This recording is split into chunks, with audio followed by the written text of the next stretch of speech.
Oh, I aced him. Let's go. Oh, I still outplayed it. Level 50? Yo, that's crazy. Oh my goodness. Highly a cast. Oh. Not walking all the way out of this cave. Oh. We just ascended to drown. All right, 3, 2, 1. Oh, Morty's conviction. 3, 2, 1.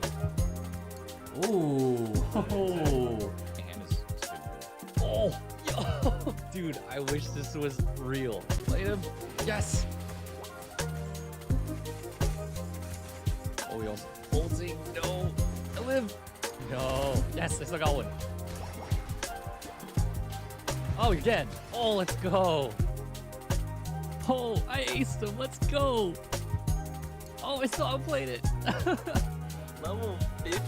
Yo, that's crazy. Oh my goodness. Highly a cast. Oh.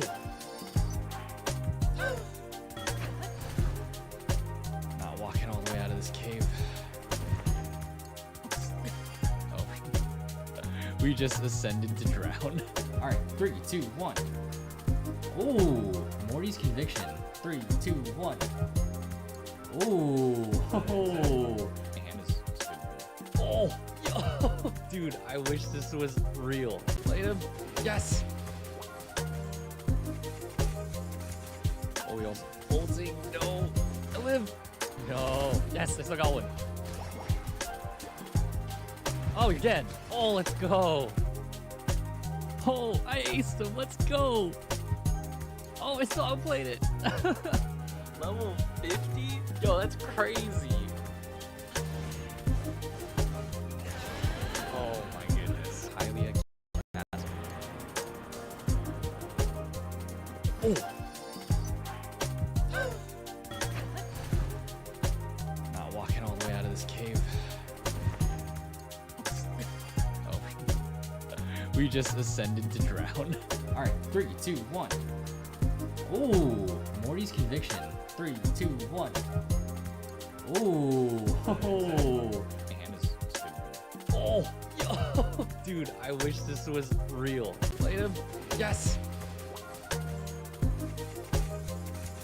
Oh, he also ulting. No, I live. No, yes, I still got one. Oh, you're dead. Oh, let's go.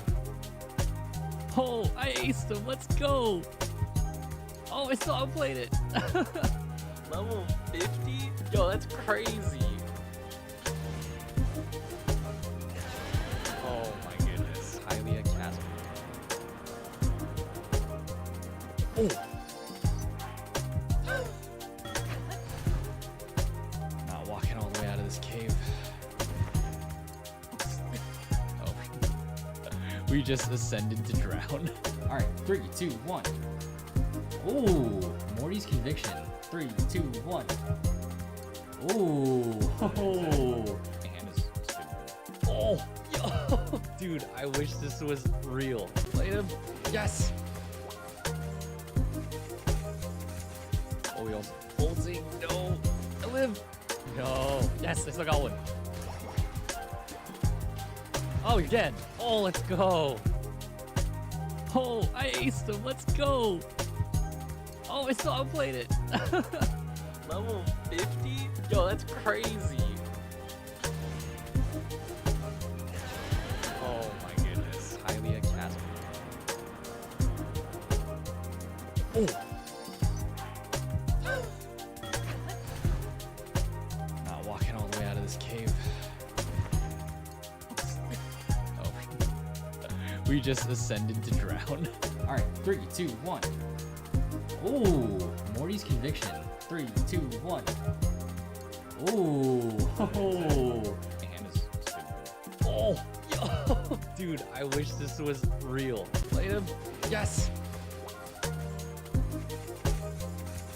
Oh, he also ulting.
Hello, hello, testing 1, 2, 3.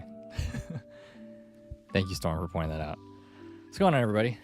Thanks for tuning in. Hi, what's going on? Torpic, welcome to the stream. Did I say your name right? Unfortunately, I don't have YouTube and Twitch on the same chat because I'm on a Mac, so I apologize for that in advance, guys, but I'll do my best to be having both chats up. What's going on, Delta? How you doing? Did you end up playing more Unite? Gotta get you to Ultra. Can't believe we hit Masters. Good? Alright, awesome. Thanks, guys. Welcome back, everyone. I was supposed to stream yesterday. Yeah.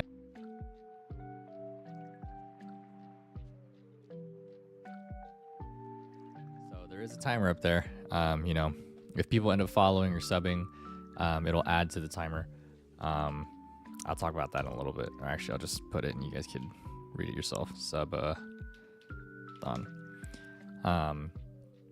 More of a traditional one versus the last one we did where we were just opening cards, opening Pokemon cards every time someone followed or dropped a sub, which was crazy. That was a fun time. But I do not have that many cards on stock. But we do have stuff that we're going to open later. Some exciting stuff. So, Delta Storm, thanks for coming through. Glad to see y'all here. It got sweatier. It indeed did. Like when y'all hopped off and I was solo queuing, like I'm surprised that I won those games because I really thought we were gonna lose. My teammates were just not it. But they came in clutch at the end, and then that I think put me at like 3 gems class 2. Talking about Pokemon Unite, by the way, for anyone watching that plays Pokemon Unite. Then Aya joined, and that game was also tough. But then that got me to class 1. And then we played a couple more games with you. Or no, wait. Oh no, me and Aya kept playing, and then that pushed me into Masters. And then that's when you hopped back on. Then I honestly thought the games were gonna be easier when I hopped on my Smurf. But then I also was like, oh my god, the UI on the phone, I'm not used to this. It's tough. Man. But yeah, Unite. We might play some Unite later. We'll see kind of where the stream takes us. Yeah, I was supposed to be... Well, I had a tentative stream planned yesterday, and I thought I was going to. So update, yeah, I'm not home right now. I'm at my my grandpa's house, lack of a better word to phrase it, and I'm in my cousin's room. Or it's not my grandpa's house, it's my aunt's house, but my grandpa lives here, so I am assisting with caretaking for the week. And Thursday I didn't stream. We didn't have a planned stream up there. Oh, look, a little Starly, it's up there, or I guess down there for YouTubers. But Thursday I didn't stream, which ideally was supposed to be a day off for me to edit, but it turned into a lot of driving relatives to the airport, which is fine, and I got little sleep. And then what else happened on Thursday? I had a meeting with a contract that I picked up with my previous job, so hopefully there's a little more stable income coming in. It's not a lot, but you know, better than nothing. And then after that, I went to chase a build-in battle.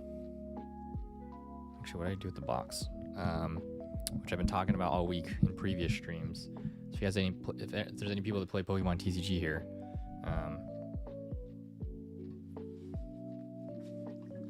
it's not in this box. Hold on, find it.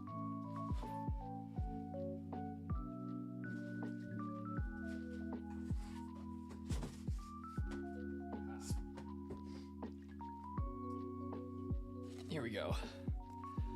We got to come on, focus. Do the thing, camera. Hello? No? Well, that's a surpriser. Hello. What's going on, Josh? Thought you were gonna go to sleep, man. Wow, my camera's not autofocusing. That's shocking. There we go. That's what I'm talking about. Journey Togethers, we were able to attend a pre-release battle pass build and battle event. So we do have some Pokemon cards to open a little bit later in the stream. So I'm excited for that. But as the title suggests, before I even get to that, I was talking about Thursday. Yeah, so that was Thursday, and then I was kind of out all day. So then Thursday night, I was playing some Unite with Delta and Aya, and I was like packing for a little bit for where I'm at right now. And then Thursday morning, I had to get up to transition moving houses, basically. Move all my stuff. I had to break down my computer setup, the whole streaming setup. So that took a little bit. Then I drove over. By the time I got to my grandpa's, it was like around noon. And then I was like, oh man. So like chores stuff, like, you know, checking up on him, making him lunch and everything, making myself some food. And then I'm still running on like, so in those past 2 days, I want to say I got roughly like 5 hours of sleep each night. So then I was like, oh man, sleeping clock was already off. I thought with the lack of sleep, my sleeping schedule was going to get fixed. That was not the case. We're still staying up at like 3 to 5 a.m. Either that, whether it's insomnia or it's playing video games or something, or talking to my brother on the phone too, which is the other thing. But the talk woke me up a bit. Sorry, Josh. Then I thought, why not drop it and say, yo, when it hits 12 a.m. Okay, for sure, it's almost 12 over there. Yeah. Or, what time is it over there? Is it 12 a.m. there already? Did you also have daylight savings? I don't remember. Oh yeah, it's almost 12 there. Okay. Like 5 minutes. So that was kind of like the past 2 days, and when I arrived to get settled in at my grandpa's place, so after making him lunch and all that stuff, I was just tired from everything. And then I think I tried working on setting everything up here in my cousin's room, and it just got like super exhausting doing all the moving and everything. And then I think I took like power naps in between. And then I like binge watched Kaiju number 8. Never seen it. Really cool show. I'm excited for season 2. So if you haven't watched Kaiju number 8, go check it out. It was really cool. And then that pretty much took up all my Friday. I think part of yesterday and a lot of today was just unplugging, even though I was doom scrolling. Like, it was a lot of just like, oh, I don't want to do anything right now, because the past 48 hours, even though I wasn't working or anything, I was just doing a lot. And so I think my social battery kind of needed to like recharge, you know. I'm telling you, 4.5K takes a lot, and I'm still shocked. That's a good question. So if you guys didn't know, one of the YouTube shorts that I posted it's currently the most viral short that I've had so far. It's nothing crazy. It's currently at like 4.7K views, which is 4,781 as of right now, I guess. I don't know if it's still going to be climbing. Which is in part why I thought I should have streamed earlier today too, because if people were checking out my channel, then maybe they also would have watched the short and the YouTube live, but that's not a big deal.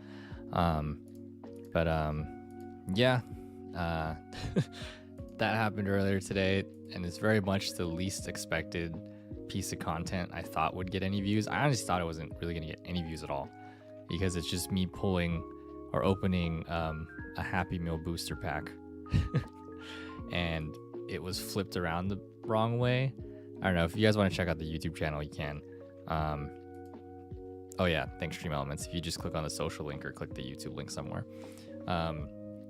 And it's always, if you get into content creating, or if you know how creators feel about stuff, it's very much the thing you least expect does the best.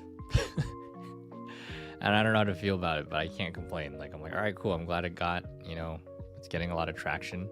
So better than nothing. I just hope it means more people are finding and enjoying the content. So that's pretty cool. yeah, it has currently outranked all of my videos in terms of views so far. So very excited about that. But we'll see where it goes. Yeah, thanks, Josh. 4.7, yeah, very close to 4.8. Waking up tomorrow with 5K, that would be crazy, dude. But at this point, you know, Josh, you keep like predicting things and they keep happening.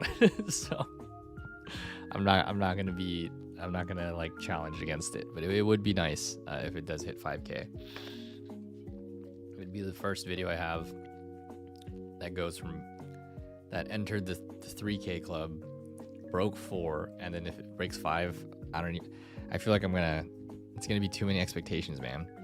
I grant 3 wishes, dude. I'm gonna be like, imagine like this is the only video that does well for a while, and I'm never gonna be able. I peak at 5,000 views. It never goes anywhere else after this. I'm just kidding. It's cool to see a lot of the growth. I don't know. I guess kind of seeing the quote unquote like hard work or whatever paying off. But yeah, I mean, like if we go over to, if I check it out real quick. After 147 videos, we finally have a video that has broke. Or actually, no, this was 2 days ago, right? Let me see. Or was this yesterday? It's already been 2 days since this video has gone up. So it was 2 days ago. It took 145 videos for us to break 4,000 views on one video. So I don't know if that means anything to y'all, but celebrate the little wins. Fail big, win small.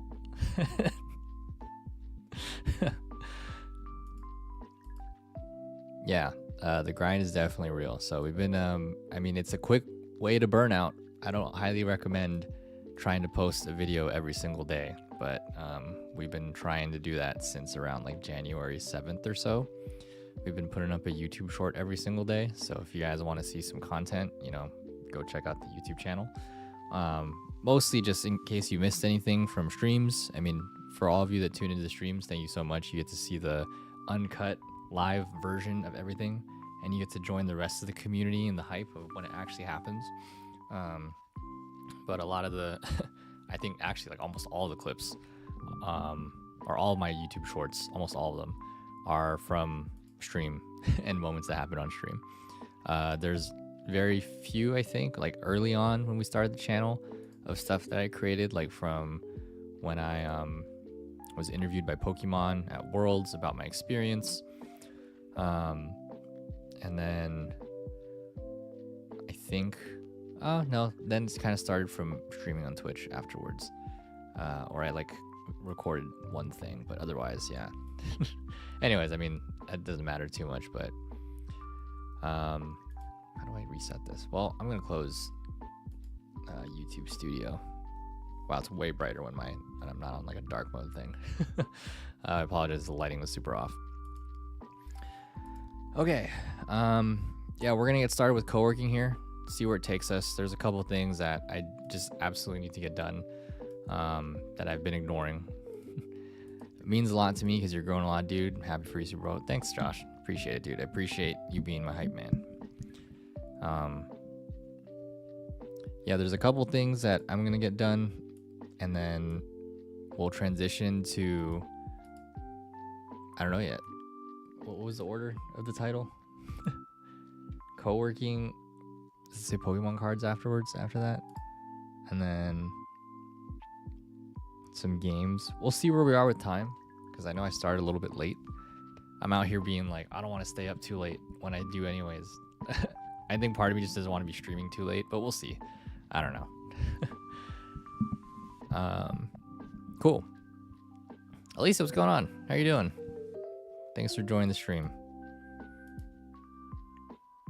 Can't believe I'm co-working on a weekend, or I'm about to. Oh man, it has been a hot second since I've been live. How are you doing? How's your weekend going so far? Yeah, I was telling a lot of folks here that I've been kind of tired with a lot of There's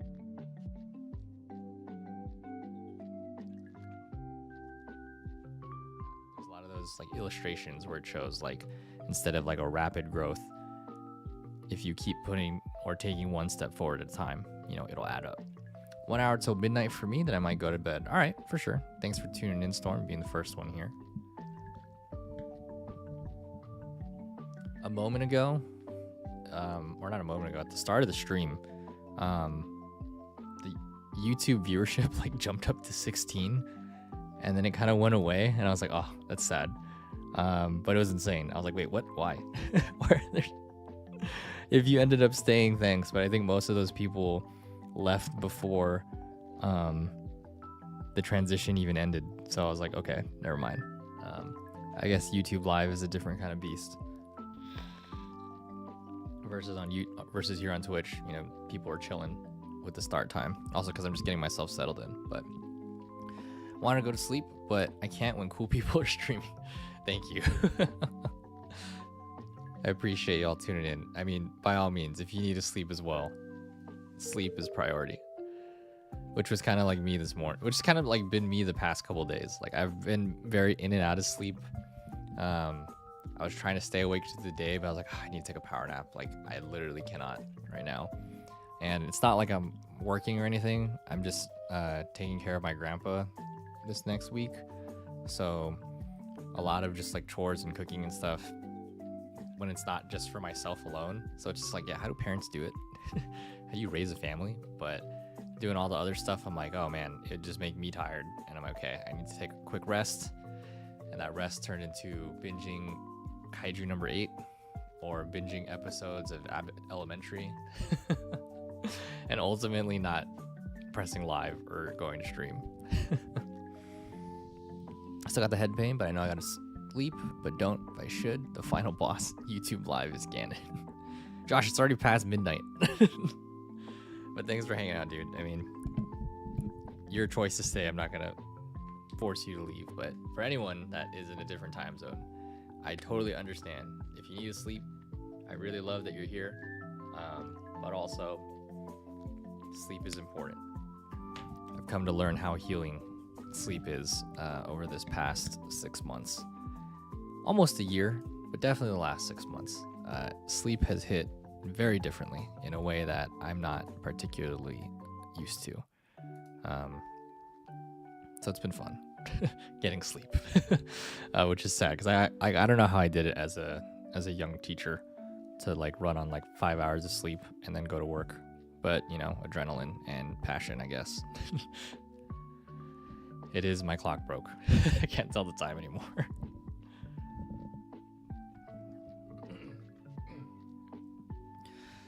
All right. I did do that, yeah. I want to say when I was teaching, I would get between 5 to 7 hours of sleep. Yeah, especially the early days of teaching. Oh, there's a jump left in chat. The early days of teaching, for sure, I got like maybe 5 hours of sleep. In the last 2 years or so, I was probably getting between 5 to 7, depending on the day. Because when I became department head, some days, like my prep period was the first day. Or actually, yeah, I think when I became department head, my prep periods changed. Especially the final year, Josh, when you were my student. Actually, that year, I would get like around 7 hours of sleep because I didn't have a first and second period. So I didn't have to teach at that time. So I would show up to school later. But you probably did see me napping sometimes in class. And if you saw me napping, that meant I got little sleep that night. But in previous years as well, like students would see me napping at lunch or, you know, random times of the day.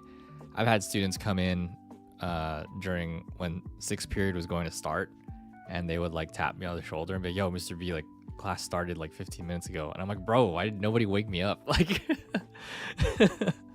but also like I shouldn't be sleeping, but you know, sixth period is right after lunch. And so I guess I kind of just overestimated the time, but you know, it happens. 5 hours actually makes sense. The passion and strive makes me not realize time, then later it kicks in. Yeah, definitely. I definitely saw you tired. Fifth period never helped. I think that was the other thing too. Like, the fifth period class I had was just so high energy that it like drained all the energy that lunch was supposed to give me.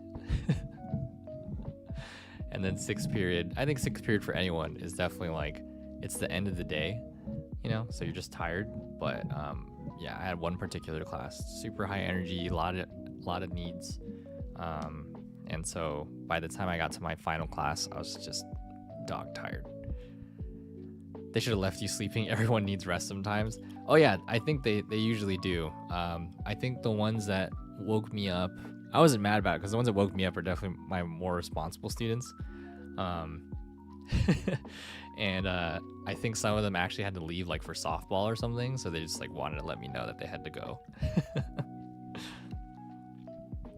But yeah, I mean, same thing with my students too. Like I don't really get on them if they fall asleep, because I know I was that student as well. I mean, clearly I was as a teacher. Fifth is self from Dragon Ball Z. Yeah, as a student too, like I've gotten detention for falling asleep in class when I was in high school. So you know, when I became a teacher and I kind of reflected on a lot of those moments of when I got in trouble for falling asleep, I kind of just vowed to myself that I wouldn't get mad at a student for sleeping, because you don't know what's going on, why they're asleep. More often than not, it's probably not boredom. At least in my opinion. I know it can be out of boredom when a student just doesn't want to pay attention, but that's a whole different problem. Like, it's not why they're not going to sleep just because they're bored. They're bored for a particular reason. But a lot of students that I worked with, not even depending, just a lot of them, like the ones that fell asleep usually had a lot going on in their life that caused them to not get enough sleep from things in their life. So like I had students who had multiple jobs. I had students who just had stuff going on at home. I had students who went to classes at night, whether that was for credit recovery or for college credit. And it was just a lot. And learning about what the teenagers of modern times go through was way more difficult than a lot of the stuff that I did. A lot of the stuff I did was extracurricular, which, yeah, it took time, but it wasn't something that was like, I don't know, life-threatening. That makes sense. Which caused you to get a lack of sleep. I think my lack of sleep from high school was a combination of being irresponsible, and also I did a lot of extracurricular stuff, like stuff that started before school started and stuff that ended way after school ended. So like I would be on campus for jazz band at a 0 period at like, I think 7 a.m. ? But since I was the drummer, I had to be there before everyone. So I had to be there at least at like between 6:30, 6:45, because I had to like open up everything, get the drums set up every morning, and then right at 7 p.m. be on the dot, you know, so we could play music with the whole band. And then I always did sports after school, so I would be at school until like damn near sometimes 7 or 8 o'clock p.m. Me and my brother had tennis for first period, so we had to get up early. Okay, yeah. See, all schools are different. Yeah, I had jazz band as like my 0 period, so that would be like the first class before anything else. And then yeah, so you had to get up early for that stuff. And then I had teammates who were on cross country, where they would go to. I wasn't on that part of the team, like for varsity, but they would have to be there before school to run, and then they would also run after school, which is insane. So like, athletics in high school, man. Or just athletics in general. But I never liked sleeping in class, but senior year was the first time where I had to rest for health issues, yeah. But I felt bad when I couldn't control it. I feel you on that. It's definitely not a good feeling as a student when you fall asleep and you don't mean to. I don't know if other people have experienced that on the student end. There's an ad starting in a couple seconds, folks. Just heads up. Hey, Army, what's going on? There's a handsome man on my screen. Thanks for tuning to the stream. How are you doing? Crazy how much students never got much rest. All students' lives were a lot. Felt so bad for them because it sucks when you know you should be happier at age 18 instead of be hyper, not happier, okay. I mean, yeah, as a teenager, you should have a lot more energy. But yeah, I totally get you, Josh, because like as a teacher, seeing what a lot of my students were going through really shocked me because I'm like, I didn't even have those problems when I was that age. Really shocking. Ivy Cat, what's going on? Welcome to the stream. How are you doing? First time chatting. Well, thank you. Glad you found the stream. My name is Avery. I don't know if it's your very first time here or if you're just saying hi for the first time, but I'm a recovering high school English teacher turned co-working streamer. Clearly, we're just yapping right now and haven't started co-working yet, but we're catching up with everybody that's come through. So I appreciate talking with everyone all the time. Glad you found the stream too. Oh, thank you. I appreciate that. Oh, we just got hit by an ad. I'm so sorry. Let me reply with some emotes.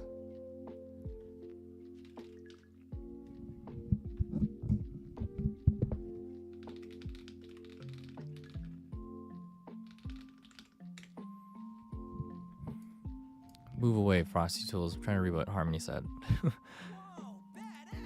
Oh, Ivy Cat, thank you for the follow. Wait, I don't know if you're on an ad.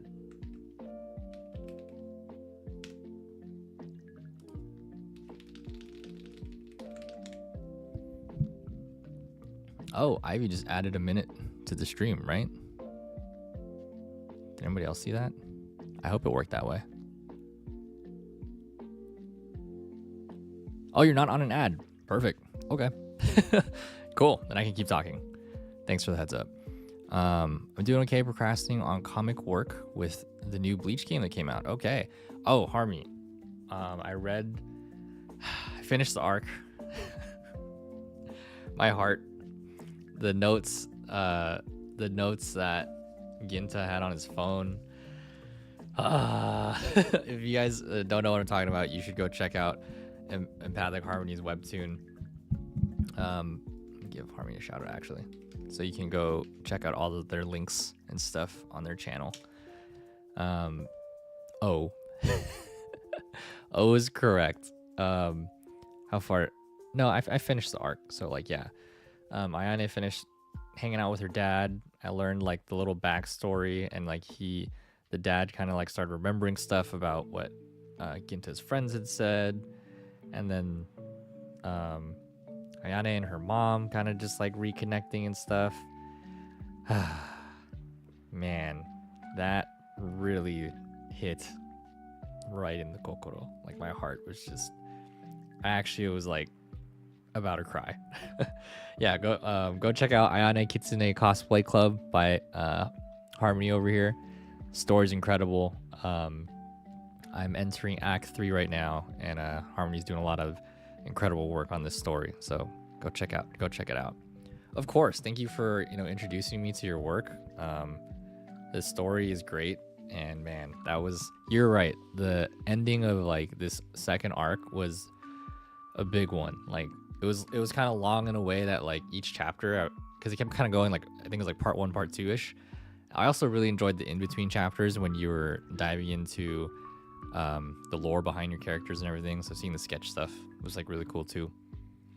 It's kind of like behind the scenes. And then your little avatar, so cute. I love your little avatar. Part 3 is even bigger. Sweet. I had a men's choir for 6th period, so I also need to get ready for choir. Oh, yes. Oh, Storm, I feel you on that. Get ready for choir concerts, so that means I also made it to study my music. Yeah. Same thing for band. And I often worked with our choir as well, because our choir director would often ask, like, are you guys available to assist with stuff or play instruments, whatever, you know what I mean? But even whether, I think any of those big 3 extracurriculars, not to like shit on our art classes, but I don't think they had to do anything like choir or band or theater or dance. I kind of lump dance in with theater because there's a lot of extra prep. The art program at my high school didn't really have a lot of things outside of class. Like it didn't really have any things to showcase or anything like that, outside of displaying the student art like in the building. Whereas with like you were describing, Storm, with choir or with band or with theater, you have to set up everything. You have to do a lot of rehearsing and stuff. Yeah, So I feel you. It definitely took a lot of time. And band for me also because my teacher was super big into like getting us into competitions and stuff. Man, it was like band at my school was so competitive that we got varsity letters for being in a certain level of band. That's how much we performed and we went different places. So I'm very grateful for that. As a kid, I thought that was normal. As an adult looking back on that, I'm like, man, our band director really did the most. Like, he got us into competitions all across California. He got us to play and work with college musician writers who wrote pieces for us. He got us to perform at like Disney World and win like band competitions. Like that. It was insane when I look back at it. Very honored to have had that experience. I wanted to ask, why do you consider yourself a recovering teacher? Sorry, I saw that earlier. Ivy Cat, thank you for bringing that back up. And Heculi Thunder, what's going on? Good evening. How are you doing? Thanks for coming back to the stream. It's good to see you again. Why do I say recovering teacher? It's definitely a joke I stole from one of my former supervisors in my last job. Whenever we introduced ourselves, he always introduced himself as a recovering kindergarten teacher. And I thought it was funny.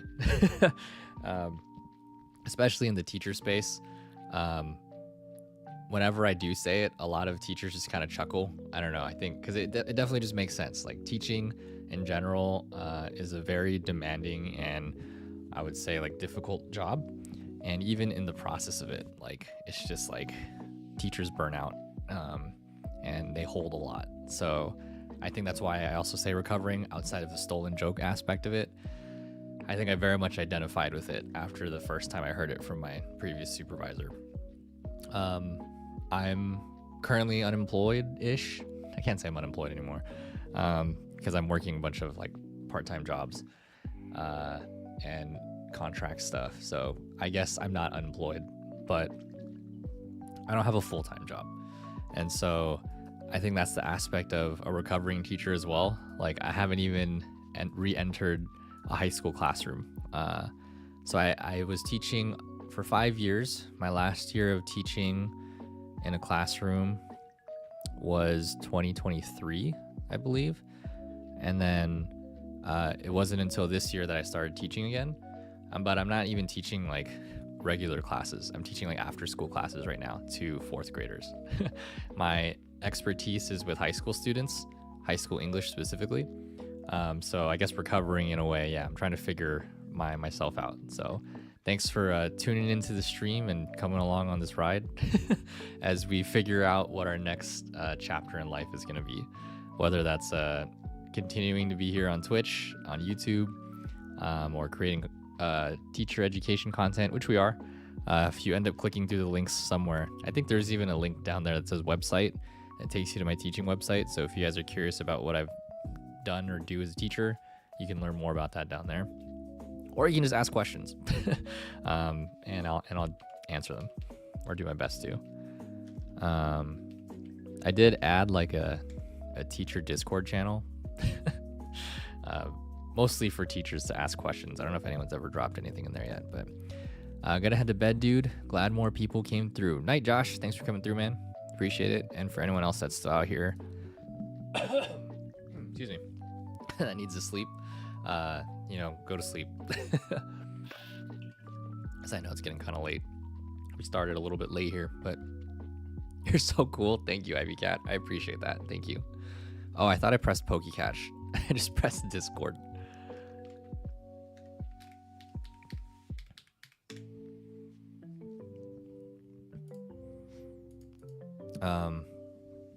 But yeah, we're just trying to figure out what the next phase of life I'm in right now in terms of career stuff. So currently I'm teaching anime club and Pokemon TCG club after school to kids. I've had a blast with it. They canceled the last 2 weeks because of I think scheduling stuff, so it'll be a little bit before we return and the kids have spring break. So that's kind of why I took on taking care of my grandpa right now this week, since I have free availability.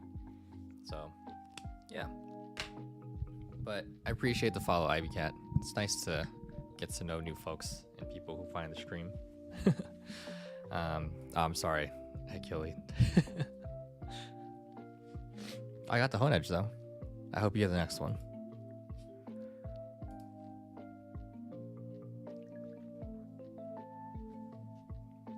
My dog just like flipped over. I'm gonna take a picture of her real quick. She doesn't move.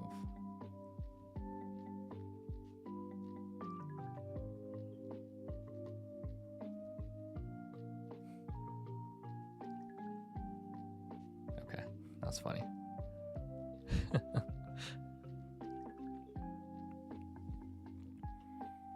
Get this display in. There we go. I do have a dog. Yeah. Let me spam her emotes. There we go. Yeah, Miso is me and my girlfriend's dog. She's a dachshund pup. You can go check out her Instagram if you look up Miso the dachshund. She's a mixed doggo. Here, wait, let me pull up the photo that I just took. I don't want to like take her out of the bed. She looks so funny.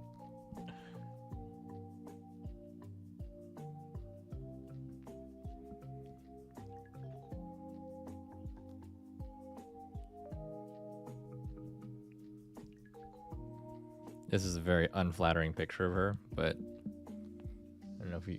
Hello? Is it gonna focus? No, it's not. That's unfortunate. Hello. Focus. Oh, my camera is not doing the things today.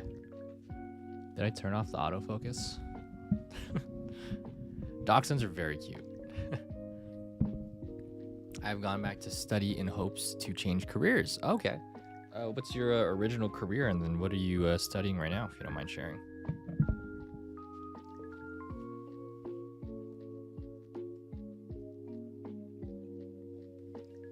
All right, y'all, let me see if I fix this. Did this work? There we go. Okay, the showcasing was off. There we go. There's a picture of Miso. Kind of. Looks a little blown out. Find another picture of her. Take a lot of pictures of Miso.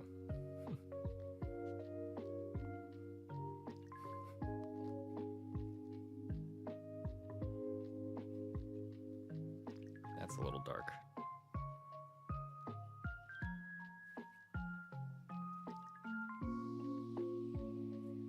Now it's hard to choose a photo.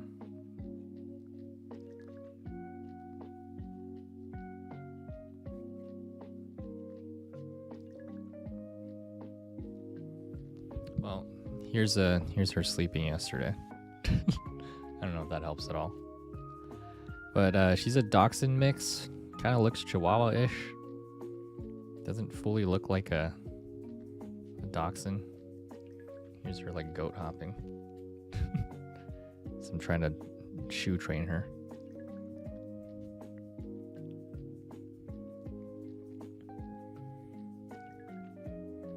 But yeah, that's Miso. Oh, thanks.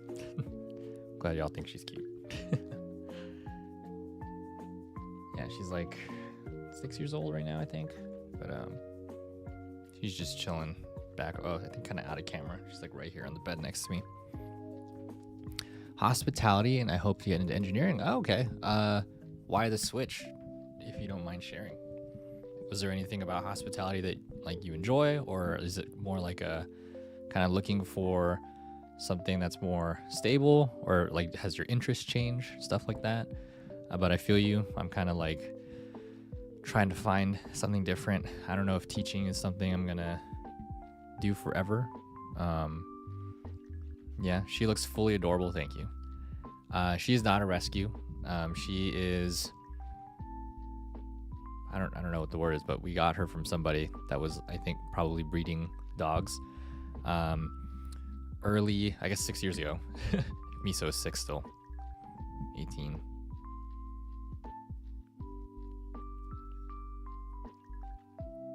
Okay, Miso's gonna turn 25, not 25, 7 this year. I don't know why I said 25. I meant 2025.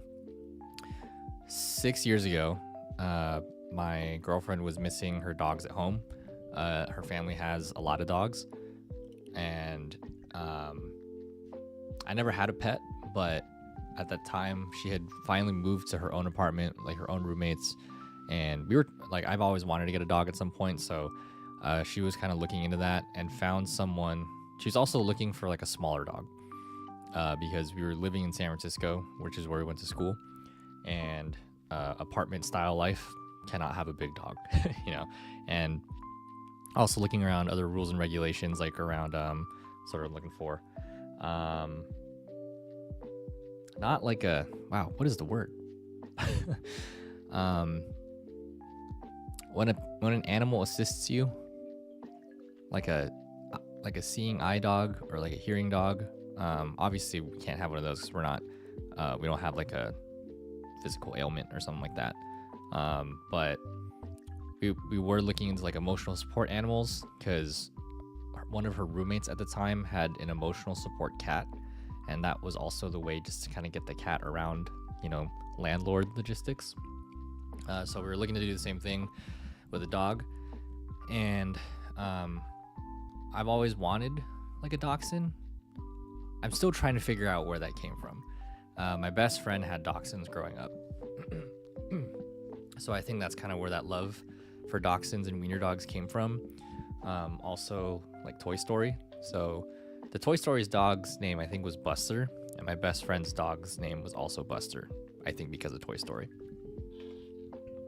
And yeah, I just grew up hanging out with my best friend a lot and being at their house playing with their dogs. So I definitely just fell in love with dachshunds at a really young age, even though I wasn't like from a family that had pets or anything like that.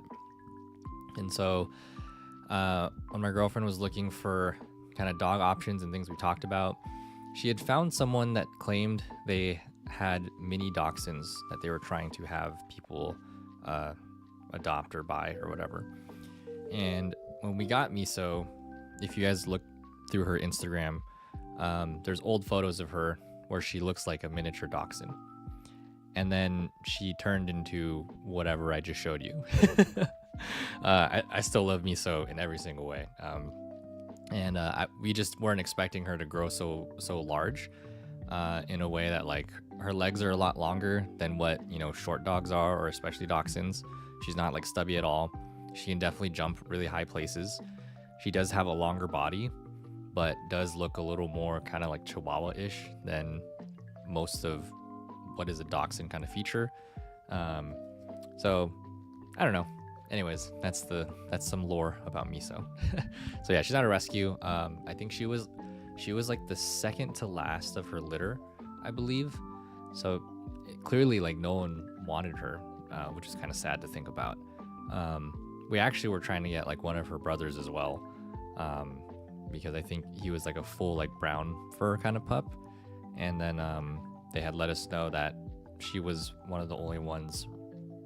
She was one of 2 left from the original like 5 or 7 siblings that were there. And then yeah, we decided to name her Miso, and the rest is history. I ended up hating working in hospitality and always wanted to go back to study. Okay. Always valued education, had a passion for math. Oh, that's cool. Very happy to hear that. For not often that I hear that people have a passion for math, so that's very beautiful. Thank you for sharing that. Yeah, one of my mods, he was a math major, so yeah, watching him do that is very intense. But, you know, anyone that can do like analytical stuff like math or engineering or coding and all that stuff, kudos to you guys, because I'm an English teacher. I can't, but I mean, I know I could if I like tried. I've come to learn that if I put myself, I don't know what I was gonna say. If I like dedicate myself to something, then I know I'm capable of learning it. Like it might take me some time. I know I'm not the most brilliant person, but I've learned that one of the skills that I do have is like, I don't like using this word, but I have like a lot of grit, I guess. Like I'm willing to like buckle down and like study and do something if I really need to. And like whatever the saying is, like put my nose to the grindstone. and like just get through it. Because I know it takes a lot for me to remember or get better at something. And so that's something also that I took with me when I became a teacher, because as a student, I really did not enjoy how we were always penalized for not being correct the first time, or not showing that you understand or that you've kind of mastered something on the first try. And so when I became a teacher, it was kind of a really big thing for me to not ridicule my students just because they didn't perform well on the first try. But of course, that's not how exams and tests work. You know, society doesn't work like that all the time. But if there was a way for me to provide my students with the space to try and make errors and make mistakes until they, you know, actually master whatever skill it is they were supposed to learn, that's kind of how I also approach my lifelong learning journey. So if there's something that I am going to learn, one, I definitely have to be interested in it. But two, even if I'm not, I know I have, oh, thanks, Ivy Cat. I do have the grit to like sit down if I need to. I like the work of Carol Dweck about growth mindset. Yeah, growth mindset is great. Oh yeah, you didn't like that either. Yeah, that's the thing that, I mean, school is still like that nowadays too. I think the generation of teachers is definitely shifting, and even, you know, more veteran teachers are also changing their mindsets as well, because they're realizing that the nature of school and the students itself are also changing. We're in a different era of education. Well, I wish we were. Technically, we're still in the same era, if not going backwards. But the different part is the students. The students have evolved and changed. And teachers are well, not all, but many teachers are realizing that and willing to shift their practice to meet their students' needs. And so that was kind of my big focus as a teacher, was to think about how can I also dismantle the things that I think school should be, so that the students that I'm working with have a better experience than I did. So that was a big thing for me. Growth mindset, very beautiful thing to learn about, even just outside of the world of education in general, or the field of education. Yeah, I think that was a huge piece for me when I first learned and read about growth mindset, because it just gave me a different perspective on what is learning, how do you learn, and I never really thought about that until I think I was like I don't know which class I read it in. It was definitely a grad school class, but it was around like my second or third year of college. Yeah, so I wish we valued knowledge for knowledge's sake than education being entirely utilitarian. I'm gonna need to look that up. I should know what that means.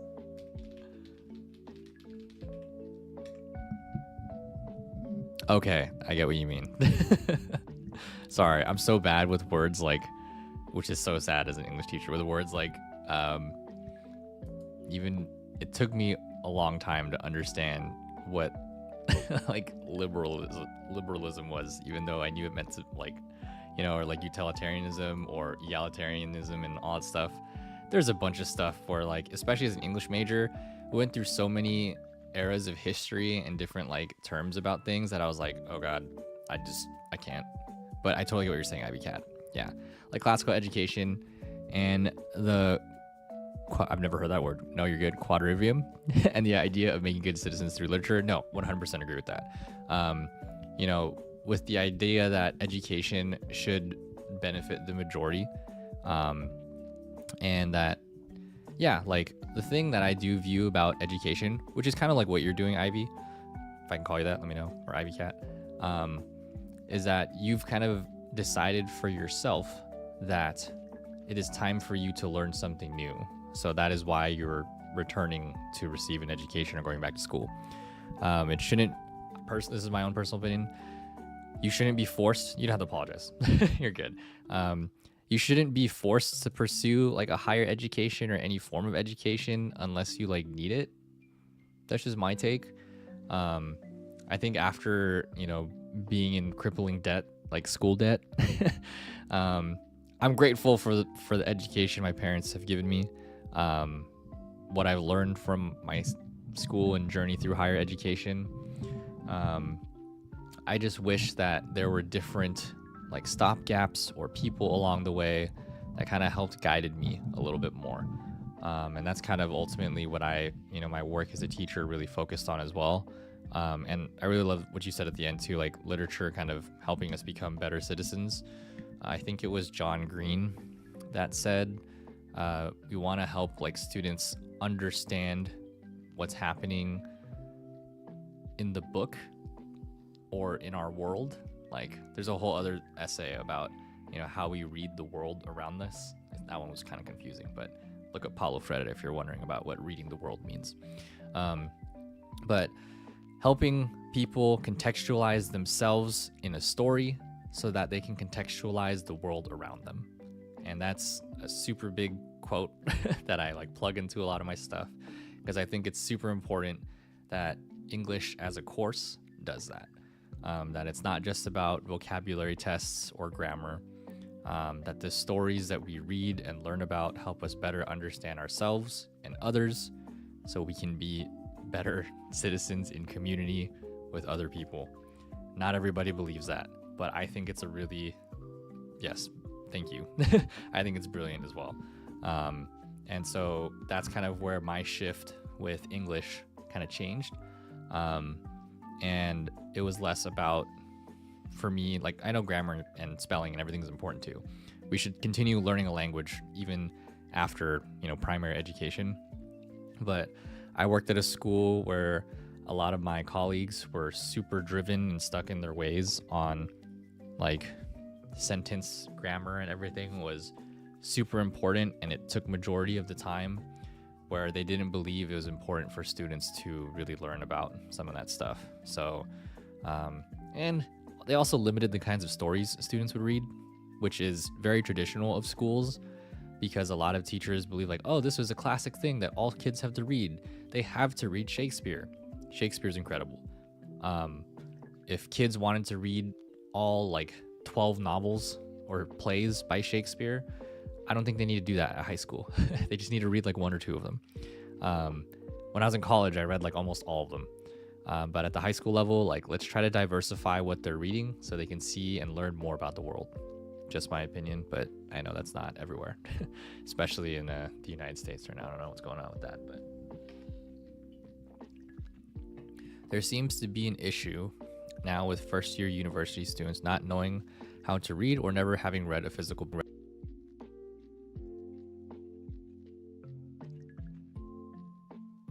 Classrooms. Yeah, I've heard that a lot. Something that over here in California, I'm not sure where you're from, but California has the California State University system, and the CSUs have worked with high schools to design a 12th grade English course that prepares them for that exact reason that you mentioned, Ivy, because a lot of students were coming to universities underprepared.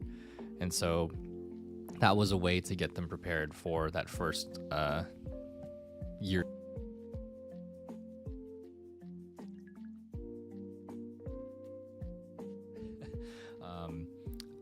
I know I still taught physical texts in my classroom, but I also know like the first couple years I was teaching. You're from Australia. Okay, cool. Well, thanks for tuning in. Wow, that's awesome. I'm glad you found the stream. I'm not sure how it is over in Australia.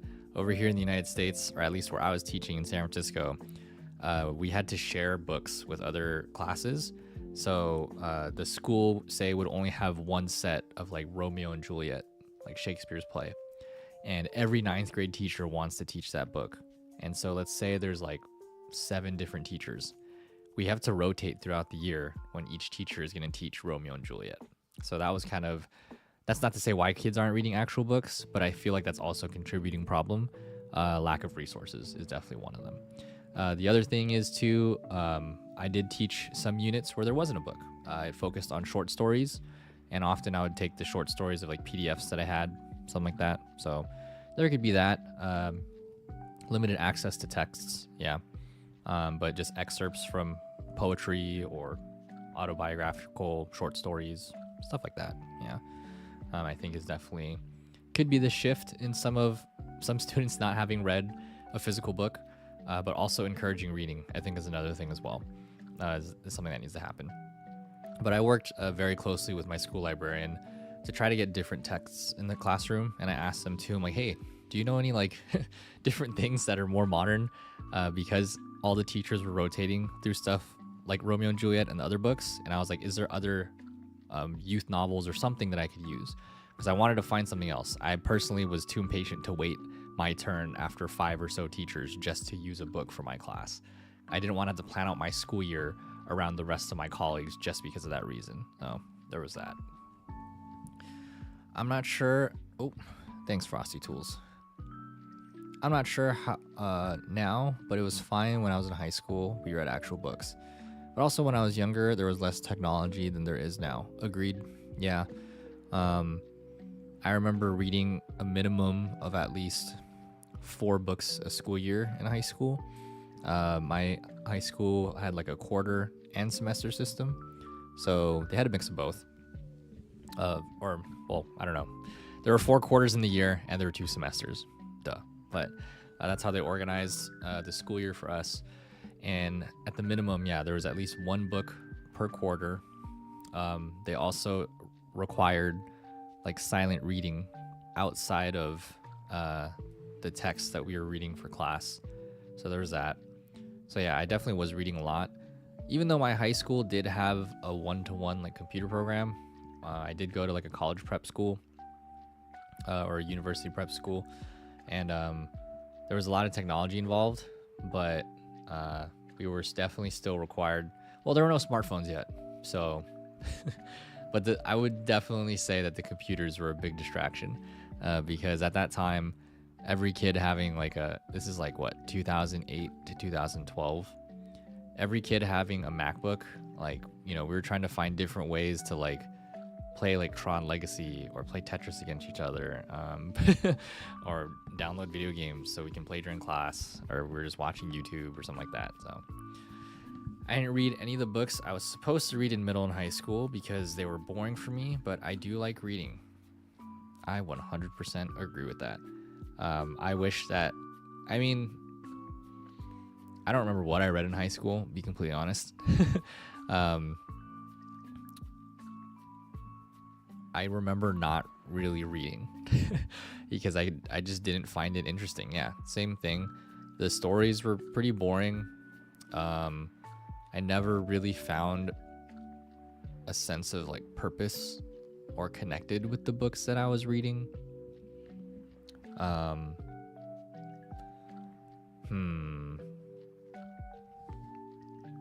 know we're on co-working. This has not been a co-working stream. How about this? Where'd the chat go though? Here, let's put that up. Put that there.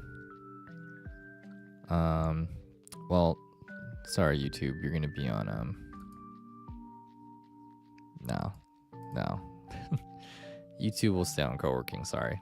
Let's see, where's the chat? There we go. And the TCG link.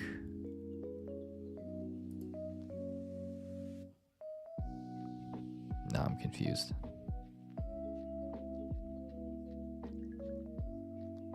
Anyways, sorry, y'all. My bad. What was I saying? Oh, yes. Are you talking about the canon essay? But I had a really great teacher, and thanks to her, I can still quote some books. Oh, nice. Wait, I didn't read any of the books in my... Oh, that's what I was responding to, yeah. Yeah, like, I personally didn't connect with the stories I was reading in high school. I just didn't fully understand them. One of the... What was it? Oh, there's a book I didn't read. When my brother was in high school, my high school required that there was a summer reading book for every grade level, and one of the books he had to read was I think it was called When Elephants Dance, and it's a story about like a Filipino girl, I think. I don't remember. I'm Filipino, by the way, if you didn't know that. And my brother does not like to read at all, but it was the only book during his high school experience that he loved? The canon essay. Yes. I'll address that in a moment. I love and hate that essay at the same time. I actually used that to help teach my American literature class. I love that essay for that reason, to just really dig into like different things. I gotta find my annotations for that. Thank you for bringing that up. Yeah, my brother really loved the book When Elephants Dance, and I don't know, I've never read it. I should probably read it, but I think just because there was a lot of cultural connections that he just enjoyed the book, and I've never known my brother to enjoy reading. If it's not manga. Me and my brother only enjoyed reading if we were reading like manga. If we were reading like Naruto or something like that. Yeah, high school, I don't think I enjoyed reading at all. My senior year is when, the senior year at my high school, we were given the option to choose elective classes for English. So we could choose like these semester-long courses. And it was cool. They didn't offer the things that like my brother or my cousins took. Like there was a sci-fi class apparently, and like some comedy like genre classes. But when I was a senior, the only thing they offered was like this class called Great Books, which I thought it was going to be about like books that were great. But I guess there's a genre that's called Great Books, where it's really classic literature. Like if you know what Dante's Inferno is, or Dostoevsky and like writers like that. Crime and Punishment, I think, was one of the books. Yeah, old classical stuff that was really challenging for a 12th grader to make sense of. That class was like a borderline like English major stuff. And then I took another class called Senior Seminar. That one was more of a discussion type class where we were reading like poetry and like excerpts and stuff to make meaning of them. And so lore about myself, I guess. The teacher from that class encouraged that. He's like, hey, I think you should take an actual seminar class when you go to college. And I was like, are you nuts? No, I don't want to do that. Mind you, this is like 17, 18-year-old me. High school me was like super shy. I didn't enjoy talking in class. I didn't enjoy speaking up really if it was outside of my comfort zone. And my English teachers were telling me like, you're really good at, discussions. I think you should really like try this out when you get the chance. And I understand now why they were saying that. If I do try to break out of my own, like the way that I like erased parts of my high school experience because it got overshadowed by my own insecurities, a lot of my contributions to class were meaningful. Or if they weren't meaningful, they were very intentional. And I don't think I realized that as, a young adult. It wasn't until I changed to being an English major when I was in college that I started participating more. I started trying to figure out ways to talk and speak up. And so, yeah, the student me back in high school is not the same person that is speaking to you on stream right now. I think the kid... Oh, no, I don't want to type that in. Heck, I wanted to catch the Pokemon. Are you kidding me? Come on.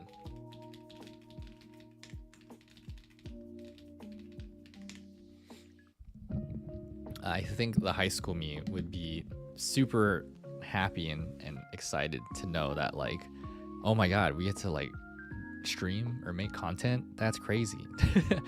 But anyways, yeah, you know what? I'm gonna look up let me see if I have the essay still. Ivy, thanks for bringing that up.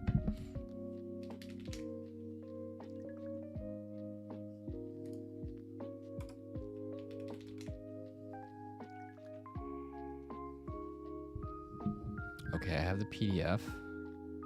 Yeah, Revisiting the Canon Wars. There it is.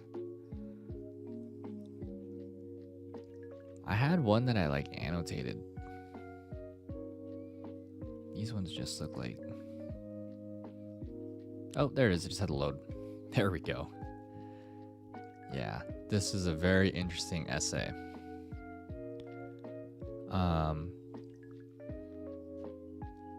The Closing of the American Mind by Alan Bloom. This is the same essay we're talking about, where the Western canon has been dumbed down by universities. So if you've never heard this essay, you could look it up. It was, I believe, the New York Times had a release in like 2007 or something like that. But revisiting what is the canon wars, this is just nerd stuff about English, I guess. I forgot where I even found this essay, and why it came up, but I definitely think I read it in college, because clearly I annotated the hell out of this thing. I might have read this in one of my graduate classes, but oh cool, thanks Busy Dowry. Delete.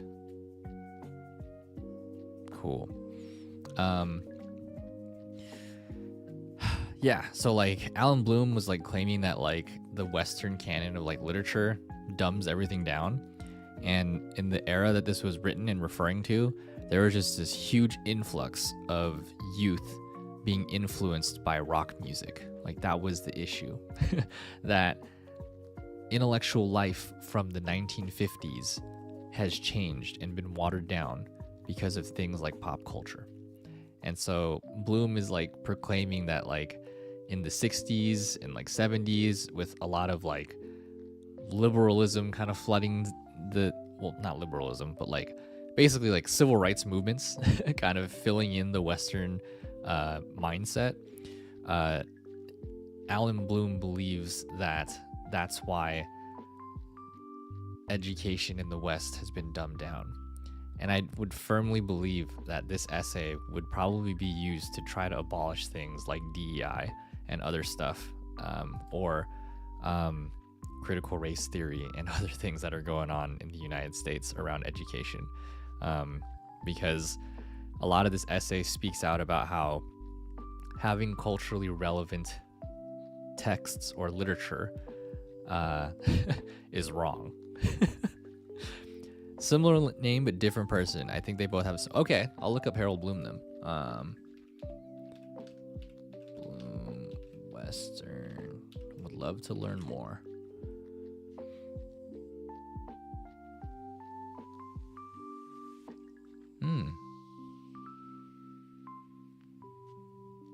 I just Googled stuff, so I'm like skimming. It is very similar, yeah. I'm sure there was a lot of talk about like the Western canon and how it was changing though. So like, yeah, it looks like they're kind of saying similar things here. This is cool. No, thanks for sharing that, Ivy. Definitely gonna look into this. I wouldn't even be surprised if they mention each other in each other's things, like essays. But yeah, I feel like even larger than the Western canon itself, there was probably just this huge shift in what people were seeing at the university level of how higher education is changing the way that students, or they traditionally think that students should think. And these, I don't know what to call them, writers? I forgot, I guess they're authors, but like people proclaiming that like higher education is failing democracy because it's like ruining the minds of students. I think we're, it's funny just saying that out loud now because that's what people are claiming right now. They're claiming that universities like indoctrinate students to think a certain way. But I think what's really happening is that people are seeing that education is power and that it does provide access for anyone and everyone who receives a higher education to participate in having, more intellectual discourse or have access to places that other people want to gatekeep from other people. I don't know how that's going on in other parts of the world, like in Australia. But I know here in the United States, we're facing really big issues right now with a lot of community-based or ethnic-based things, or things that just are humanizing. I don't even need to get into saying that it's an ethnic reason. It probably is still a highly racialized issue, but it very much is a human issue. Like, come on, guys. Not gonna get all political on it here, but yeah.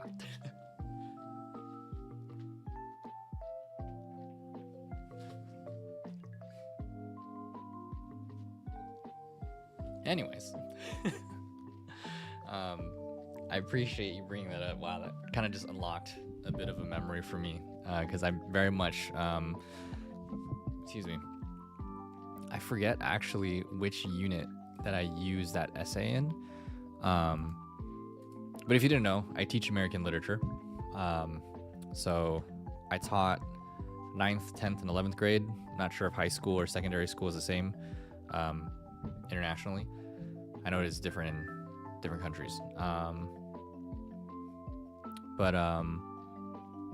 Yeah, 10th grade here is just a repeat of English the first year. So it's just kind of working on those skills. And then 11th grade is specifically American literature. And that course, ironically, was my worst class in high school. One of my worst classes. I did terrible. And then I became the teacher of it. Ultimately because I had a mentor that helped me change my perspective on what is American literature, how is English taught. And so, yeah, there's that. I have my master teacher to thank me for helping me change the way that I view English and the way that it's like taught. So, yeah.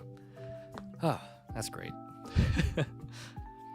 I kind of agree. At least here, universities aren't really teaching critical thinking and how to articulate yourself.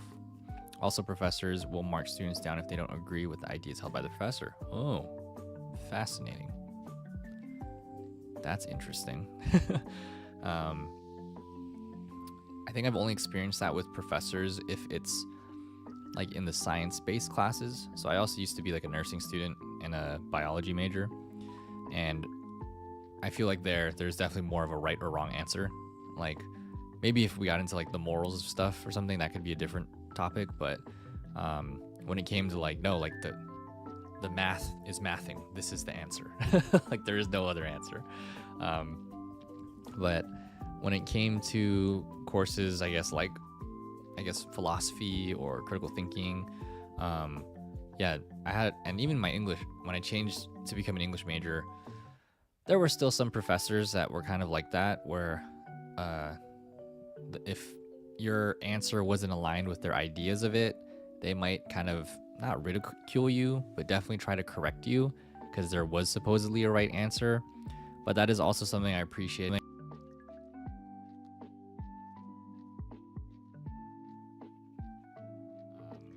was definitely like you can inject your own opinion into all of this, and like not feel bad about it unless the professor made you feel bad about it.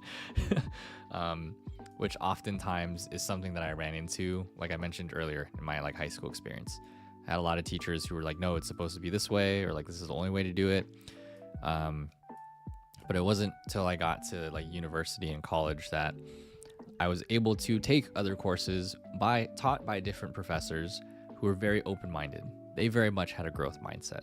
And it was really cool to experience that as a student. And in my journey to become a teacher, I really thought about like my experience as a college student and how could I take that and give it back to myself as a teenager. And so I kind of wanted to implement a lot of the things that I was learning at the university level and find a way to make it accessible for my high school students, because it kind of rubbed me the wrong way. Oh, good night, Storm. Thanks for hanging out. Appreciate it. You have a good night and get some good rest. We'll see you in the next one. We should be live again on Monday with another co-working stream. So we'll be back then. Thanks for tuning in.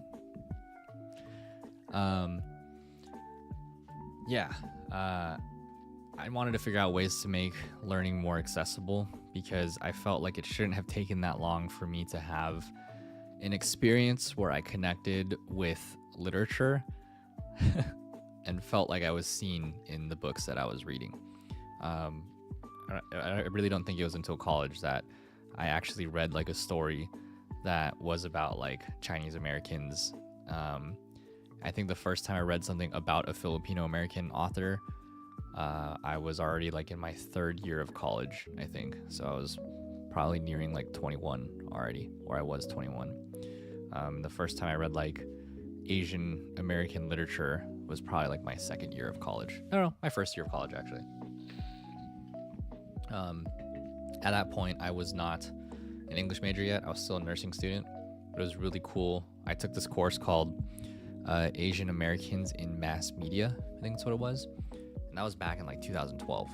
But that was a really cool class. Like, I got to watch a lot of films that focused on like Asian Americans, and we read a lot of stories, and I learned a lot about the history of like Asian Americans, and I just didn't know any of that existed. And it blew my mind. And I was really glad that I got to take that as an elective. But I think that very much implanted like this idea of something that, you know, really interested me. So yeah, I think ultimately when I became an educator, that's kind of where I felt very strongly about I want to make sure that my students feel seen or represented in the stuff that they're learning, even if it's not necessarily like about their culture. It could just be about their age as well, like a coming of age story. I think that's super important too. So yeah, there's a lot of that. And I just wanted to find a way to make sure that students were receiving an equitable education, because I wasn't teaching like advanced courses or anything. I was just teaching the regular classes. And so I had a lot of students who weren't able to get into the advanced placement courses. And so I was like, I need to make this class either more competitive or also give them a lot of skills that they would be getting in the advanced placement class, but they're not going to get in the traditional like regular classroom. And so that's kind of where I started figuring out ways to take all the things that I've learned and figure out how I could give it to them as 11th graders, pretty much. Haven't read much Asian literature, mainly Kitchen by Banana Yoshimoto. Huh. What is, never heard of that. Let's see.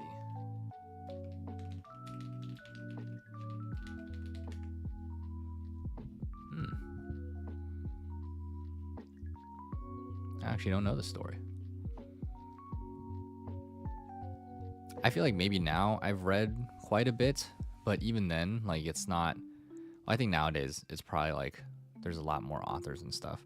But I also feel like a lot of the things I can't even. I'm really bad at recalling like stories and names.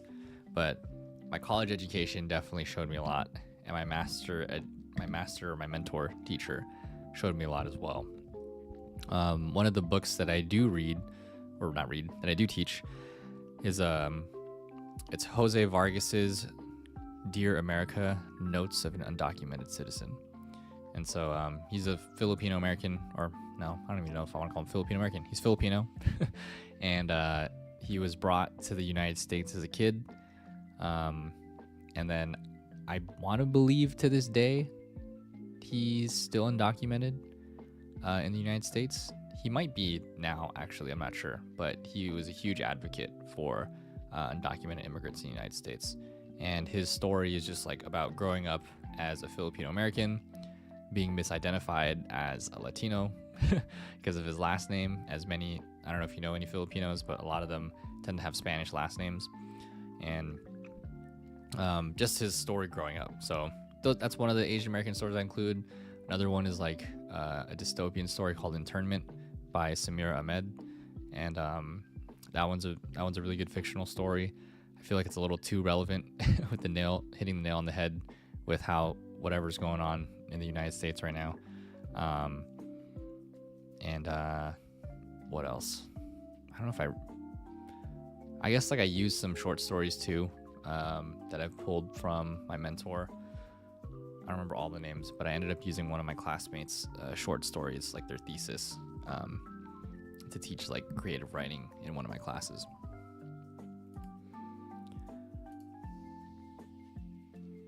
Yeah, if I was home, then I would pull out a bunch of books that I have sitting on my shelf, because I do have a couple of Asian American stories on there that I really enjoyed. Dang. Sad that I can't. I'm really bad at remembering titles, my bad. if you're here on another stream, I can go look for some of those books and see where they're hidden in my house. But like I actually just did a teacher conference a couple weeks ago, last weekend. I think it was last weekend. It was last weekend, and I had an educator ask me like, "Oh, what are some great titles that you would include in like your curriculum?" And I was just like, "Oh, that's a great question. I don't remember off the top of my head." And my presentation, it was about the book I mentioned, Dear America, and I was talking about the framework that I use to select books that I will teach. And so one of the educators was like, "Oh, are there some books that you do teach? Like, which ones are they?" And I was just like, "There's a list." Which reminds me, I'm supposed to go find that list and email it to some of the teachers that attended my my conference session. Let me write that down.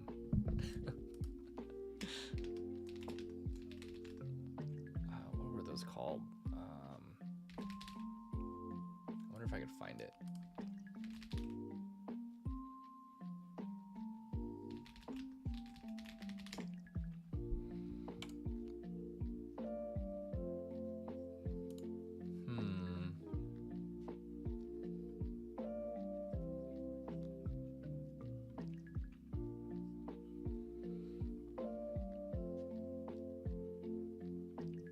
I don't know where it is.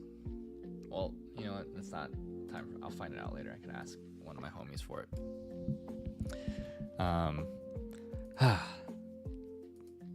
See, this is, I guess I do enjoy that part of myself with teaching, because obviously I just talked about it for the last, how long has it been?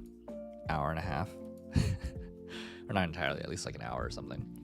But yeah, you kind of mentioned like a career change, Ivy, and I kind of in that mode. I'm trying to figure out what's next right now. I think teaching probably will still play a big part of it. But currently that's kind of where the intro came from. Recovering teacher, trying to figure out if teaching is still something that fits in with my life right now. I actually do a presentation with my students at the very beginning of the school year to talk about who I was, who I am right now, and who I want to become. And so my students do that presentation as well. And at the end of my final slide, so there's like 3 slides or 3 components to this presentation. It's past, present, and future.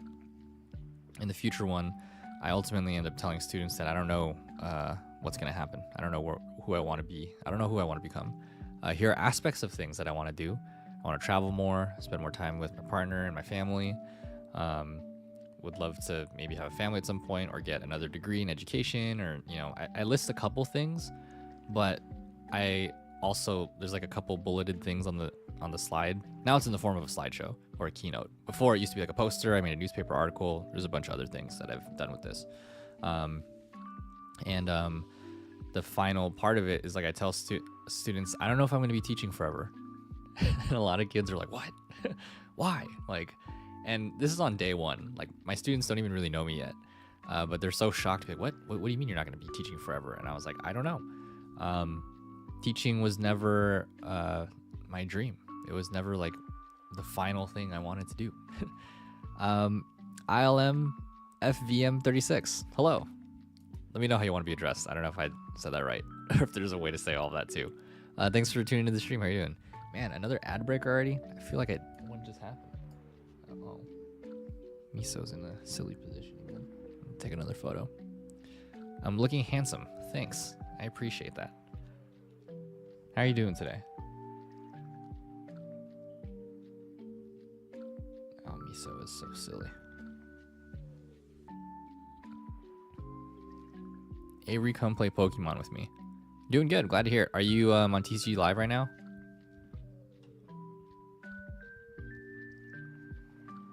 Yeah, I haven't been co-working, so why not?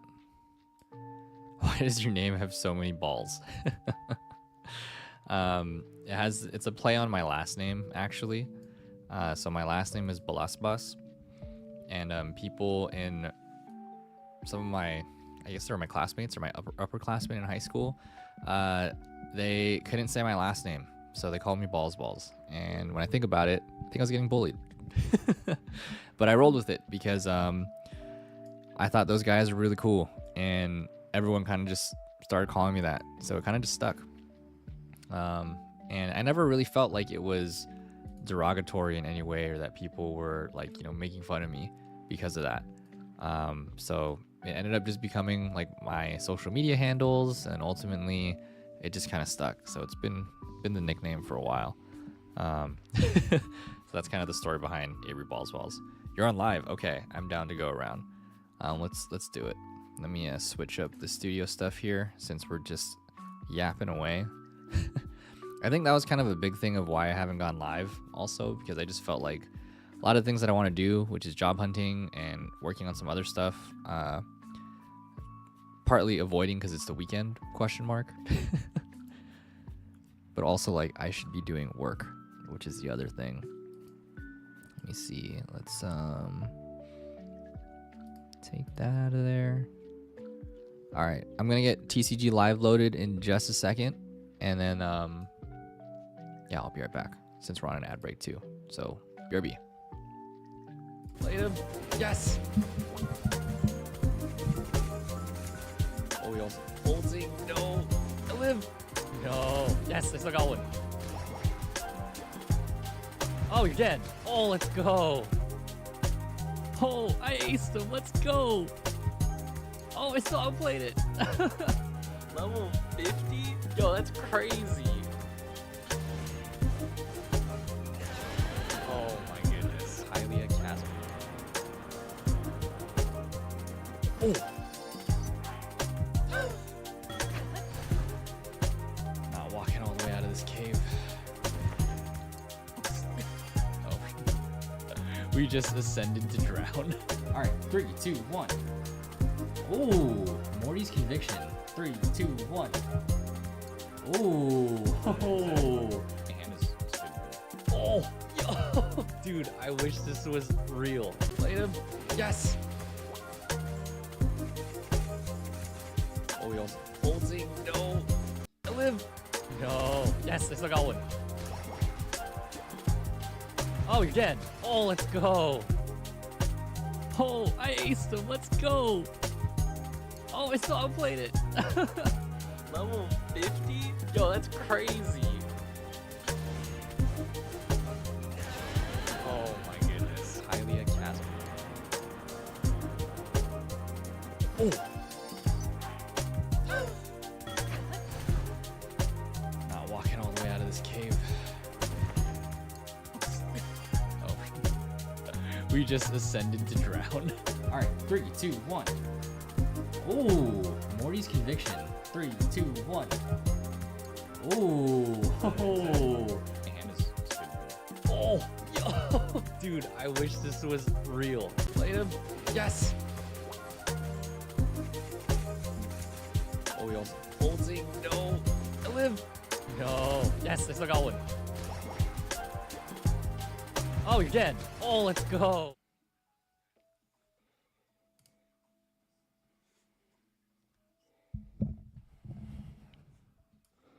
I don't know if that's too in the way. Whatever. You guys let me know. But thanks for joining the stream, ILM. Let me know what you want to be called.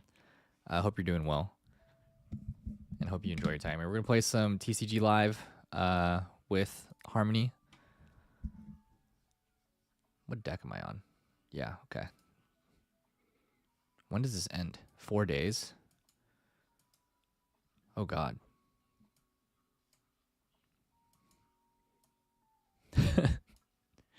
How much is the rest of the battle pass? Here we go again for not.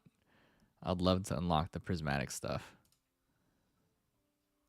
How much? 10,000? Oh my goodness. We're not going to make it that far.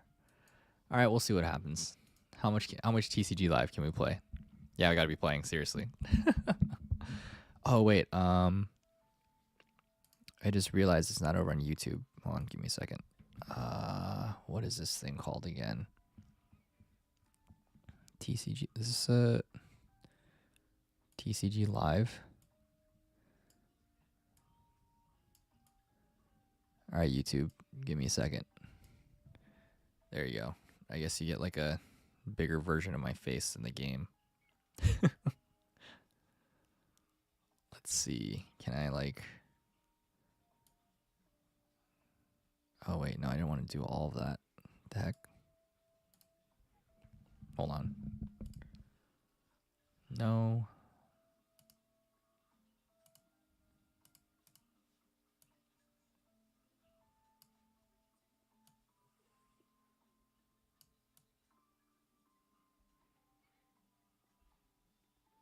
Didn't even do anything? I have no idea. It's like the inverse. Let's do this way. Hold on. All right, whoever's watching on YouTube, you're just watching me like organize stuff right now.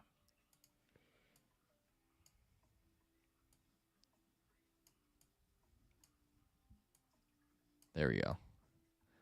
You only really need to see the center of the game anyways. Let's see. Does it transform? Center horizontally. There we go. All right, and then... All right, Harmony, you ready? Did you build a new deck? What is that? That looked new. All right, let's switch. Wait, I need to change this to TCG Live. Oh my god. TCG Live. Oh, no.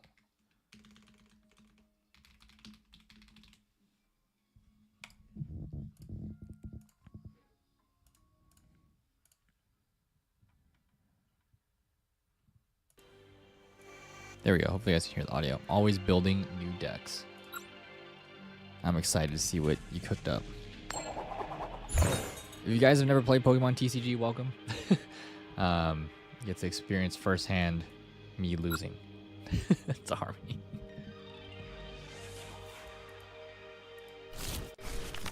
All right, we got... Well, one thing I was going to do on co-working, which I should probably do later. We'll see where we are. Oh, my God. What a terrible first hand. GG's.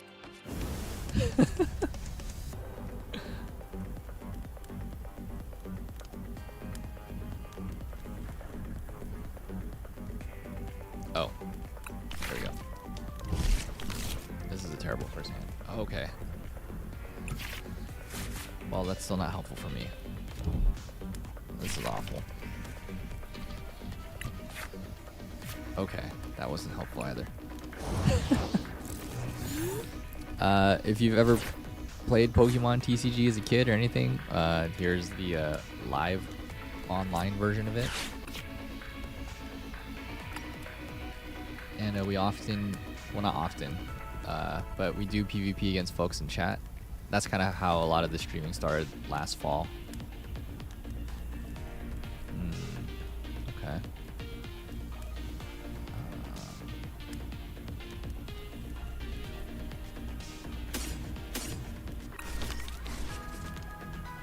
Man, we can't even like do anything with these guys.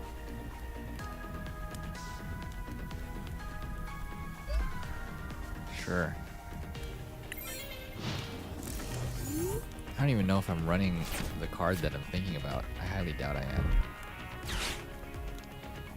But hopefully you guys enjoy the game.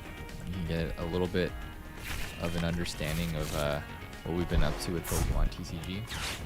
And then maybe after some games, we'll open some Pokemon cards. Because that was definitely a big thing I still want to do. We have some Journey Together packs, and we got some, I think it's called Arena Heatwave or something like that, from Japan. And my brother bought me this card pack from an artist. Here's some heads. Oh my goodness, that's a lot of... Wow. 5 heads? Are you kidding me? That was pretty insane.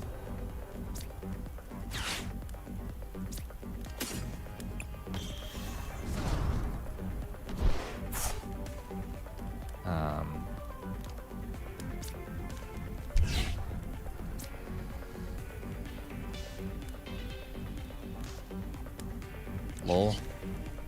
Okay, there we go. I was like, why is it not letting me use this ability? Let's see.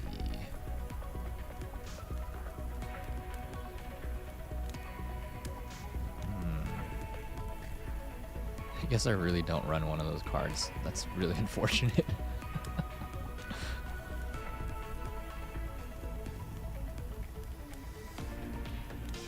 I go back here. Okay. Go back.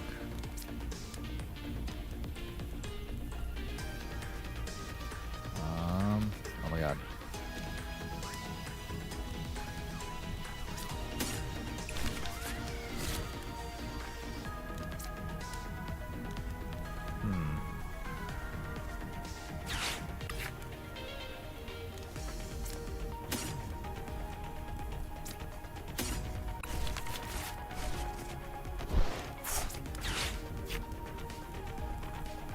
Sorry, chat. I'm like thinking.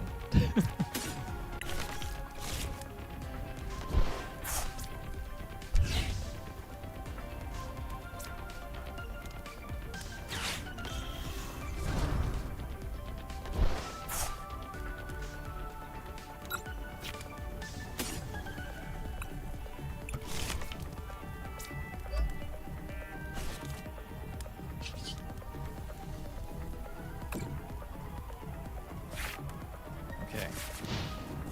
A lot of brain power.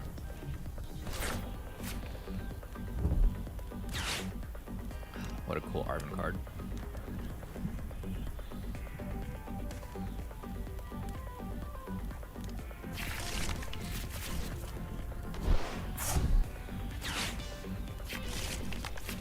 Oh no.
Oh man.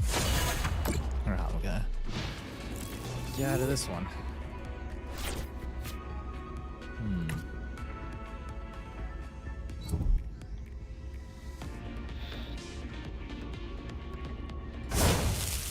Right. Breathing clause does that much damage.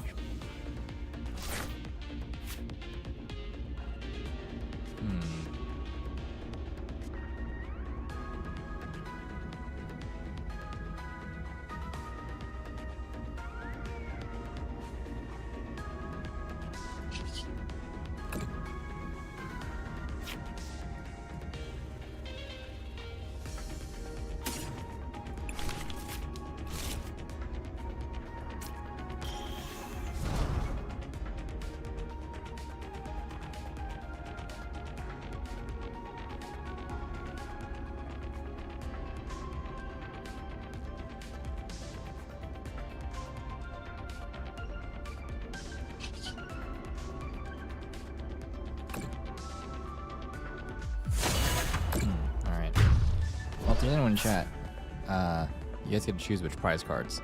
So you can pick a number 1 through 6. Or we get to pick 2 cards. So anyone lists any number 1 through 6 before the timer runs out. If not, I'll just grab 2 cards.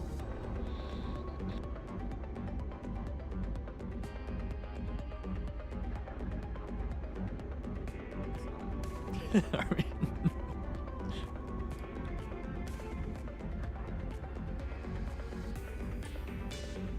let's go with these 2. Okay.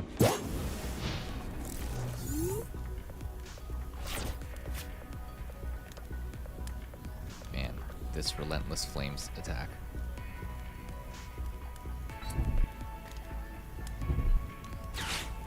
Oh. Nice.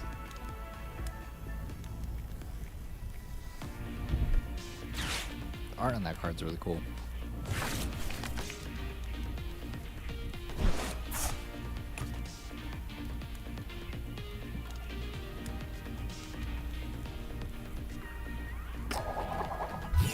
Oh my goodness.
Oh, nice Iono.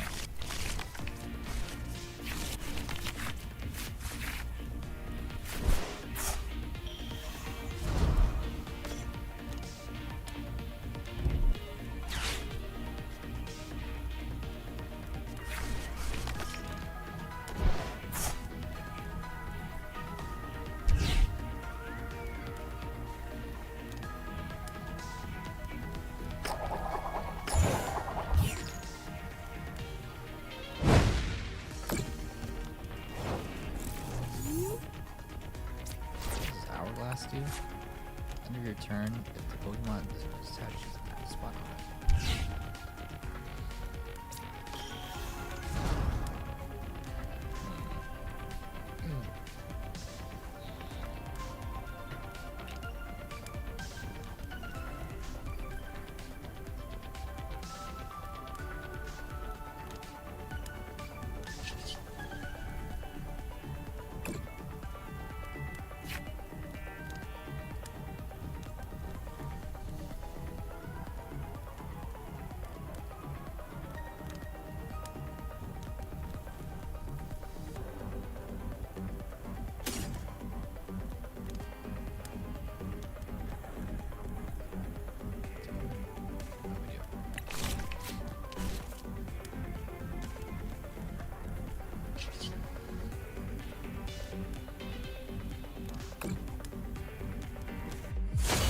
My luck has run out.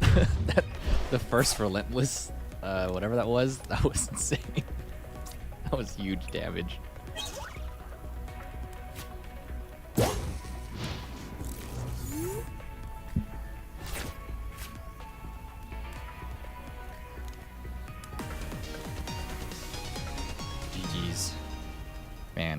I could see where that.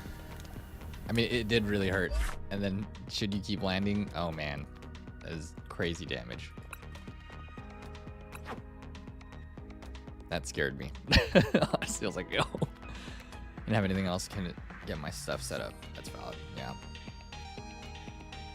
Would you like to run it back? That's a fun deck. I want to see the other stuff too. That's true. I could also not use it.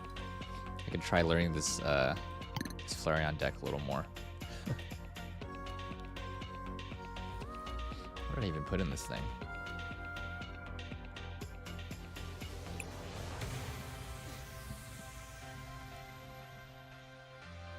The last time I'm going to be able to play this Charizard deck is going to be the end of this month. And then I think even before that, we got to work on changing it.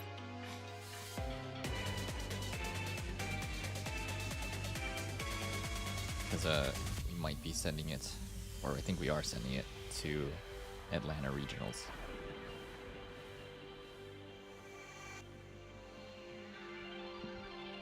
IRL though, not until April. Yeah, I saw that, 11th of April, which is the literal weekend of Atlanta Regionals. Oh, on TCG Live it's the 27th of March. Noted. That's very soon. Okay.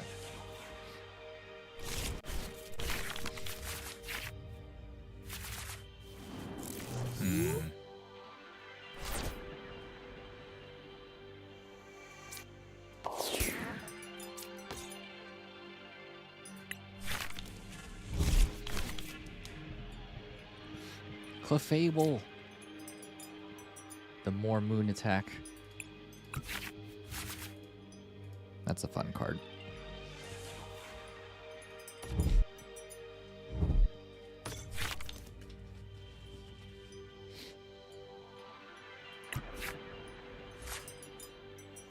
Oh, the Togepi. Doesn't Togekiss have a prize card thing too?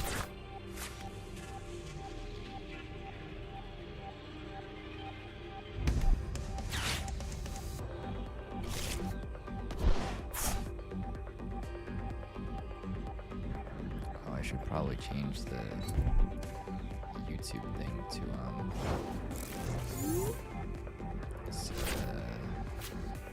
gaming. There's an Onyx in chat.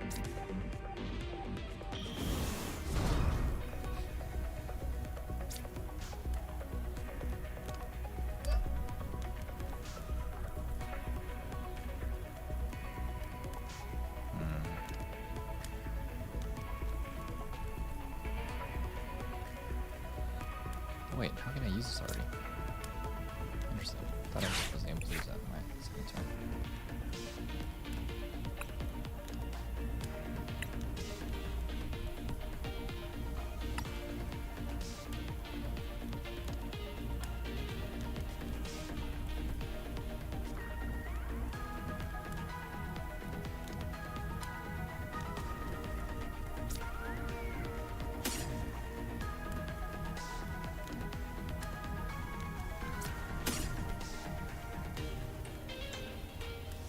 Realize I don't have that in this deck. How interesting.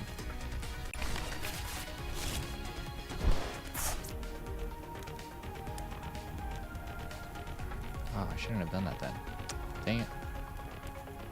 Huh.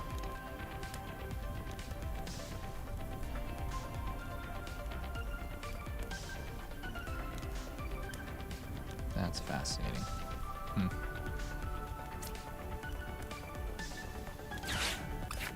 Oh well.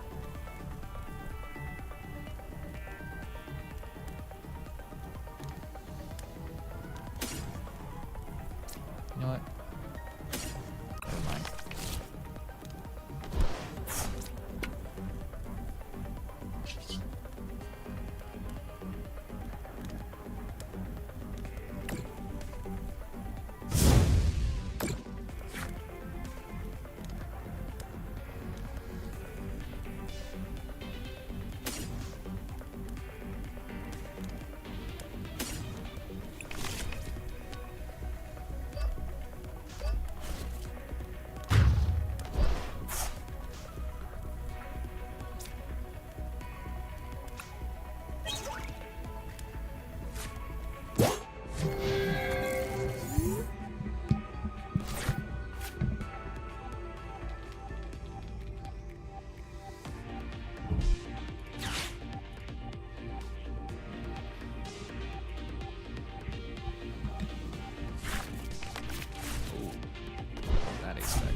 knocked out by damage from your opponent.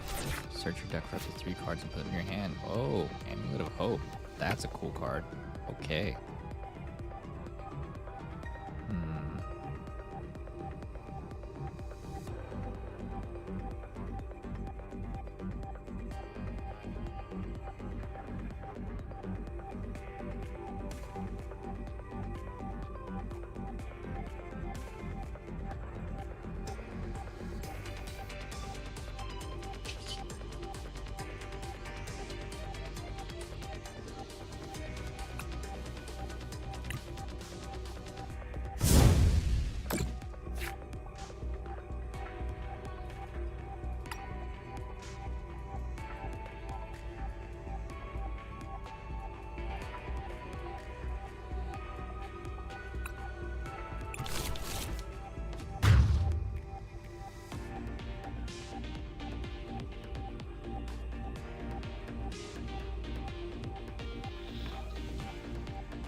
Oh. Did your game freeze Harmony? Because mine did.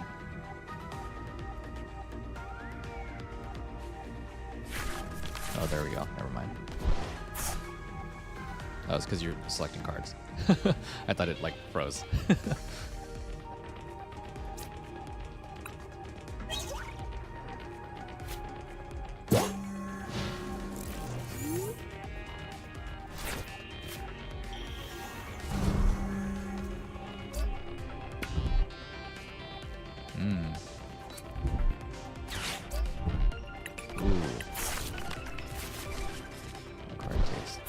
Damage from attacks from your opponent's Pokemon.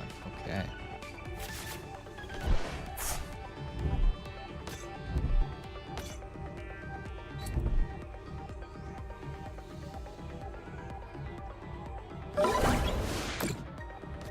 Oh, nice.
Hey, what's going on, Julian? How you doing, man? Doing all right. Stream's going Okay. We're just chopping up a chat and playing some TCG Live against Harmony right now. How are you doing, man?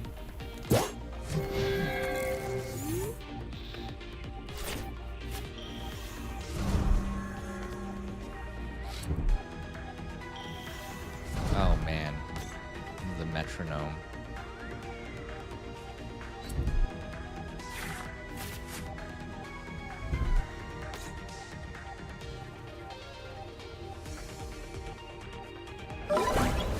Nice.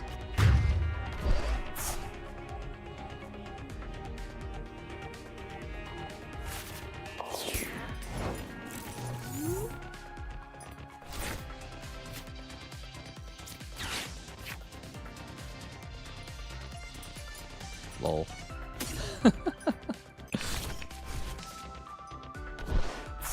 Well, isn't that great? Okay, let's see.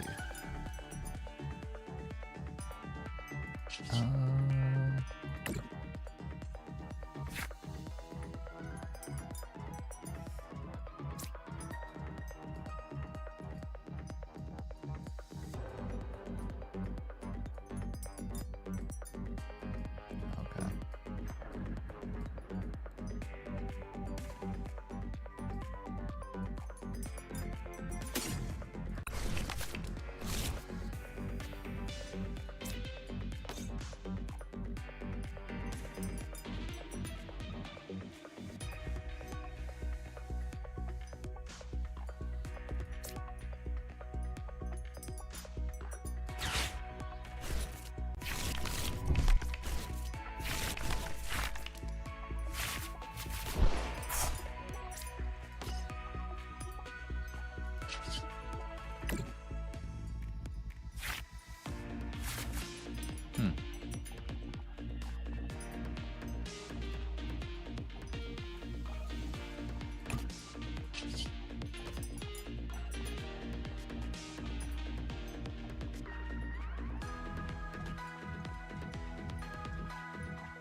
I don't know if I should have done that, but this is probably my favorite single prize deck I've made. I'm excited to add the new Lily's Clefairy. Yes, I'm excited for that too. So Dragon types will have Psychic Weakness. That's exciting. Ooh. Nice boss order. That's game. Right? Does 100 damage to one of your opponent's Pokemon. Oh no, that's it. Okay.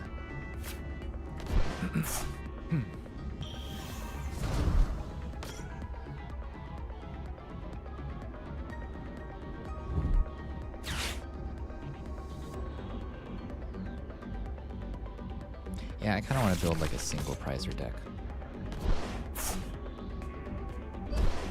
with like whatever cards that I have. Just seems like it'd be fun. Oh, nice. Grasping Draw. No energies. Sweet. Okay, let's see. What's this guy do? Oh, we don't though.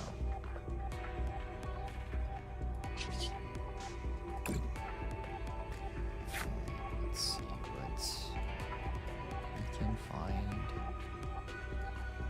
Actually, I'll go back.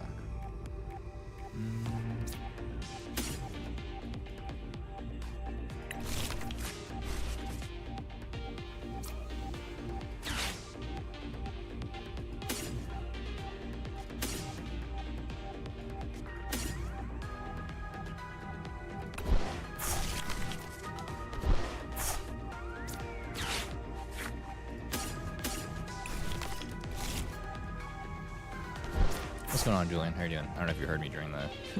if you were on the ad or not.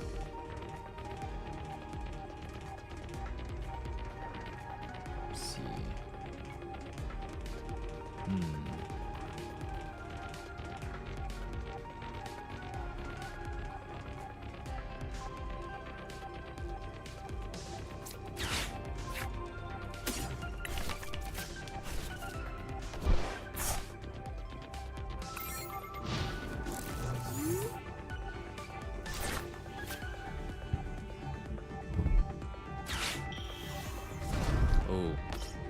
Toga kiss.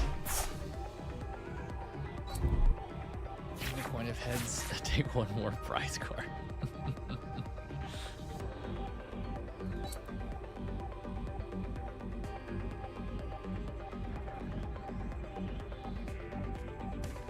Oh, and the metronome.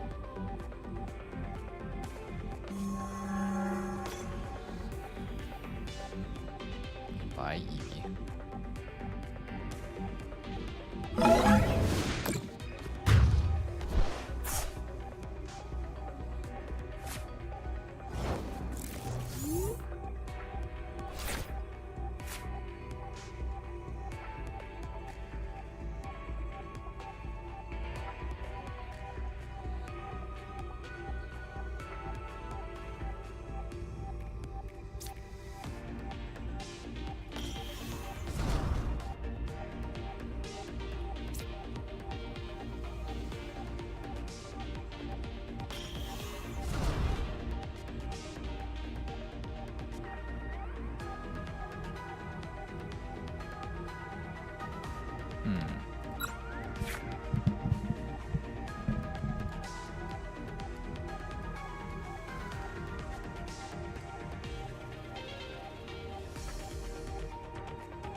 I'll read that in just a moment.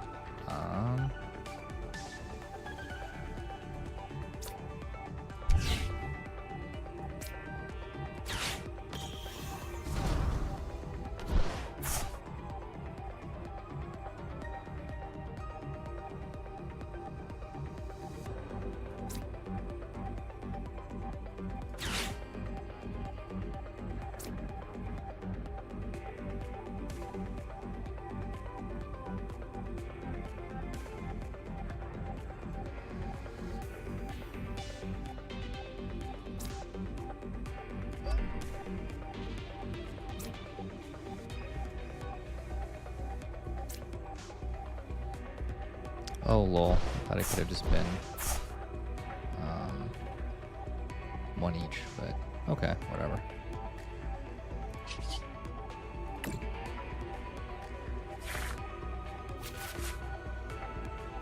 Fascinating.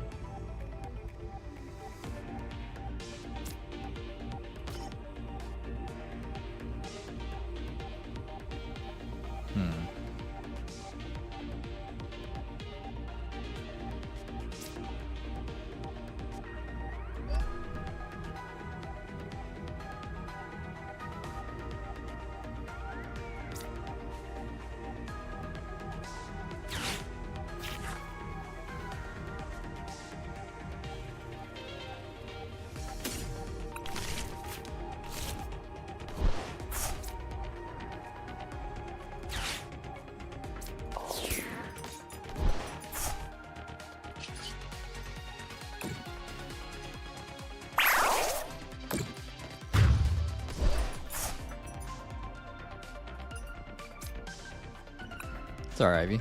I'm so dumb I almost got scammed. Oh no! I'm glad you ended up not getting scammed. Hope everything's okay.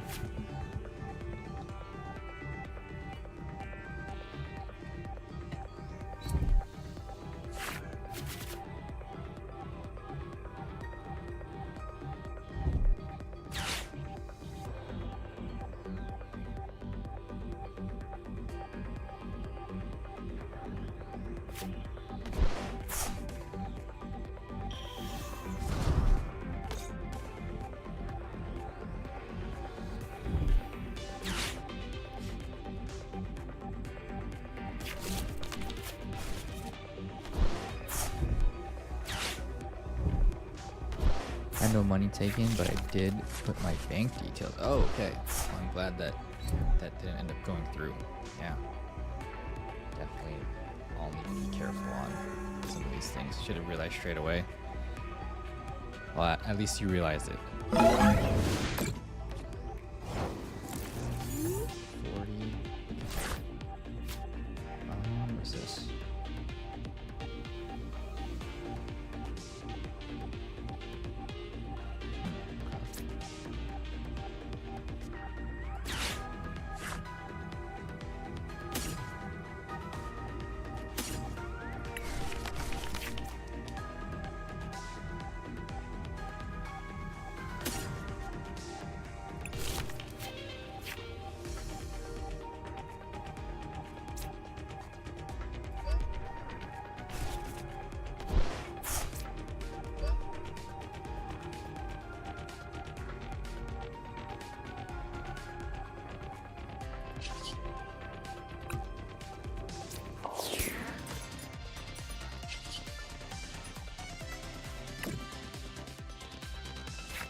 True. Yeah. I'm glad you ended up not getting salmon. You realized the time.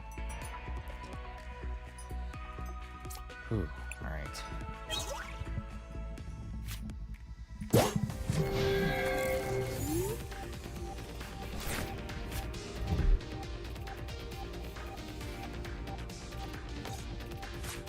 Ooh. Nice de-evolution. GG's. I had damage on there already. Nice. What a dub. Wow. That was nice. Man, what a match. Did not expect that I'd have to end up using my Pidgeots as a form of attack. Yeah, I probably should have looked for an Iono, but I was like trying to find more energies and stuff. Had I had one in hand, I could have pulled one from a quick search or something, but that was fun. Yeah, I want to build a single prizer deck. That's really cool. Alright. Because, kind of, I mean, like, yeah, Charizard or the rotation I have set up, or the deck list I have for Charizard is going to change. I know I can just fill it in, but I'm kind of curious, like, should I try building a single prizer deck from the cards that I already have? That was a lot of fun. That was a really fun match. Do I play TFT? I do not, unfortunately. I've been recommended it though, since I do enjoy games, I guess, like, if I'm remembering.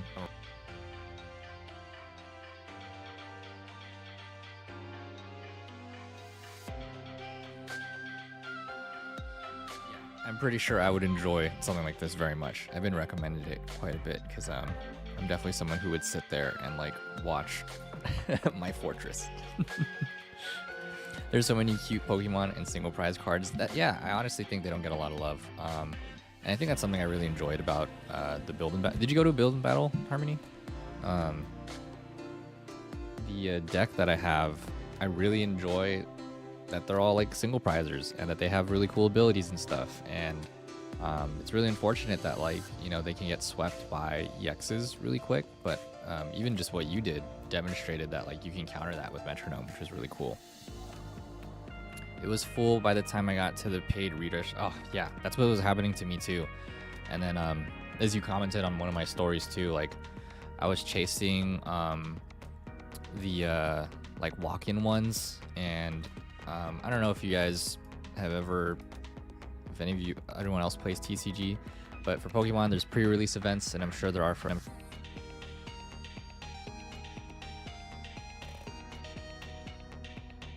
Surging Sparks. Like, it wasn't like this. Like, you could walk into a store and there was plenty of spots. And I think especially because of Prismatic, like, the hype train for Pokemon has just gone through the roof. And, you know, I walked into at least a total of like 3 or 4 stores just to, oh, my mic was cutting in and out. Sorry, it's probably the cord. That's why I'm like holding it right now, because I'm probably too extended. Hopefully it's okay. Thank you, Harmony, for letting me know. Yeah, I walked into about like 3 or 4 card stores to participate in pre-release build and battle events for Journey Together's here, and they were full. You know, yeah, I'm down to do another one. Let's do it. Best 2 out of 3. Oh wait, that's a quick challenge. Oh wait, hold on. Do I want to try the Eevee deck again? Because that was fun. I just want to get better with this, but I also feel like I need to switch out some of the cards. You know what? Let's do a different deck. Oh wait, I was about to click play. That's the wrong button. Where is it? There you go. I don't even remember what's in this deck. Oh god. Alright, we'll just try our best here. Did I not send it? Deck? Challenge. Send. There we go.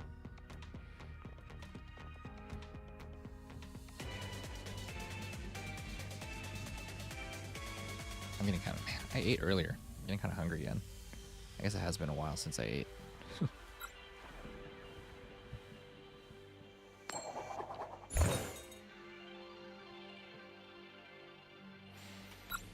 Guess I'll go first.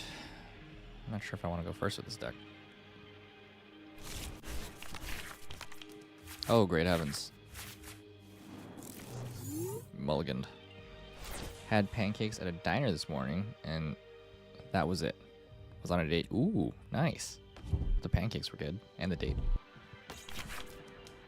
I just saw like pancakes on my feed this morning, like a really simple way to make some, and I kind of want to try it.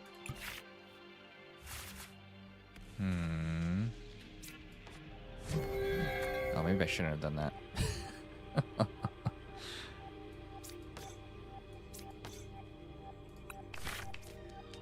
Forgot how this deck works. Let's see. Okay.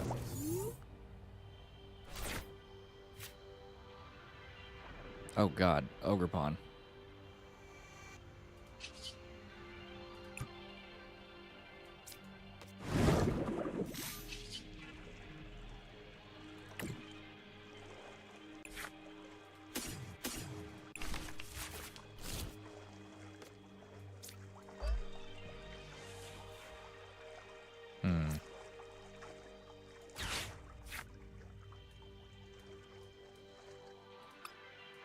What's in here?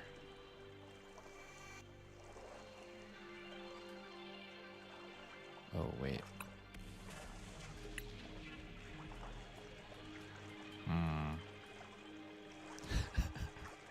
Need to like look through this deck. How do I use this again? Let's try this.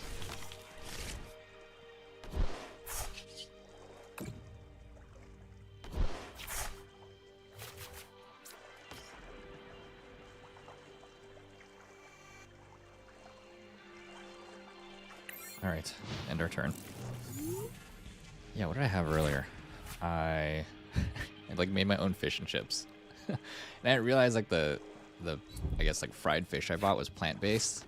I don't know if anyone's like Christian or Catholic here, but on Fridays we're supposed to be fasting. So like I bought some like kind of like filleted fish, and it wasn't until I started cooking that I was like, wait, this is plant-based. Like the goal was to eat fish. I mean, it's still healthy, but I was like, I just was trying not to eat meat. And I wanted actual fish, but I was like, oh, I probably should have read it before I purchased the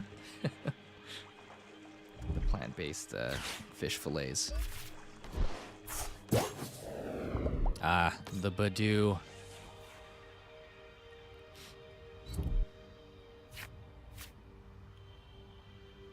Badoo's such a great card. I can't wait to like incorporate and try to use it.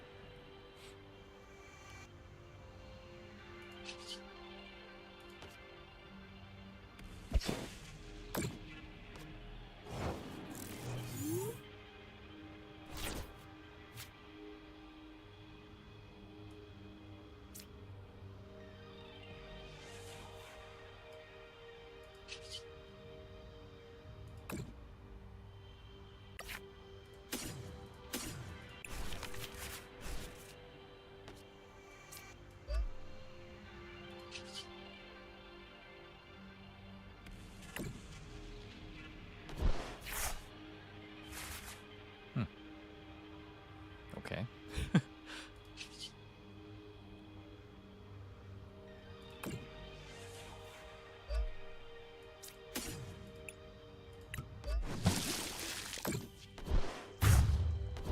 All right. What should we take, chat?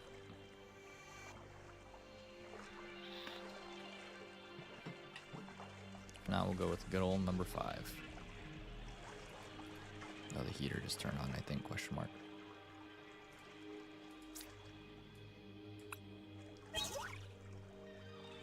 Yeah, I'm kind of hungry again. Earlier, I was like almost too full to like finish my food, which I still did, but I was like, nice.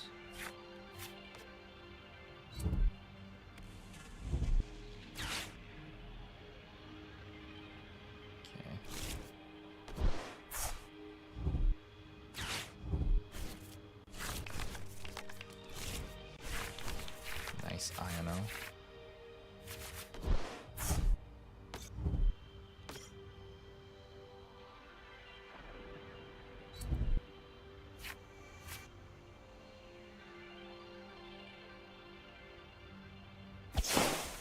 Sheesh.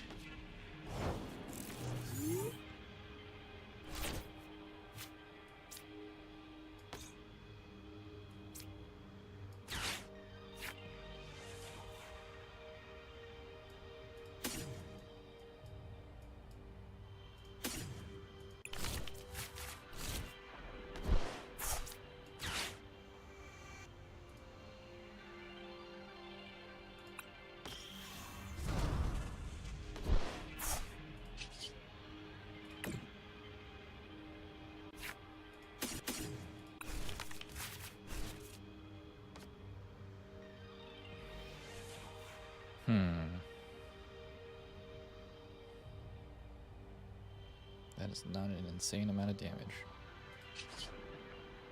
I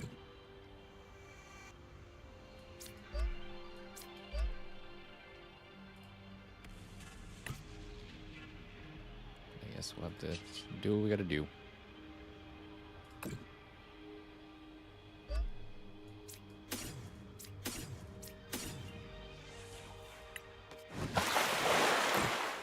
Jeez. So much health. Wait a minute. He has more health? Take 20 less damage from attacks. Oh, that's only you. I guess I have 250. Is it Krigatune? Oh, they have 40 HP. Nice. Amazing.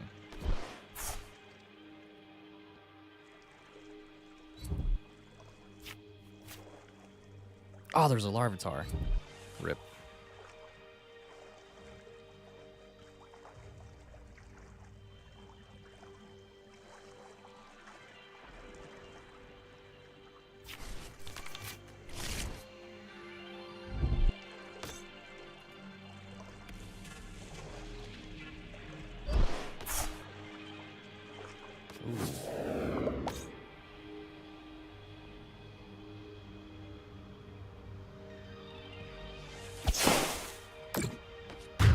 Nice.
It's starting in 50 seconds. We gotta knock out.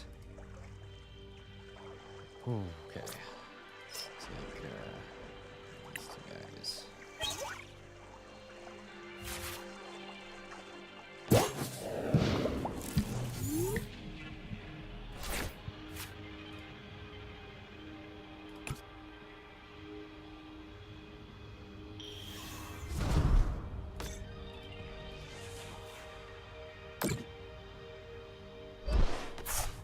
that heal all the damage? Oh my goodness. Wow. That was cool.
Upon returning, no, the teal dance.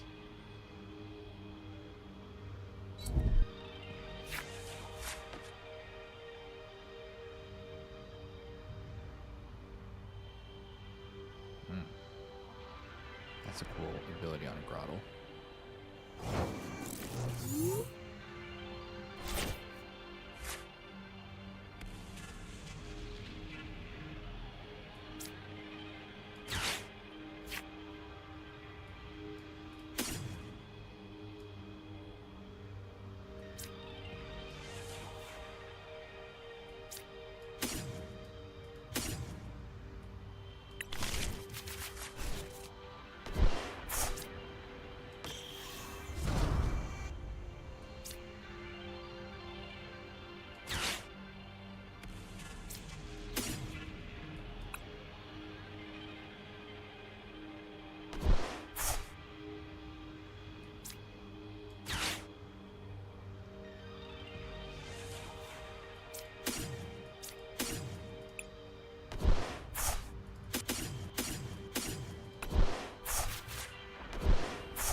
Ooh, okay. Interesting.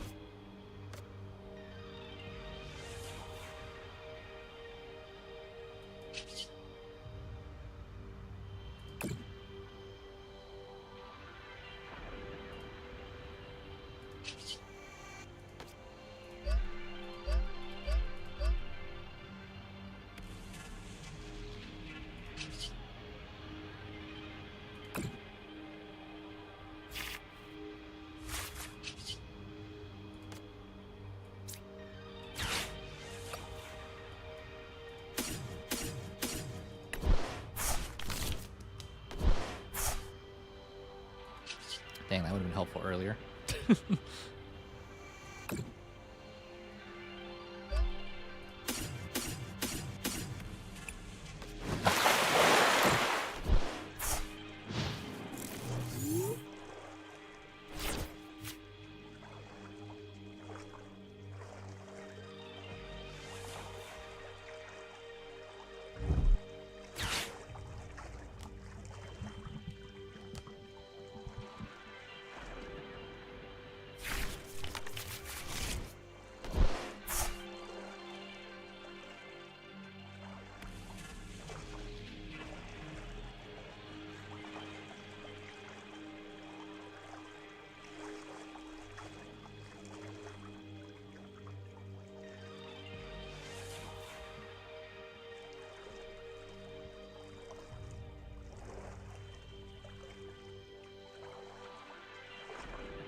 Really like this grotto ability. Let's see what does Frosty Tools have to say. Newscast updates. Chat's buzzing about Ivy's banking blunder and a query about TFT strategy games. Harmony riding the GG wave after a close match lamenting over cute but overlooked Pokemon cards. like issues were noted, and there's a talk of tiebreaker post food break. Plus, a diner date with pancakes fuels the day. Oh no, Larvitar broke free in the chat. Oh man, the Whimsicott heal. Insane.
Why is he doing that?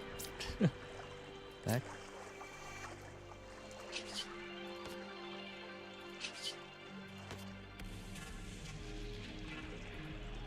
My game is tripping.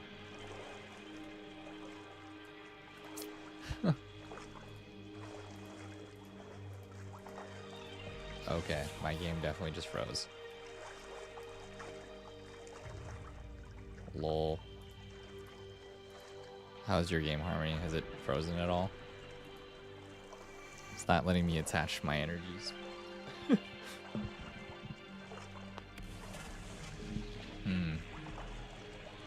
don't know how we're gonna get out of this one. Windowed? Yeah, my game froze. That is unfortunate.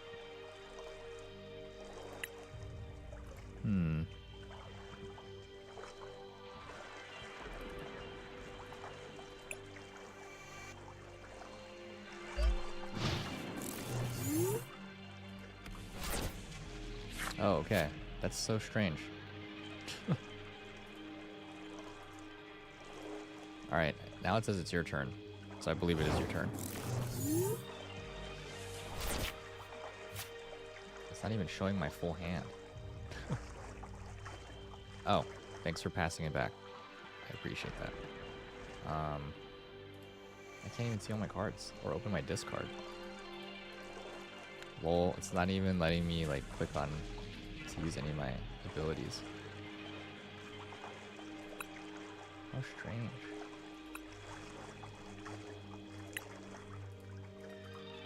Oh, time's probably just gonna run out here.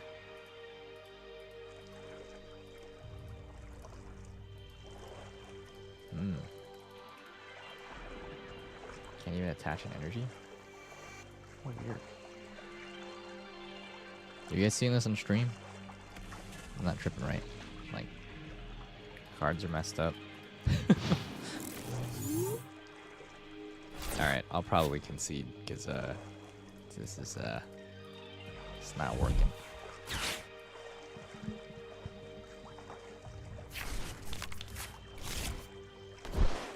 Let's see if Harmony goes, will I be able to make a move or not?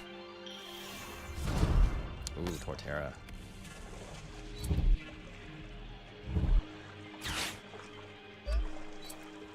What move is this?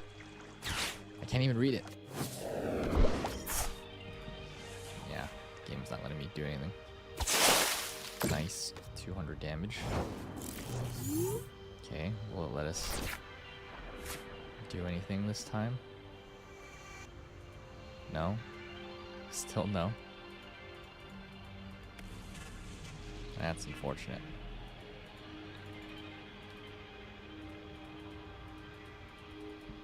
Dang it. Alright. Game's not working, Harmony. Sorry. GG's though. Oh, but the concede button works? Oh, it's not even loading my concede? It really was, yeah. Wanted to see where that was gonna go. Wow. Did it show conceding on your end? Mine's not even loading. GG, I think, was able to heal out your damage, and you might have been out of energy retrievals. Yeah, I believe that was the last one I used. I was gonna knock out Ogerpon, and that would have been, I think that was the final one. I probably had one more that was prized, and then would have just tried to tough it out, I guess. Had a boss's order ready. I mean, you can see it, but did your game load on the concede?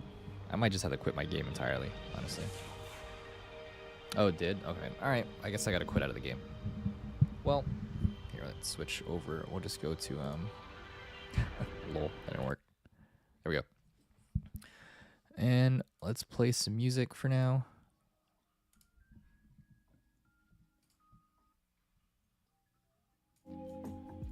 While we get this figured out. Thanks for the games, Harmony. I hope you enjoy your food or get some food. I can't even, I really just had to force quit the app. I can't even go to the main menu to like log out. Late night Wendy's might hit different. I will agree that it does. That was very fun. Yeah, I like all the decks. That was really cool. I'm very inspired to try to build like a single prizer now. I want to try it out. I also really wish I owned the Qian Pao Baxcalibur deck. I personally really enjoy that deck a lot. It's very fun. I'm glad Lost Vacuum is going away. Dude, I hate Lost Vacuum so much. I 100% agree with that. The Lost Zone, worst nightmare. Honestly, I hate it. All right, well, I'm gonna go grab a snack or see if there's something I can eat real quick. I'm gonna pause this timer. Oh, it actually worked. Okay, cool. And then maybe when we come back, I will open some of these Pokemon cards. We got a couple packs to open. We got some stuff from the pre-release that we got, and then some Japanese packs from I think it's called Heat Wave Arena. And then my brother got me this booster pack. He was at KawaiiCon in Hawaii. He volunteers there for the past few years, and there's this artist. I don't know if you guys can see it. That's not a good example. Let me try to get the card out. So there's this artist. I don't know if these are like trading cards, but if you guys know this anime, it's Full Metal Alchemist Brotherhood, or full FMA. And they're standing on the hillside of Risen Bull, where their house was, I imagine. So cool art. And my brother got me a booster pack from the artist, I guess. So we're gonna see what's inside of here. I don't know, see what other kind of trading cards they make. The Ludicolo is replacing Kricketune, but works for all Pokemon, not just grass. Oh, everyone gets 40 HP. Yeah, the Kricketune card was really cool. I like that. My next move was to knock out the Ogerpon and then bosses out your Kricketune. And I think that's what I was going to do. But alas. That was fun, though. That was a lot of fun. I enjoyed that a lot. And the Whimsicott healing, really cool. I also really like that you kind of just had Grottle out until you turned it into an attacker when you needed to, unless you just couldn't, get Torterra in hand. But I really like that its ability can help you accelerate energy, and then you use Ogerpon to just get more energy or just more cards. That was really cool. I like that a lot. Oh, searching for a grass Pokemon. I thought it was an energy. Okay. All right. Never mind. I misread that. That's cool. I wonder what I'm gonna eat.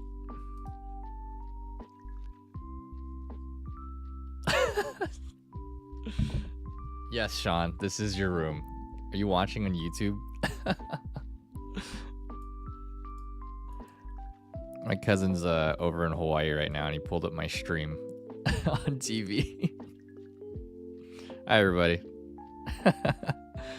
Let me switch it over. Where's co-working? Let's do that. Gaming is supposed to be the full vertical camera, but yes, we are in your room, Sean. Thanks for letting us use it. Happy spring break. I hope you guys are having fun in Hawaii. Tell all of your friends hello and hi, family. It's actually a Torterra EX deck. Oh, it is, but because Whimsicott heals all damage and Torterra is the only one, really only needs one energy, 180 damage with full bench. Wow. And with Hero's Cape, Cricketune, Torterra gets 440 HP. That's big.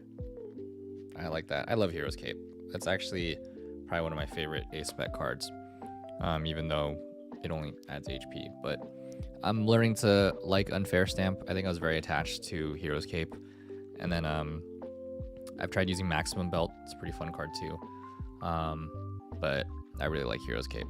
And I'm going to try using Grand Tree at some point, see how that helps us out in some of our other decks. But I don't know. We'll see. We'll see. 480. Wow, that's huge. That's a lot of HP. That's actually more than the megas that are coming out, right?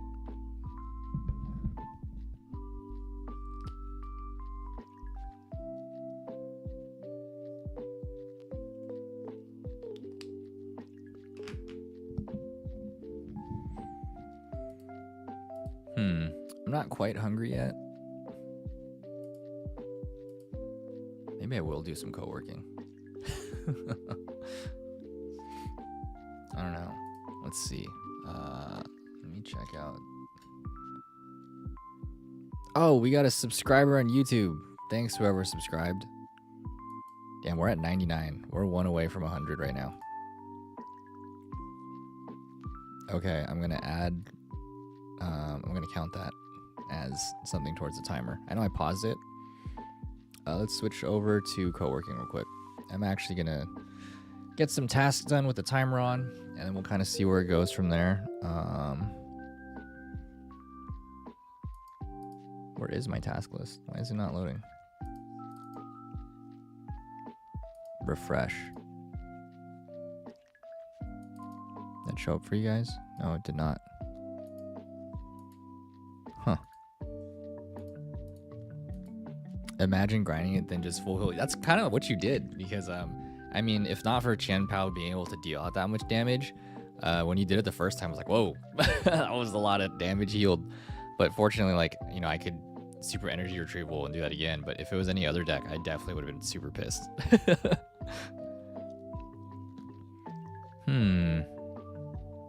Where's my like task list and stuff? We're trying to co-work here. I guess it doesn't want us to co-work tonight? Question mark. Let's try it. Hold on, let me try typing into it. What also? Yes, good counter against Charizard. I would 100% agree with that. Let me try this really quick. I don't know. Clear all. Played him. Yes. I guess we're not co-working. There was stuff I wanted to get done. I could still get it done. I mean, the list doesn't really matter. It would just be nice to have my timer up here. I don't know what's going on with it.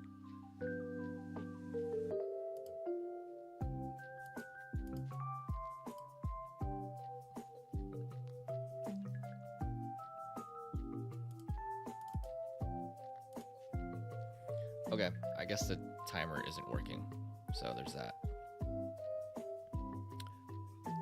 We'll do this the old-fashioned way. Where are my sticky notes?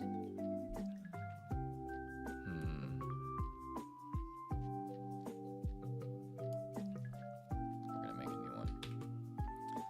Let's see. what is today? 3/22. I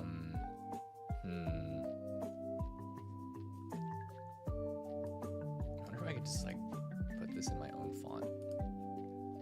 Let's see. Show fonts. And then my fonts. And there we go. Let's do that.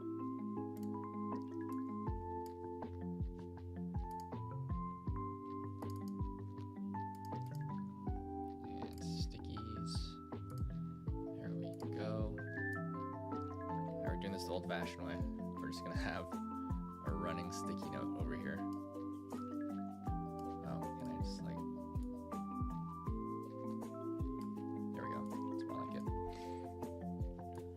And let's move. Sorry, folks. I'm just gonna move stuff around. I guess we'll... Follower timer settings is 300 seconds. So like 1, 2, 3, 4, 5. And then resume timer. There you go. Thanks for whoever subbed on YouTube. Appreciate it. I do want to try making a cool grass deck with Leafeon and the new grass cards. The Lilligant with Sunny Day boosting grass and fire Pokemon damage. So that is cool. So like a Flareon Leafeon deck with Lilligant and Ludicolo support. I love how your brain works, Harmony. That's super cool. That sounds awesome. I'd love to see you run that at like a regional or something. We are going to try to go to Atlanta regionals and catch up with Ojemo Art, one of my former students. So that'll be fun. I just need to, that's some of the things that I need to work on today, looking into planning that trip. So that deck sounds awesome. I'm Yu-Gi-Oh! Brained is all. Okay, that makes a lot of sense. After getting to know one of my homies, AJ, or Does Size Matter a lot more, because he's also very much like that too. I could see why like y'all think that way with all of the connecting everything. And then here I am, still just trying to learn the basics and all that stuff. But I do feel a lot more comfortable with TCG now. Something that I was talking to Josh about, or Ojemo. And I don't know if folks saw my Instagram story. I didn't really get to post about it yet. Might make a video about it. I don't know. But we technically should have went 3-0 at this build-in battle. The tie was from, like the turn 0 stuff. But most of my first match, I was teaching my opponent like how to play the game, which is fine. Like build-in battles are meant for people to, get into Pokemon TCG and learn. And then all I had to do, should there have been a turn 4, like I would have knocked them out. But, I could have planned that maybe a little bit better. And also the game could have gotten a lot faster. Whereas my match 2 and 3, they went really fast. We ended before other people just because, they were both avid players of the game. So technically, and the entire night, like, we didn't lose a Pokemon. We swept, like, everybody, which is, I'm shocked by. I mean, I know it's just a build-in battle, so it's kind of whatever, but I was like, wow, cool. Meanwhile, Avery Charizard using Burning Darkness too. Honestly, that's like what I'm used to. And what Josh is kind of pointing out, he's like, dude, like the fact that which is the point of build-in battles, but he was like, the fact that you just got brand new cards, you had no idea what was in Journey Together, you threw together a deck, you swept everybody. And my final opponent, which is the crazy part, was a kid who went to Pokemon Worlds, and he placed like in the top 130 out of 500 kids in his division. That kid was really good. He was very intimidating. I watched his match before mine, the one that we had together, and of course he was one of the few people that pulled an EX at the build-in battle. And he was just destroying this like teenage boy he was playing against. The kid was just like, he looked at me, he's like, bro, I'm cooked. And then I was looking at the cards on the table, and I was like, wow, like the Zacian or Zacian, whatever you want to call it, its attack was kind of crazy. It does require a lot of energies. And the deck that this kid built was like practically a control deck. I didn't know there was a new Cloth card that when it attacks, it knocks off energy. There's a couple other cards as well. I think it was Durant that also makes you discard energies. And I'm like, really? This kid pulled all that from from his build-in battle? Like, I didn't get any of those cards that he pulled. which was insane to look at. He barely ran any of the trainer cards. The kids are pretty crazy. And then so when the judge was announcing the final match, they announced the kid was paired with me, and I was like, are you kidding? Like, I wanted to have a fun final match, and now I gotta play against this like sweaty kid. And the kid was, of course, he's super sweet. He's probably like 9 years old or something. But he was super intense. Like, his shuffling skills, incredible. He was super fluid with all of his cards. You know, he plays like a pro. He doesn't really say what he was doing. You can just see the actions with his hands, like, oh, I'm attacking this, I'm attaching this.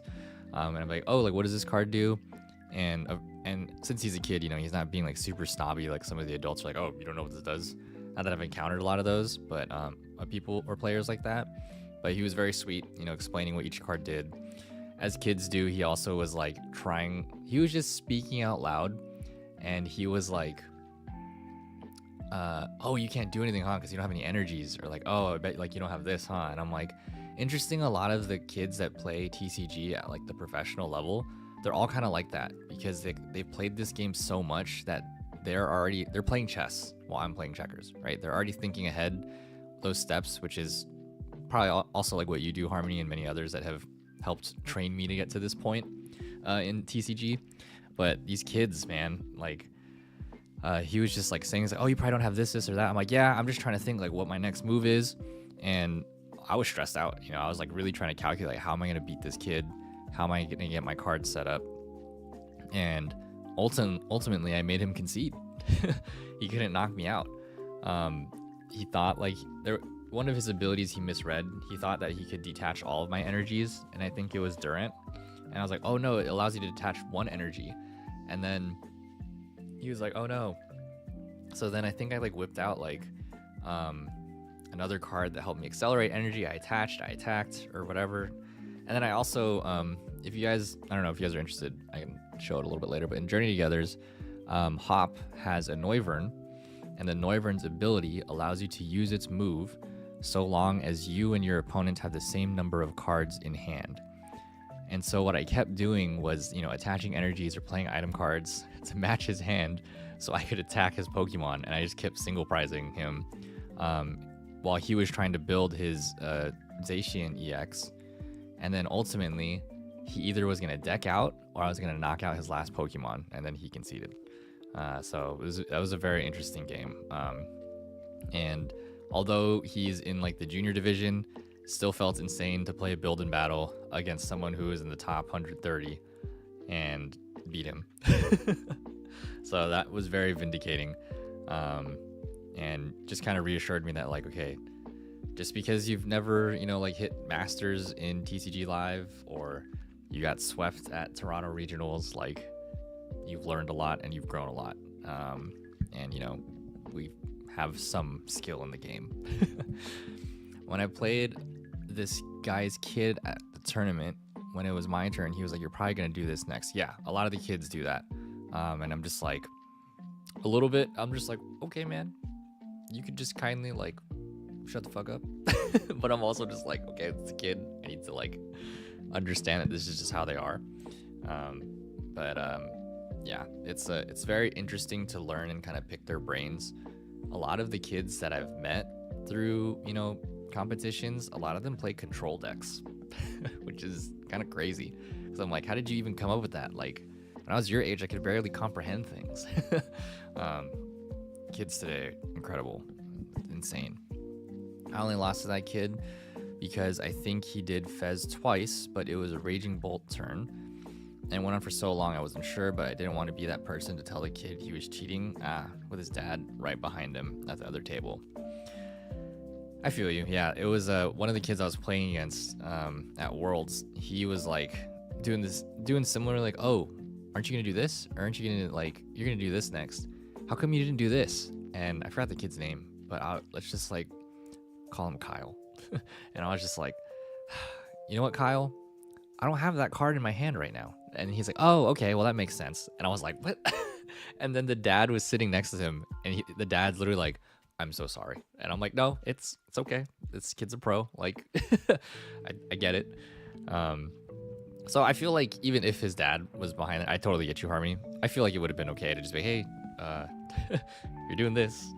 But I feel you. It's hard to like, I don't know, say that to the kid or anybody. But I think one thing I do appreciate about this TCG community and how it operates too is that judges are like super cool with you like saying those things. Hopefully the other player is also respectable of that call too.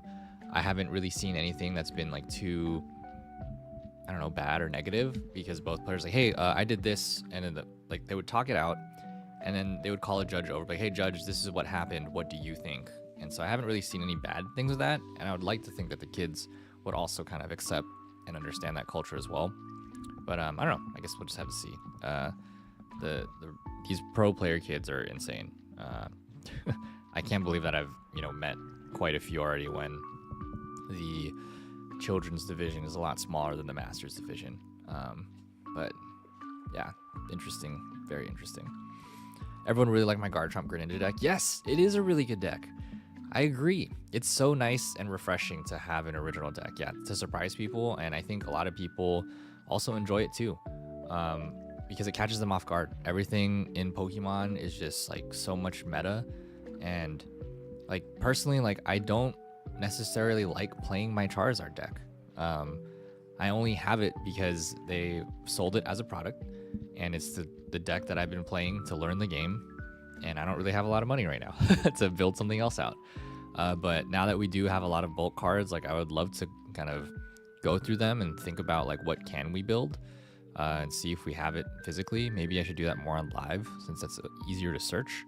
I don't know necessarily what I would build, but I would be curious to build something around, if I have enough cards, build something around like Hops cards. Hops trainer cards are very interesting, or even Ionos. Those are kind of the two main ones I own.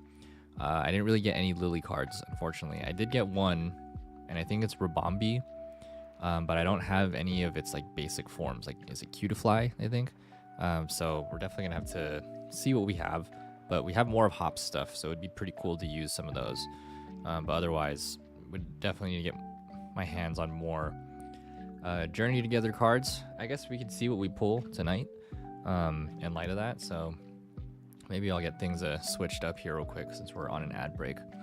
I'll pause the timer because it's probably going to take me a couple minutes to actually get things set up here. But yeah, why not? I didn't bring... I think it should be bright enough. We'll find out. Desk space is a little bit tighter, but that's okay. I think we should be able to bring the camera down and do a top-down view for everybody so we could pull some cards. All right. Oh, wait a minute. I said I was going to co-work. I got 4 entries for the art contest at the end of today. Oh, nice. Congratulations. That's awesome. Well, I totally got distracted. I said I was going to co-work. Let's co-work. Let's do that. Let me add stuff to this list. But I'm excited for the art entries. That's awesome. Let's see. So I said I needed to...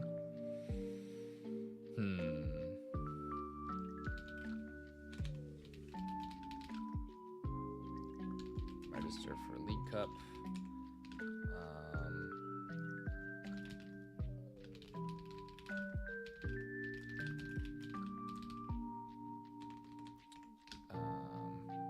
What else do I need to do? That's like super pressing.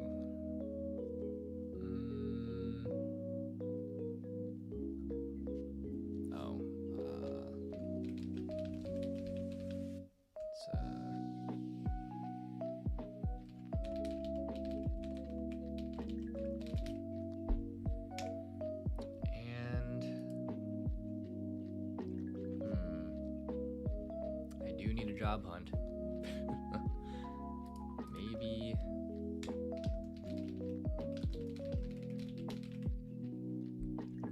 We'll see about that one.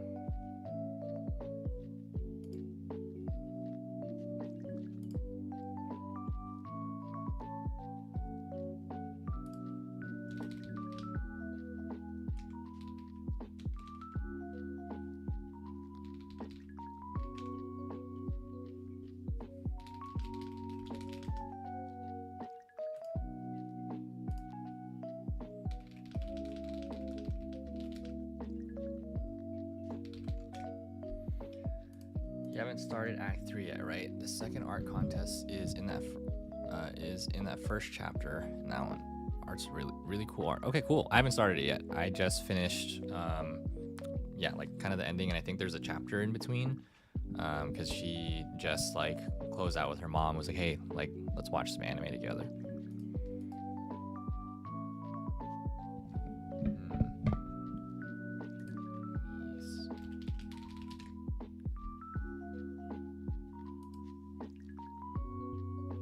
If I asked you.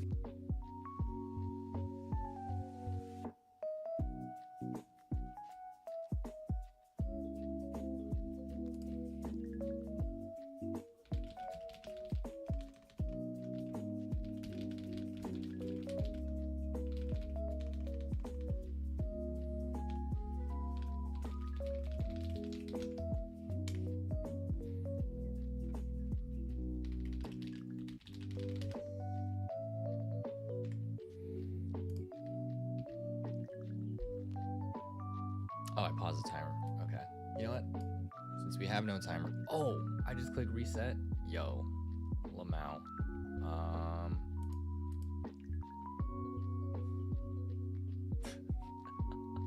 It was supposed to be 20 minutes remaining. How do I can't like edit it.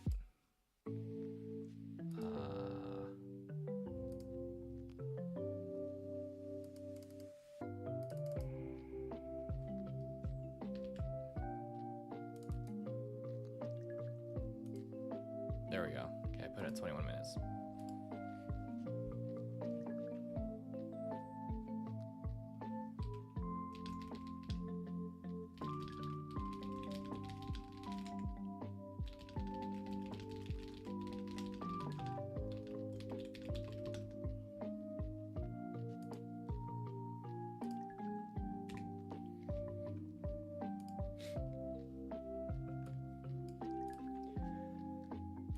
All right.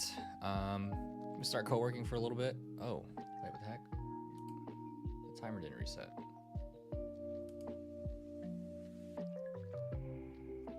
Oh, interesting. Why is it still showing 3 hours on stream?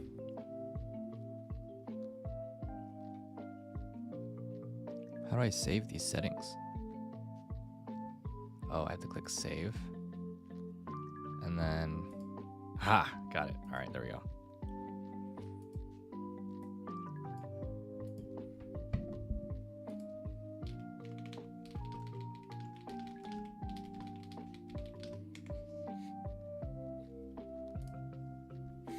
All right, that being said, I'm gonna co-work for a little bit.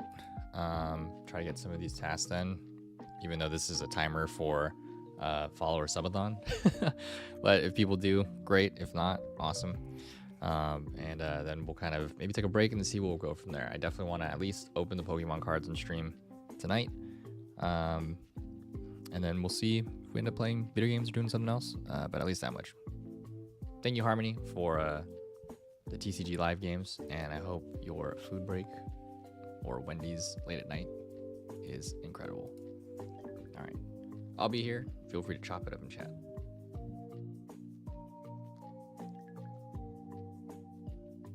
And good luck on this Foco.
live.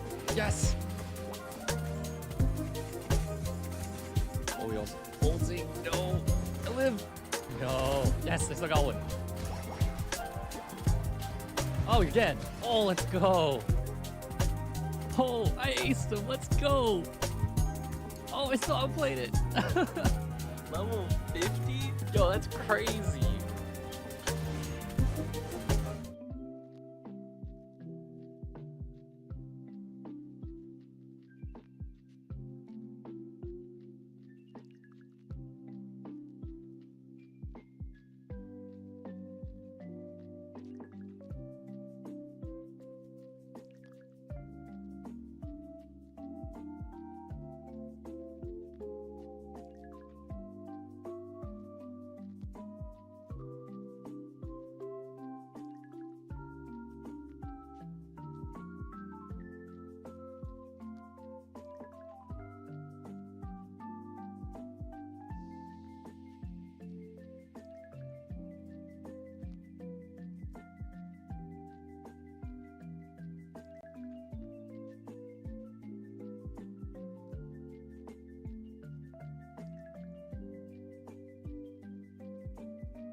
All right.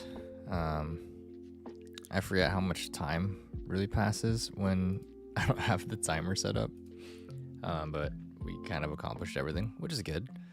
That we were trying to get done. I mean, there's definitely like a lot more stuff I need to do, but I think in terms of pressing stuff, I got some important things out of the way, which again I should have done like a week or two ago because prices went up again and budgeting is tough. So I'm glad I was still able to figure something else out, but yeah, I should have definitely made some decisions a couple weeks back. The last task we're gonna do later, question mark, hopefully by tomorrow.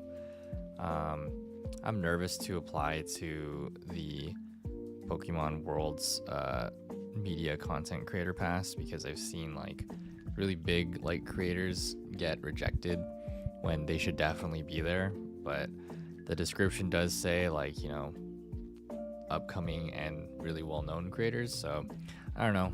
I've been encouraged by another person who did have the opportunity to be a media pass content creator pass holder at Pokemon Worlds this last year, so it would be cool. I'm still nervous to apply because I feel like even though it says it's open to small creators, thanks Ivy, I appreciate that. Even though it says it's open to small creators, I'm like, I have like no following. I mean, we do. I love everybody that's here.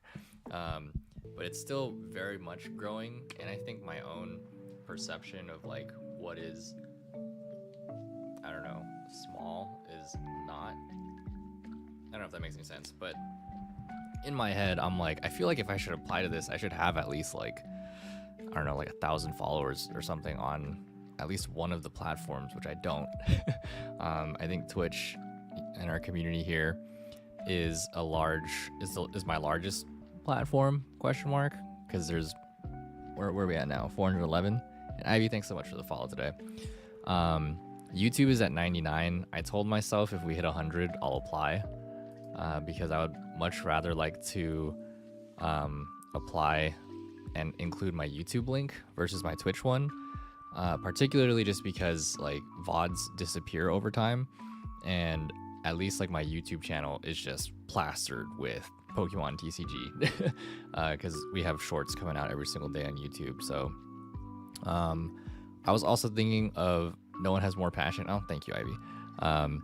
I was also thinking of using my Twitch link and profile as what I submit to the application, because there is 411 of us here, and I don't know if that would help them show a little more that like this is a growing account. But I don't know that, I mean, maybe my page does kind of like scream Pokemon when you look at the VODs and all the clips that are on my channel. But I feel like over on YouTube, it has a better layout of everything that I've been working on so far in terms of content creating. Also, not just TCG, but like my other videos that are, well, there are other shorts on there of Pokemon Scarlet and Violet, and you know, some of my stuff is out there from Worlds. So I don't know. I'm not sure how like rigorous this application process is or how much they dig into someone's profile, but I don't know. I feel like there's more content to peruse on my YouTube channel, which is why I was telling myself the application has been open for quite some time now. I don't know when it's going to go down, but I told myself, I'm like, if we hit 100 subscribers on YouTube, I'll consider applying, and I feel a little more comfortable. So we'll see what happens. My cat Kyo made a nest out of my jeans and is curled up on the floor. I feel you on that. Yeah, Miso is curled up in my lap right now, and she definitely made a nest out of like my clothes the other day while I was packing. Ivy says, yeah, and if they see Avery Balls, they might think of Pokemon Balls. I hope that's the case. I've definitely been flagged in Pokemon games for my name being inappropriate, which I totally understand. But you know, the context, as I told earlier, is that it's a play on my name. I don't think people are gonna get that outright, but a lot of people who do see me raid or do interact with me, or I kind of share my, you know, social media handles and stuff, they just get a good laugh out of it, and I really appreciate that. You know, a lot of people end up remembering the name because they're just like, well, that's so like not what I was expecting, and I'm just like, cool. I'm glad that it's something that, you know, gave you a smile for the day and something that you kind of won't forget. I actually had the opportunity to go to Twitch headquarters back in the fall, which was really cool. And I met a lot of other streamers and creators. And yeah, so whenever I told them my name, and like some of them, I've tried to keep in touch with as many of them as possible and like pop into their streams when they can. Some of them come in here as well. Honestly, really big kudos to them, because I feel like the reason that I even hit 300 in the first place is definitely because of a lot of the friends that I made over at Twitch HQ.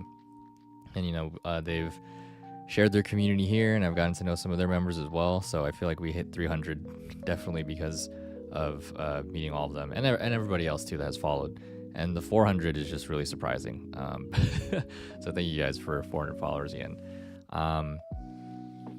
Yeah, so I'm gonna get the camera switched up really quick. I might take a moment I might need to relieve the dogs. I don't know, I'm not sure.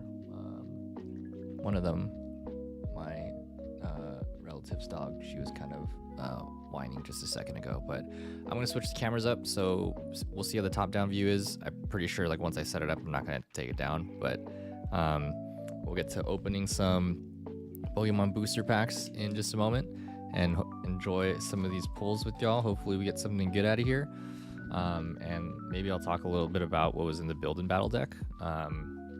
Yeah, so we'll be right back. If you want to stick around and watch me open some Pokemon cards, feel free to do so.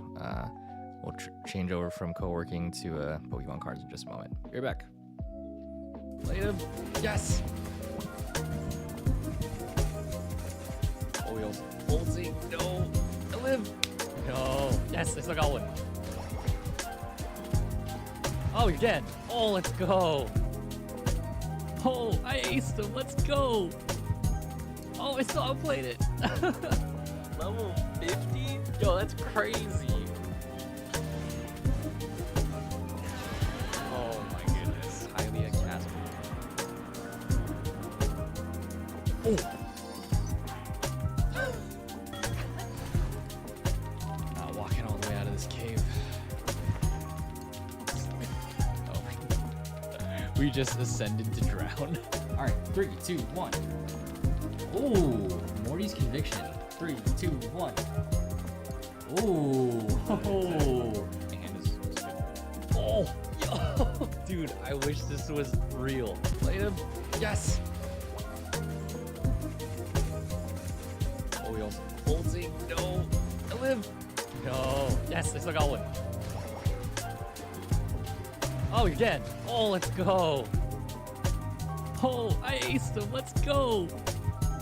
Oh, I still outplayed it. Level 50? Yo, that's crazy.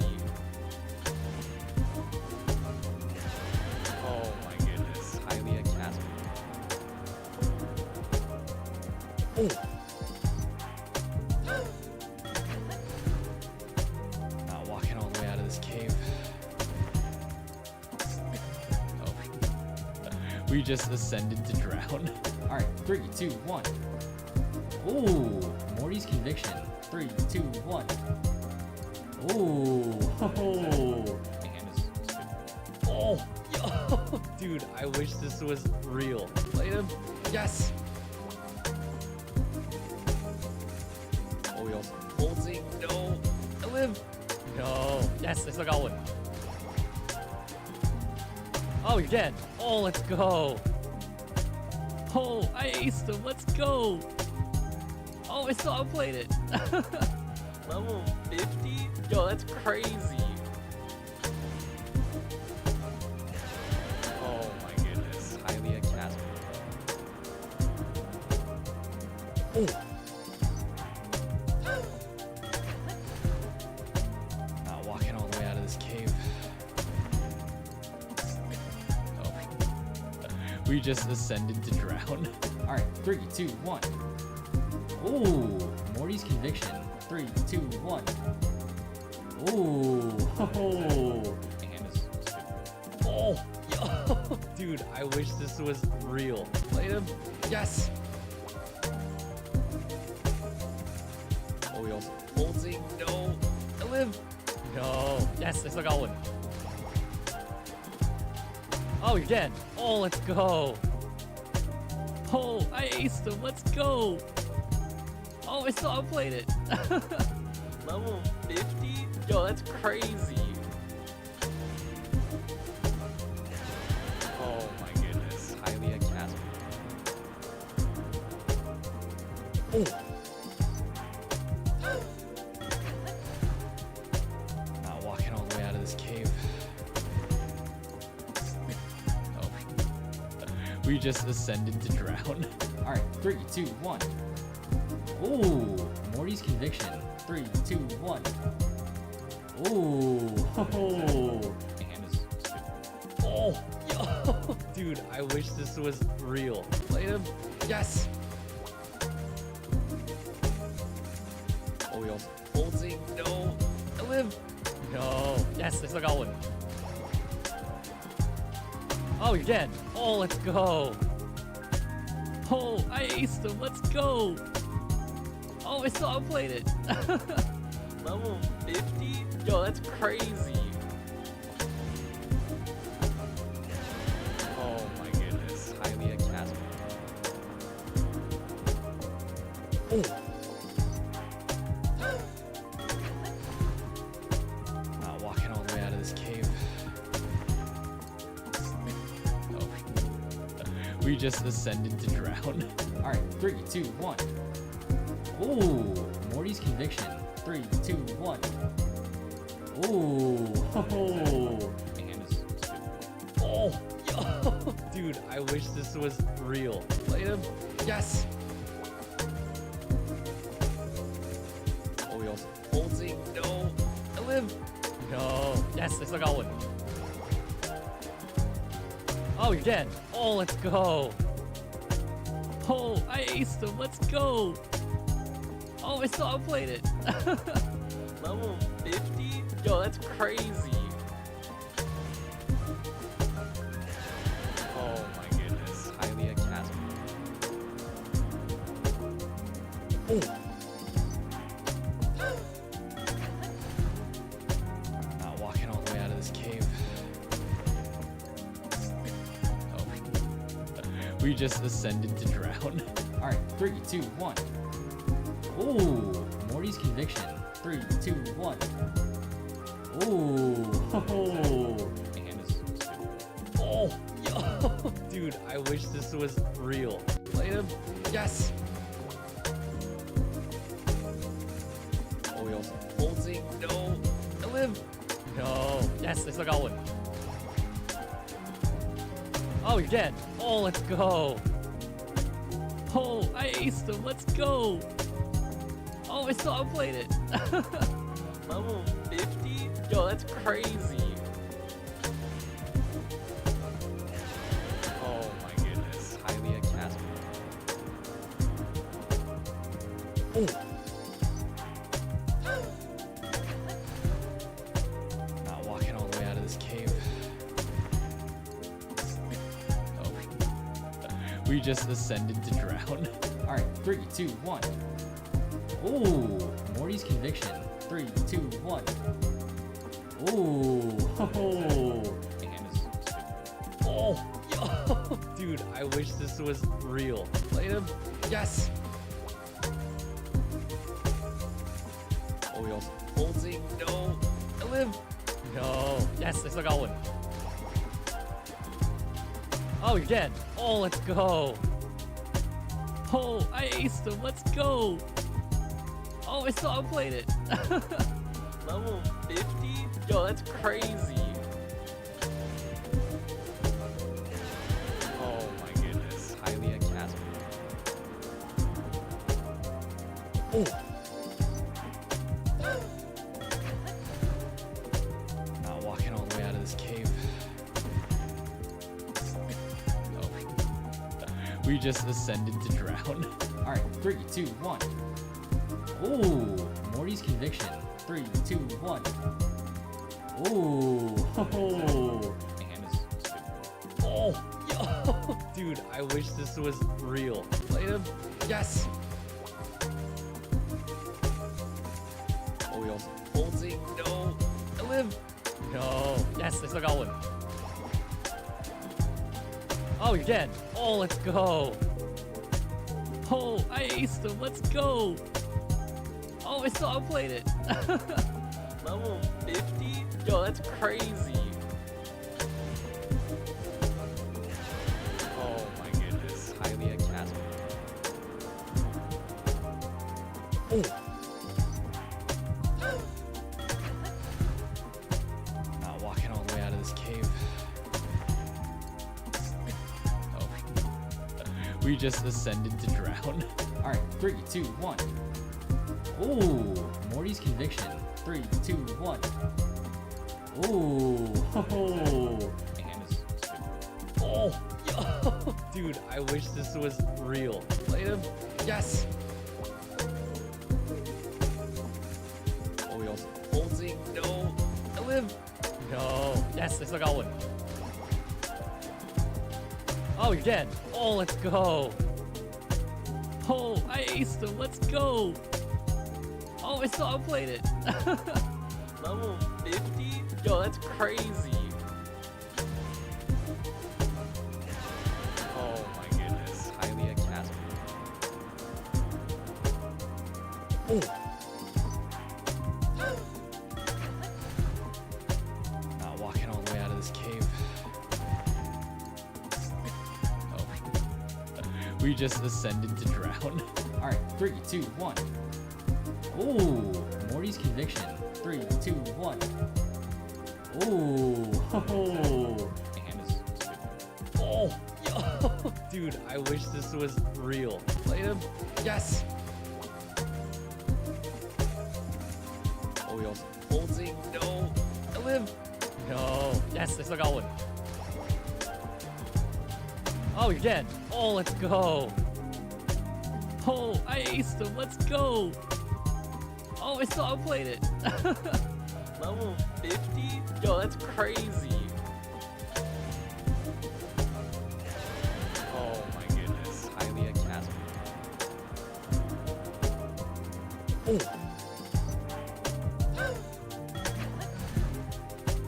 Not walking all the way out of this cave.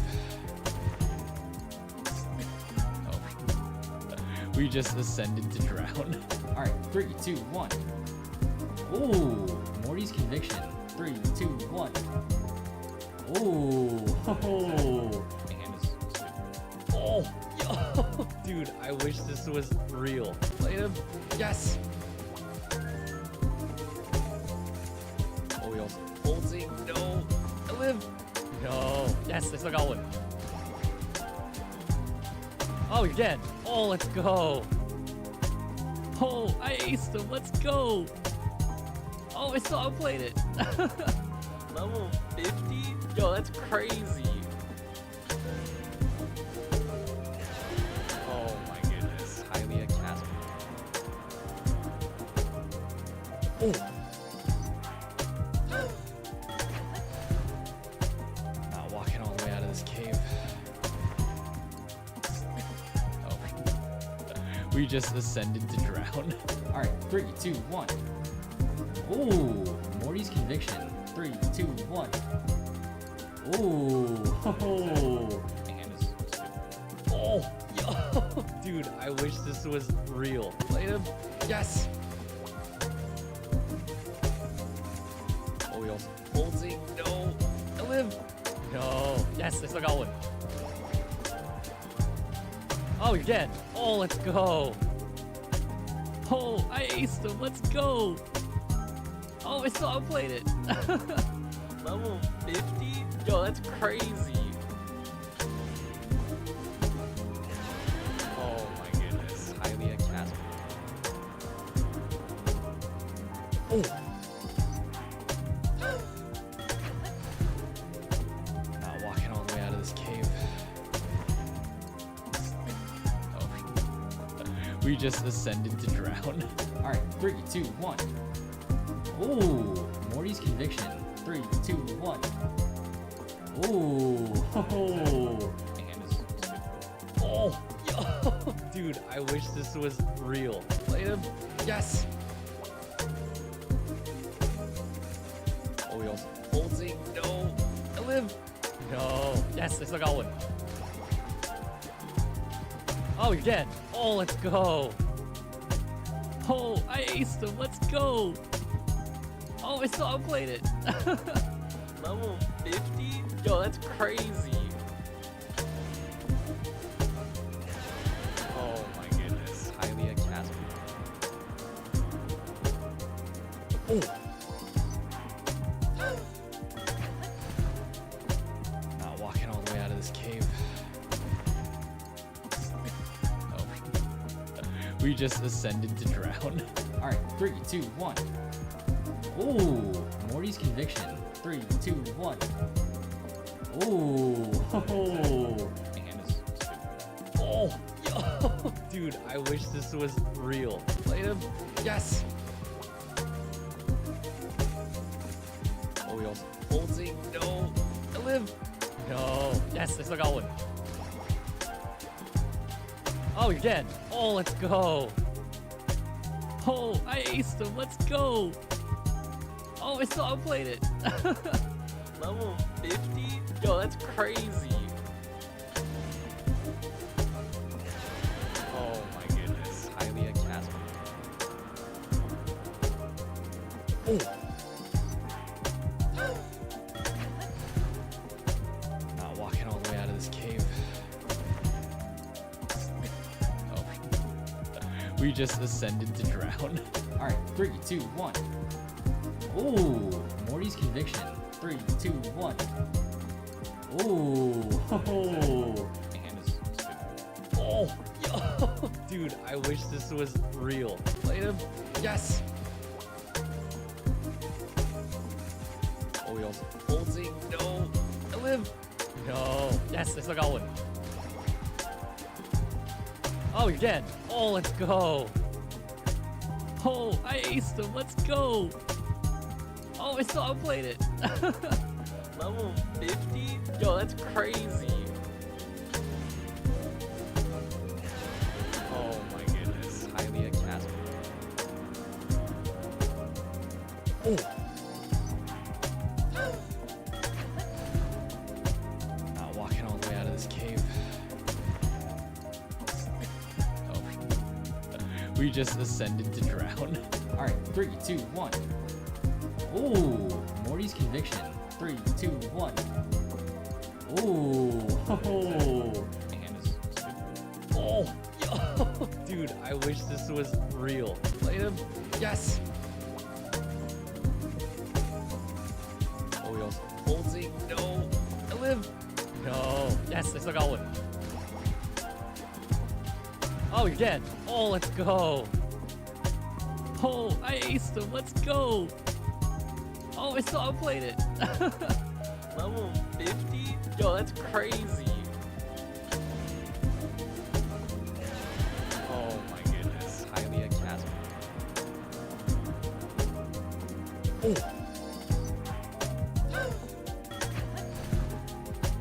Not walking all the way out of this cave. Oh. We just ascended to drown. All right, 3, 2, 1. Ooh, Morty's conviction. 3, 2, 1. Ooh, ho. Oh, yo, dude, I wish this was real. Played him. Yes.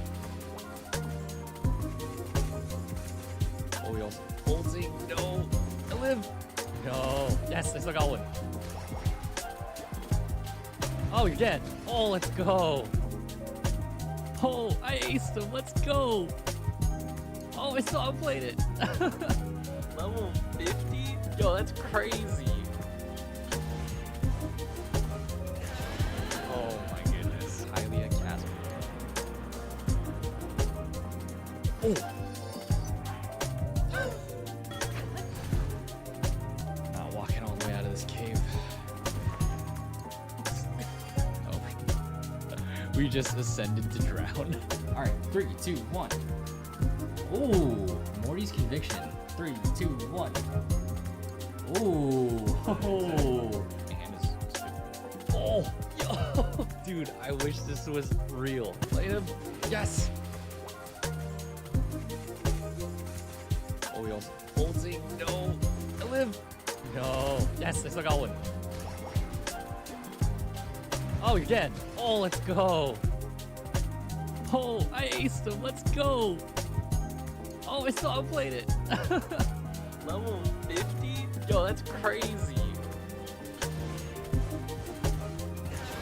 Oh my goodness. Highly a chasm. Oh. Not walking all the way out of this cave. Oh.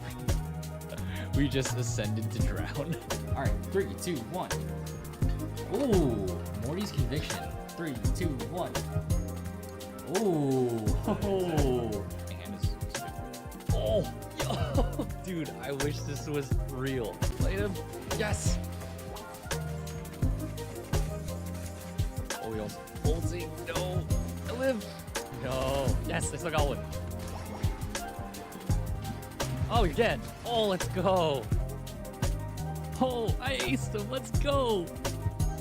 Oh, I still outplayed it. Level 50? Yo, that's crazy. Oh my goodness. Highly a chasm. Oh. Not walking all the way out of this cave. Oh. We just ascended to drown. All right, 3, 2, 1.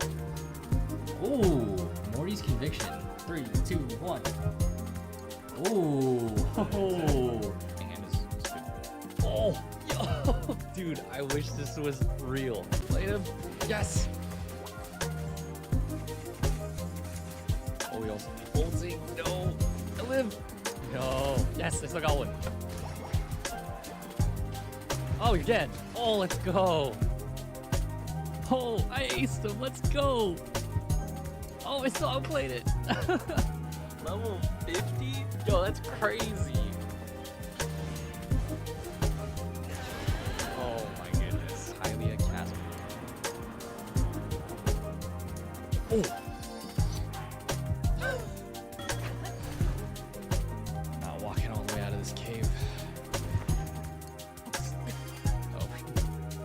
We just ascended to drown. All right, 3, 2, 1. Ooh, Morty's conviction. 3, 2, 1. Ooh, ho. Oh, yo, dude, I wish this was real. Played him. Yes. Oh, we also Folsy. No. I live. No. Yes, I still got one. Oh, you're dead. Oh, let's go. Oh, I aced him. Let's go. Oh, I still outplayed it. Level 50? Yo, that's crazy. Oh my goodness. Highly a chasm. Oh. Not walking all the way out of this cave. Oh. We just ascended to drown. All right, 3, 2, 1. Ooh, Morty's conviction. 3, 2, 1. Ooh, ho. Oh, yo, dude, I wish this was real. Played him. Yes. Oh, we also Folsy. No. I live. No. Yes, I still got one. Oh, you're dead. Oh, let's go. Oh, I aced him. Let's go. Oh, I still outplayed it. Level 50? Yo, that's crazy. Oh my goodness. Highly a chasm. Oh. Not walking all the way out of this cave. Oh. We just ascended to drown. All right, 3, 2, 1. Ooh, Morty's conviction. 3, 2, 1. Ooh, ho. Oh, yo, dude, I wish this was real. Played him. Yes. Oh, we also Folsy. No. I live. No. Yes, I still got one. Oh, you're dead. Oh, let's go. Oh, I aced him. Let's go. Oh, I still outplayed it. Level 50? Yo, that's crazy. Oh my goodness. Highly a Casper.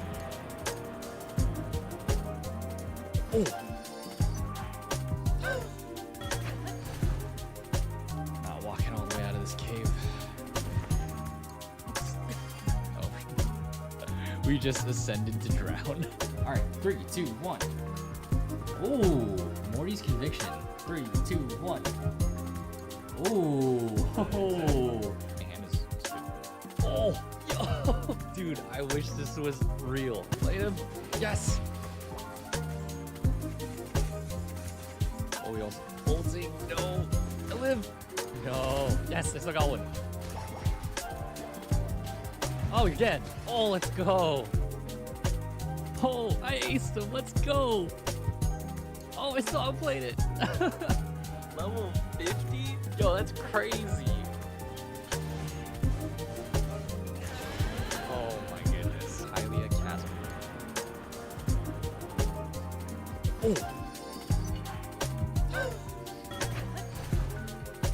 Not walking all the way out of this cave.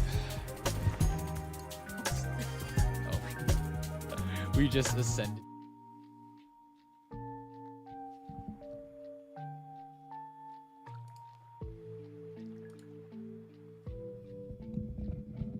All right.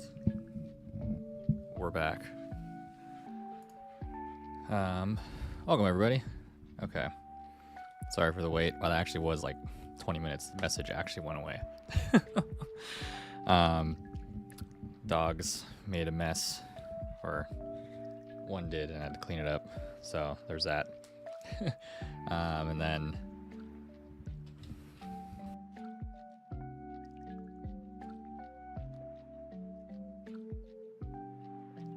minute or so there, and then had to change the camera up, so that took a little bit, trying to reset what this desk setup is going to look like. Okay, that's not really in camera, so that's good.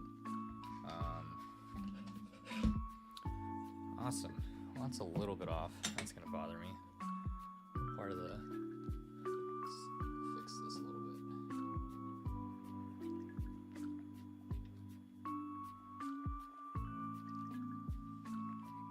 There we go. That looks better. And then on the YouTube side of things, that looks good. And audio's chilling. All right. I'm gonna have a drink after that because that was a lot of cleaning and like pseudo mopping. There we go. Cap in the stream. All right. Well. Cheers, whoever's watching. Happy Saturday, Sunday, question mark.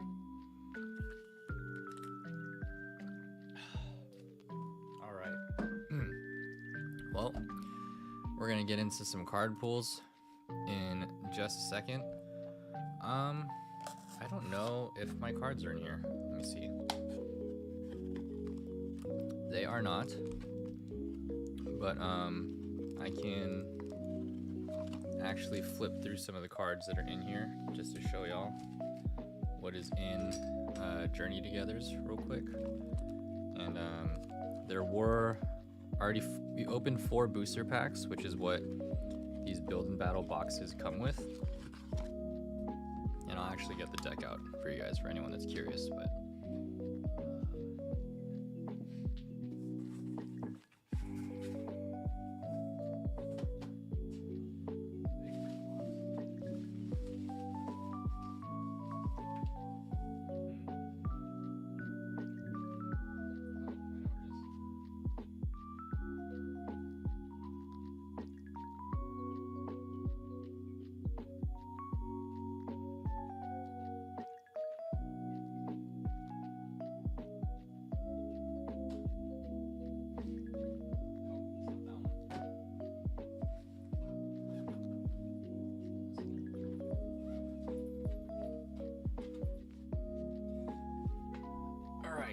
welcome back. Thank you, Ivy. I think I found the box that we were looking for here. So I'll go through this first.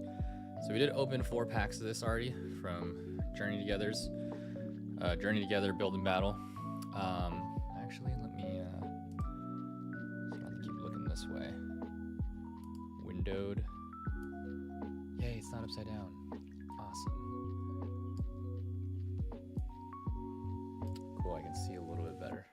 Hope y'all can see. The font on this card is really small. So Build and Battle box comes with 40 cards. Oh yeah, here it is. So inside you're gonna find, hopefully the audio's good. Let me know if I need to speak louder or something, or if the music's too loud. I can lower that a little bit too. It's just like the microphone arm is not in my face, so I might have to speak up a little bit, or I can like lean down. What is happening to my...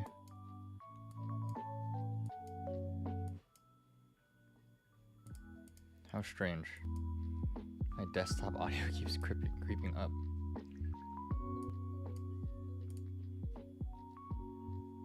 Oh. There we go. Why do you do that? I think that's good. Glad to hear it. Something is happening with my YouTube side. Hold on. Oh, how strange. That was so weird. Okay. Well, audio's good. Thanks, Ivy. Appreciate it. Yeah, so inside these build battles, you're going to find a 40 card ready to play deck, including one of 4 foil promo cards, 4 TCG Journey Together booster packs, and a code card for TCG Live. So when you participate in these battles, if you've never done one of these, if you're interested in getting into Pokemon TCG in general, actually gonna... That's more centered, question mark. If you're interested in getting into Pokemon TCG in general, I think these are really great events to check out. Every time a new set of cards is coming out to consumers, Pokemon and local card shops will do pre-release events for people to get their hands on some of the latest cards and experience playing what's coming out soon. So these build and battle boxes come with one of these guys. It's a trainer tip box. Depending on the 40 cards that you get, there's different sets, and so this one particularly, sorry, just realized I would appreciate an armrest or something. They come with different sets, and so my deck specifically had, if you guys are familiar with Scarlet and Violet, or maybe rather Sword and Shield, I got one of the protagonist rivals decks. His name's Hop. So he has a Noivern and he has a Corviknight, and it kind of suggests on how to use these moves to the best of your ability in the build and battle event. And so build and battle events are particularly, let me get this centered, there we go. Build and battle events are particularly Swiss matches, so they're best of 1. You have 30 minutes to take whatever's in this deck and build something out of it. And the 4 booster packs that you also got, you can use those cards to build something else. So this just gives you tips on how to use the moves. Actually, never really read this. Noivern's frightening Howl attack does 110 damage and makes the foe confused, but it costs 3 energy. Or does it? The Tuning Echo ability lets it ignore the attack cost if you have the same number of cards in your hand as your opponent. Try to use cards like Ultra Ball to discard cards, or Iono's Kilowattrel's Flashing Draw ability to draw up to 6 cards to match your opponent's hand size. You know what? That's exactly what I did, actually. That's crazy. I didn't read this card. Hop's Corviknight's Shoot Through does 50 damage to your opponent's active Pokemon and one of their bench Pokemon. Then it can finish things off with Steel Wing attack, which does a whopping 150 damage and taking 60 less damage during your opponent's next turn. Combined with Hop's Choice Band to really pile on the hurt and pay energy less for each of its attacks. And pay colorless energy. Interesting. I don't know if I really comprehend that last sentence, but that's kind of what I did. So here's some of the cards that comes with. Some of these are already familiar. There's Nemona in here. These are the trainers I got. I think Iris's Fighting Spirit is a new one particularly. You can use this card if you discard another card from your hand. Draw until you have 6 cards in your hand. And we have Youngster. Here are some of the trainer cards with the reverse kind of hollow foil on it. Ends Darmanitan, which is really cool. I kind of really wanted to use this in my deck, but I don't think we did get some Darumakas, but there was only one of these guys, and I didn't feel that it was really good to use this, but I didn't really get a chance to read it. My brother said this was a really good card. So Ends Darmanitan, Backdraft. This attack does 30 damage for each basic energy card in your opponent's discard pile. And then Flame Body Cannon, actually Backdraft, in your opponent's discard pile. Interesting. And then Flame Body Cannon, 90, discard all energy from this Pokemon. This attack also does 90 damage to one of your opponent's bench Pokemon. So pretty big damage. I think Backdraft is definitely a good counter to what we were reading earlier. If we're using Noivern's ability to and other cards to discard cards, so if an opponent is discarding energies, Backdraft seems like a good counter. And then there's the little Darumaka arts with N, little foil again. We got a Reshiram card. Apparently this was really good too. Powerful Rage. This attack does 20 damage for each damage counter on this Pokemon. And then Virtuous Flame, 170. It's pretty big damage. I don't know, was cool. I was kind of curious to use this because Beckon, you can put a supporter card from your discard pile back into your hand. So that might have been helpful, but didn't add it to my deck for the event. Some energies right here. And then I really liked this Butterfree, actually. I don't know, it's just very cute and nostalgic, but Scalar Hurricane, flip 4 coins. This attack does 60 damage for each heads. If at least 2 of them are heads, your opponent's active Pokemon is now paralyzed, which is really cool. So I like that move, but we didn't end up pulling a Metapod. I think we have a Caterpie, but I don't think we got a Metapod. But again, like same with Tyranitar, we didn't get a Pupitar. So we couldn't really use the evolution line if we actually did build out a deck. So actually, sorry, I'm gonna check YouTube real quick and let me change the game. Let's see, Pokemon trading card game.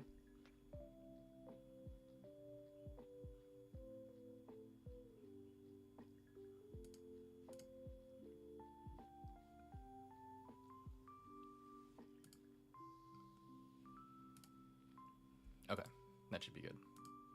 Cool.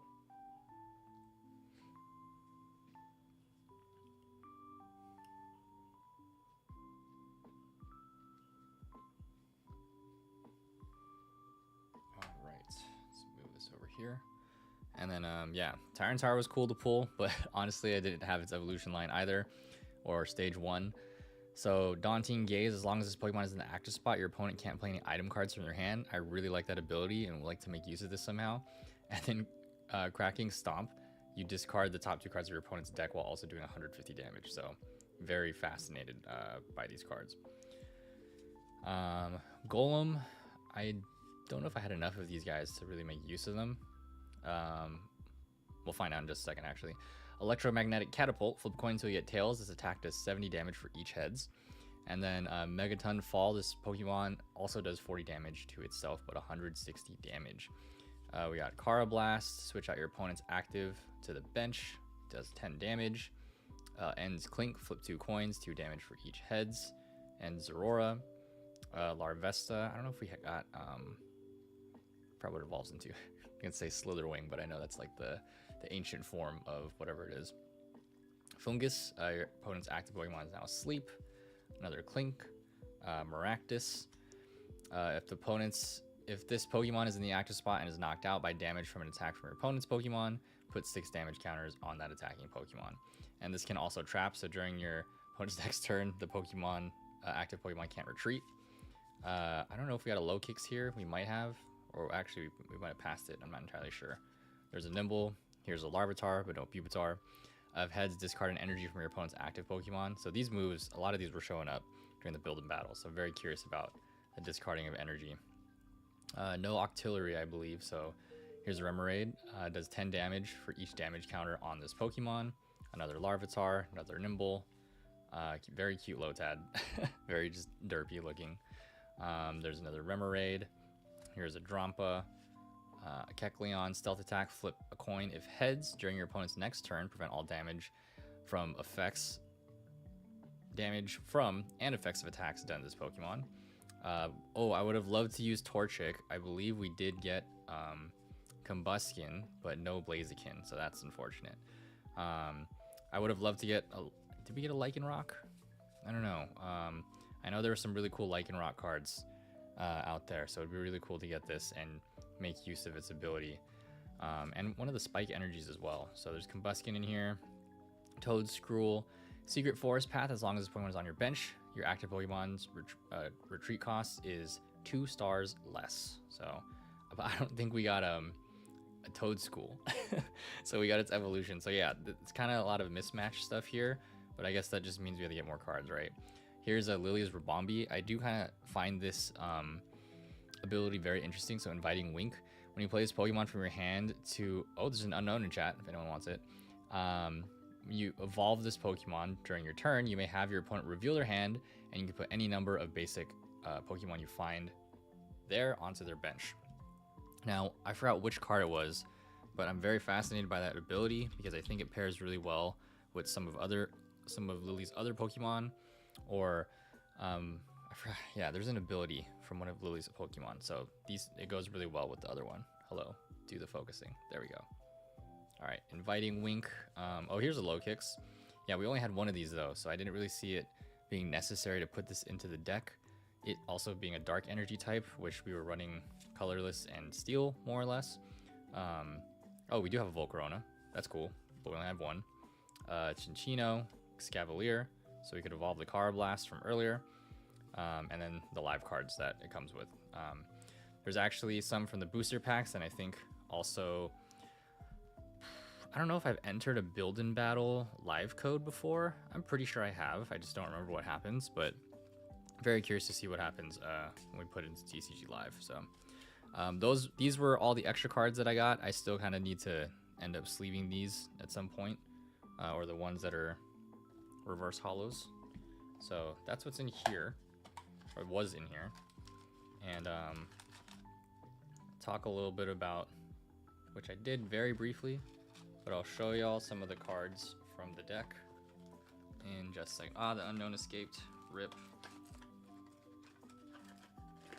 Oh, where's the trainer tips?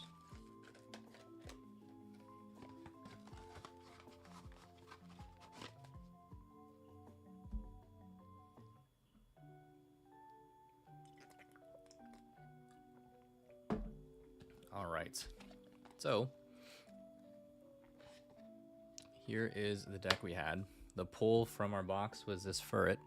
It's very cute. I'm very glad that out of the 4 packs, we did still get an illustration rare. So that was very nice. I'm excited for this one. And then here are all the other things it came with. Hop's Choice Headband is a really cool card. So any of Hop's Pokemon that this is attached to cost 1 energy less and do 30 more damage to your opponent's active Pokemon. So anything like this, if this is attached here, Rookie D can definitely just use Intimidating Stare and take less damage. There's Iono's Watch Roll.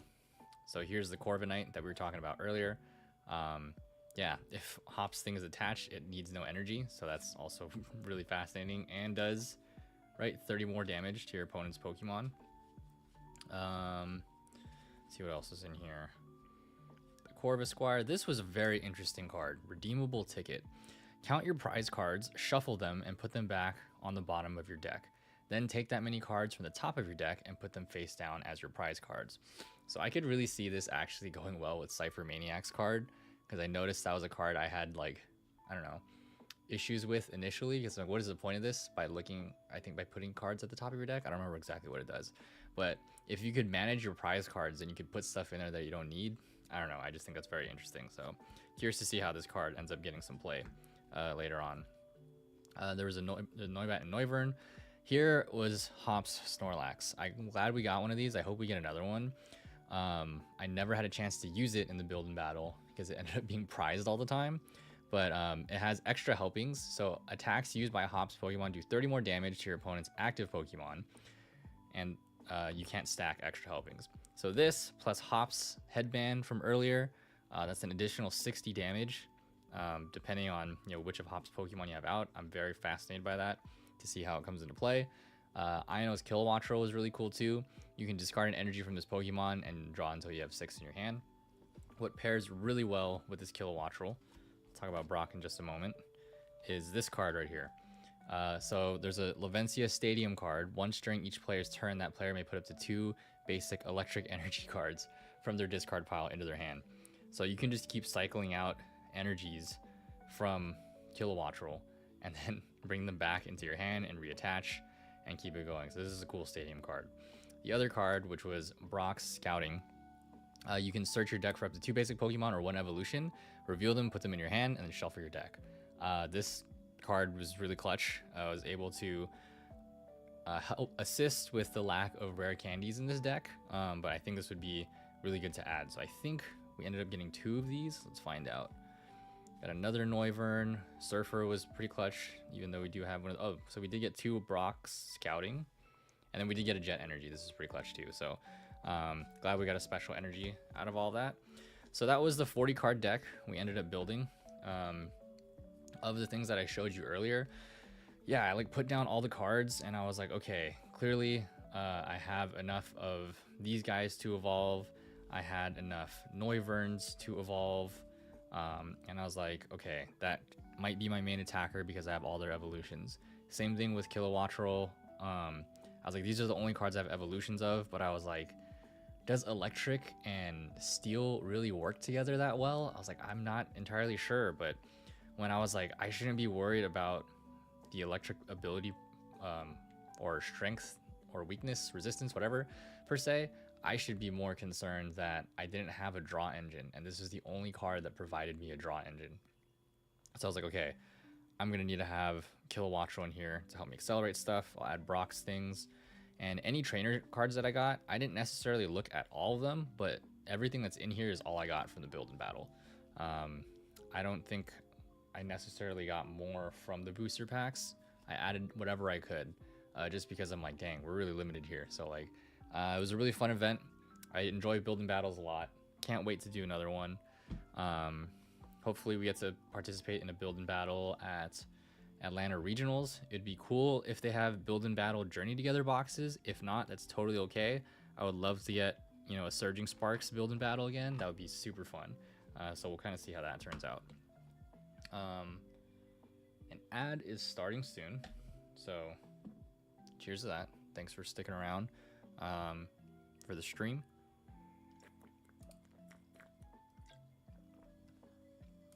Did my thing change? I don't know. Okay, on Twitch it shows TCG. Cool. All right. We'll get to opening these cards in just a moment. We have 4 Journey Together booster packs from... We have 3 from participating, and then my brother gave us a 4th one. My brother had the chance to do a build and battle in Hawaii. I sent him the location of it. And instead, like, typically build and battles just give you 3 booster packs for participating. His store, they didn't give any for participating, but they allowed people to buy some. So he bought me one as a thank you for getting him into the event. These are in English. Yeah, so excited to open these and see from the stuff that I just previewed if we get more of those cards, because like very inspired by your single prizers Harmony, and I would like to do something very similar because I really enjoyed the tactical stuff that was going on with Hop's deck. I would love to, and even Iono, just to learn more about it.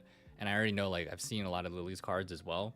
I don't know, these trainer cards are gonna do something with their abilities. I'm excited for that. These 2 are in Japanese. I noticed that the store had a few of these, and I think these are called Heat Wave Arena, even though this is part of the Destined Rivals set that's coming out here in the US. So I think this set and the Team Rocket set are going to come out as Destined Rivals in English, and then Heat Wave Arena, and then the next set, which is probably the Glory of Team Rocket or something, is going to come out as a separate set in Japan. So I saw that they had these on their shelves, and I was like, you know what? I know it's only 5 cards. I think each one was $5. So I know this should probably be more like $250, but I was like, I don't know that I'm ever going to really see these anywhere. So I figured that I'd grab some for myself. And then I believe I grabbed some for my brother since he did hook it up with one of these packs. Yeah, so we'll open those in a second. I'm very curious about these two things here. And I'm gonna grab my penny sleeves and stuff real quick. So I will be right back. Played him. Yes. Oh, wheels. Holding. No. I live. No. Yes, I still got one. Oh, you're dead. Oh, let's go. Oh, I aced him. Let's go. Oh, I still outplayed it. Level 50? Yo, that's crazy. Oh my goodness. Highly academy.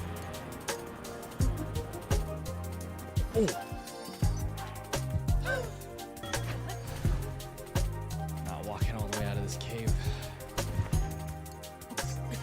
Oh. We just ascended to drown. All right, 3, 2, 1. Ooh, Morty's conviction. 3, 2, 1. Ooh. Oh. My hand is stupid. Oh, yo. Dude, I wish this was real. Played him. Yes. Oh, wheels. Holding. No. I live. No. Yes, I still got one. Oh, you're dead. Oh, let's go. Oh, I aced him. Let's go. Oh, I still outplayed it. Level 50? Yo, that's crazy. Oh my goodness. Highly academy.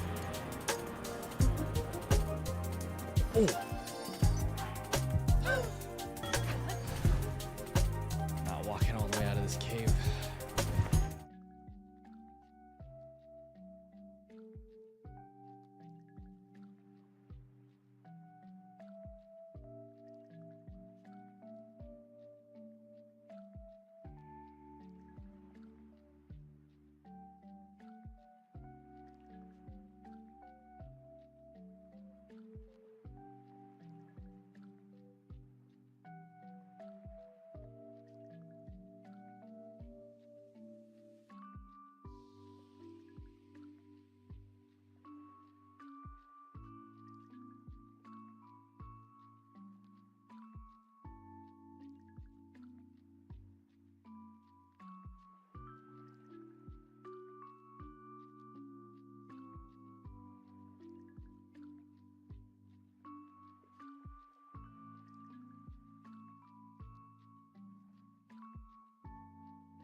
Flip a coin.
Oh my god, I've been muted this whole time?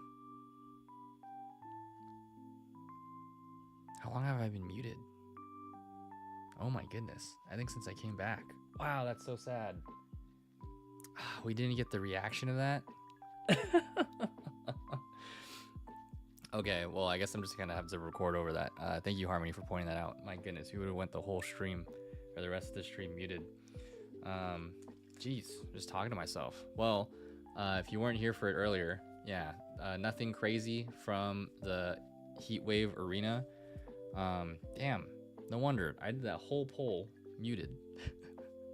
I must have been muted the entire time since we came back from the break. My bad. We did get Misty's Lapras, so that was really nice. There are 2 Ogrepons in here that we got. So Wellspring Ogrepon and a Teal Mask. This new item, not entirely sure what it is, but we did get a Misty's Starmie. But nothing else that was kind of rare in here. I do really like these 2 arts though, on Ponyta and Weasel. Very cute. Dang, we totally missed the reaction on this. Oh well. I was reading out cards too. Okay, well, we're gonna read just these 2 at least again. We got pretty much the same cards. Let me actually sleeve Lycanroc real quick. Dang, muted on an illustration rare pull. So sad. Oh, this card's printed a little left.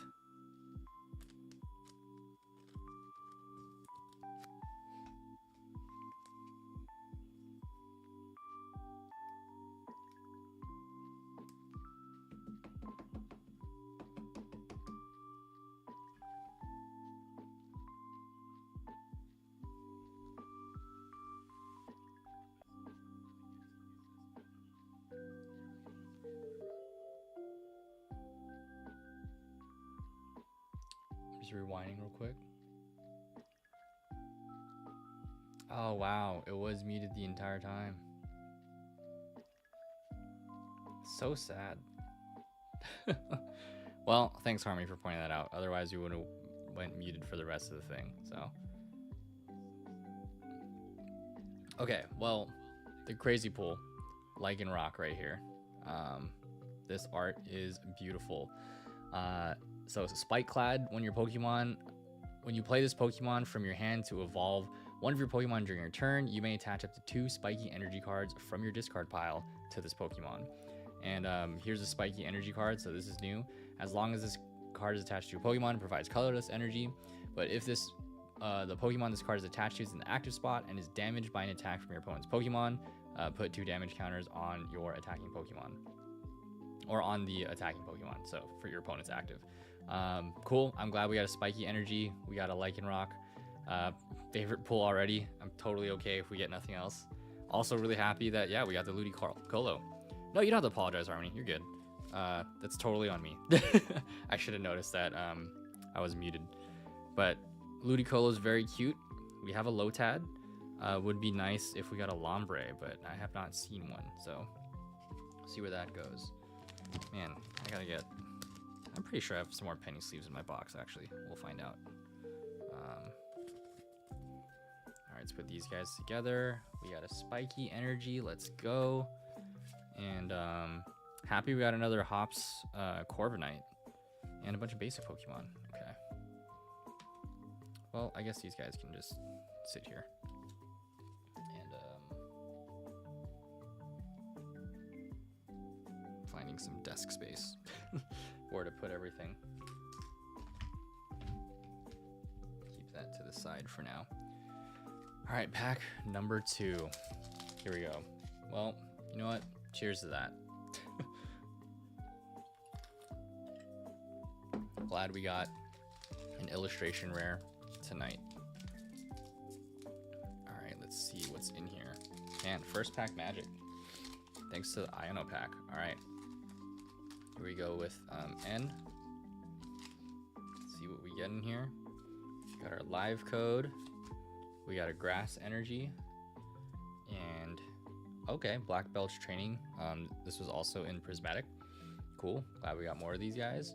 Oh, Shelmet. Nice. Shell Smack. Flip a coin of heads during your opponent's next turn. Prevent all damage done to this Pokemon by attacks. Yes, another Rockruff that we can use. That's So we have the reverse hollow one and this one. Oh, Caterpie, very cute. Man, I'm liking the art in this. These are great. Even the Shelmet, wow. I'm liking the art and Journey Together right now. Hello, there we go. All right. Oh, Articuno. The illustration around this one is crazy. Frigid Fluttering, search your deck for up to 2 basic energy cards and attach them to this Pokemon. And then you can use Ice Blast on the next turn. All right. Oh, Postwick. Attacks used by Hop's Pokemon do 30 more damage to your opponent's active Pokemon. Wow. That's insane. This plus Hop's Headband plus Snorlax's ability, so an additional 90 damage. Does Hop have any EX Pokemon? Like, is it like Hop's Zacian? That's big damage. That's kind of crazy. Okay. That's a cool stadium card. I like that a lot. Oh, we got the cloth. So this is what I was talking about earlier. So the kid that I was playing against kept using snipping pincers, and then you flip 2 coins for each head to discard an energy from your opponent's active Pokemon. Insane. Oh, we got Iono's Voltorb. Wow, this is a really sick art. Voltaic Chain. This attack does 20 more damage for each electric energy attached to all of your Iono's Pokemon. Cool. Okay, so building this in conjunction with like Kilowattrel and stuff. That's dope. All right, see what we got next.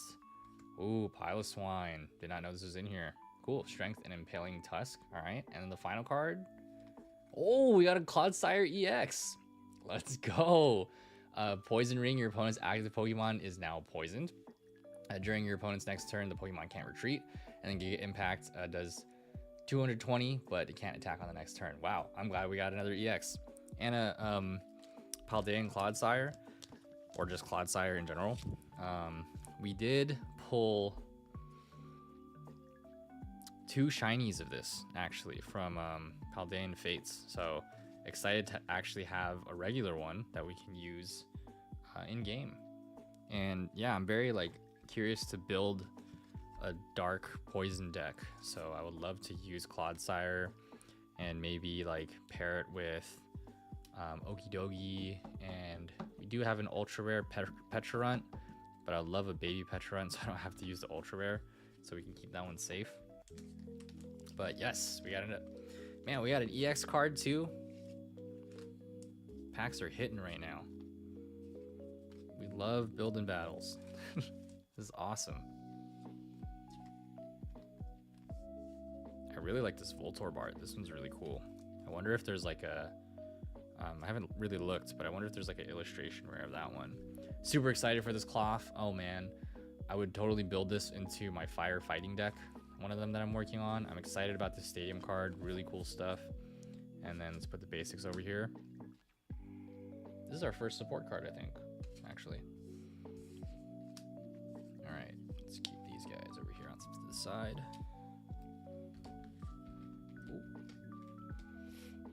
I can't remember what Mamoswine does, but I'd like to make a deck with it. Okay, I'll definitely look that up. Actually, let's see. Mamoswine, Journey Together. Is it an EX? Oh. Is this the same one? No, this is, okay, this is it. Mammoth Hauler. Once during your turn, you may search your deck for a Pokemon, reveal it, and put it into your hand. Huh. That's cool. I like that a lot. And then Rumbling March, 180 damage. This attack does 40 more damage for each stage 2 on your bench. Ooh, interesting. What a cool card. I didn't even know about that one. I like that a lot. I don't know if we have a Swinub. Oh, we have a Piloswine. We could hope for more. To be honest, I wasn't crazy hype about Journey Together. I kind of felt like it was a little too overhyped just because we're kind of riding the prismatic wave. Personally, I'm very excited that trainer cards have been reintroduced because it's something very nostalgic from my childhood, like having Blaine's Arcanine or something like that, or yeah, Misty's Pokemon or Brock's Onix or something like that. It was really cool that they had those, back in the older sets. So I'm excited to see them reincorporating a mechanic like that. But it's really cool to see all the different abilities that these cards have. So I'm very excited to see what could be built with these decks. and I haven't really looked into the EXs, but I want to say like kind of like what you were saying earlier, Harmony, with all of these like basic cards. I'm very excited to see like what people are gonna do with these decks and electric energy. And I personally would like to build like a single prizer or something like that too. But I don't know if there's like any crazy EXs in this set either. So who knows? We'll see what happens. Got another Torchic, very cute. Love this photo. Oh, Lilligant. Okay, Sunny Day. Attacks used by your grass. Oh wait, didn't you have this out? Attacks used by your grass and fire Pokemon do 20 more damage to your opponent's active Pokemon. Alolan Graveler. I don't know if we have an Alolan Geodude, but I think we have 2 of these now, question mark. A Knitted Dunsparce. Oh, this is cute. Trading Places. Switch this Pokemon with one of your bench Pokemon. Cool. Oh, a Super Potion. You can heal 60 damage. If you heal damage in this way, discard an energy from that Pokemon. Interesting. Okay. Another Ends Darmanitan. All right. Well, now we have 2, I think. Be cool to build a deck around this. Another Iris's Fighting Spirit. Ooh, Exceligor. Poisonous Ploy. Your opponent's active Pokemon is now confused and poisoned. Oh, switch this Pokemon with one of your bench Pokemon. Wow. That's a pretty cool move. So we did get a Shelmet tonight. Would be excited to use this. Yes, we got another Hop's Choice Band and a reverse holo while we're at it. Awesome. Very excited about this. And then the final card. Yes, we got another Hop's Snorlax. Okay, more extra helpings. Oh, okay. I'm very satisfied with that. Because, yeah, like I mentioned earlier, would be excited to start building some more of like Hop's cards as a trainer deck. So I don't know, maybe that might be what I work on next. Can't necessarily build that out quite yet, but Harmony, you mentioned on the 27th, I think it was, is that the rotation is going to happen on TCG Live. So hopefully by then, maybe I could use some of these code cards and try to build out some of this Journey Together stuff. That would be cool. Glad we have 2 Snorlaxes, and I could probably keep the promo one away now that we have 1, but it would be nice to have 2 in case we end up prizing one of them. Okay, we have an ad incoming. We have 1 final pack, and let's put support. I'll just put evolutions together. More trainers, stage 1s, and then 2 basics. Okay. We have the final pack to open here. Wow, it's already 2 a.m. Didn't even realize. That's crazy. All right, here we go. Final pack, last pack magic. Let's see what we got in here. Another Iono pack. It would be cool if we could get our hands on some more Journey Togethers. Journey Togethers. I don't know why I keep saying that. Journey Together. But we'll see. I never had a chance to jump in on like the pre-order stuff, so this might be it, unless we end up finding some when we go to Atlanta Regionals, which would be really cool. So here's our live card. We have a water energy, all different energies. That's cool. Oh, Kamala. Slumbering Smack. 30 damage. Both active Pokemon are now asleep. During your next turn, attacks used by this Pokemon do 100 more damage to your opponent's active Pokemon. Interesting. I wonder if... This doesn't say that you could use Slumbering Smack, though, while it's asleep. Can you? Or does Kamala have to wake up and you kind of can chance that your opponent will still be asleep? During your next turn, attacks used by this Pokemon do 100 more damage.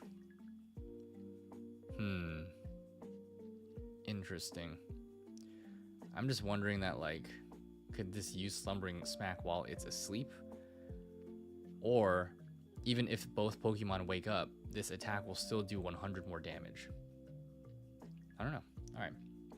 Kamala. Got a Coughing. Shuppet. That's cute. Oh, another Corvisquire. Alright. Oh, Ends PP up. Attach a basic energy card from your discard pile to one of Ends Pokemon. Oh, okay. That's a cool trainer card. Alright. Pelipper. Ends Klinklang. This attack does 120 damage for each heads. Wow, that's some pretty big damage. I don't think we have the second form though. All right, see what we got next. Oh, a Floragato card. Magical Leaf, flip a coin. If heads, this does 30 more damage and heals 30 damage from this Pokemon. Okay. A Cufant. All right, very cute. And the final card. Oh, another Tyranitar. I don't think we have a Pupitar. Man, I would love to use this card. I'm glad we have 2 now. So, yeah, tonight we got another Larvitar and Tyranitar, but still no Pupitar. So, not all is lost. We can definitely run a rare candy with this guy. You know, if you want to make use of it. Very intrigued by its ability, a Daunting Gaze. As long as the Pokemon is in the active spot, your opponent can't play any item cards from their hand. So that would be really cool to try to use in a deck. And I don't know, have Badoo out until this guy gets set up. I don't know, that'd be interesting. And then other dark types. What else did we get earlier that we were intrigued by? Let me go take a look in just a second. Oh, we had just the right amount of penny sleeves tonight. Cool. So let's sort everything before we take a look. Our stage 1 and 2s, trainer card, and some basics here. Was there? No, there's no dark type in there that I was looking for. And let's see what we got here. We got another Snorlax, which is cool. Oh, it was the Clodsire. Okay. So I think the favorite pulls of the night were definitely Hops Snorlax, this Ludicolo, but definitely these two. So the Paldean Clodsire EX, I'm glad we got an EX out of this. And then Lycanroc. The illustration, man, this is so pretty. I'm really excited to add this alongside with the Furret that we have. We should top load that as well. So we have 2 illustration rares from Journey Together. Let's go. All right, yeah, so we have Furret. Oh, this top loader is like kind of dented. Well, at least it's protected. We have Furret, and then we have the Lycanroc. I hope that is actually the top loader and not the card. Let me check.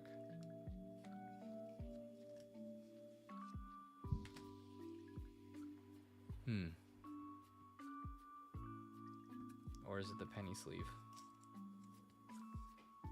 Oh, thank goodness. I thought it was the card. I'm like, oh no, what happened to the card?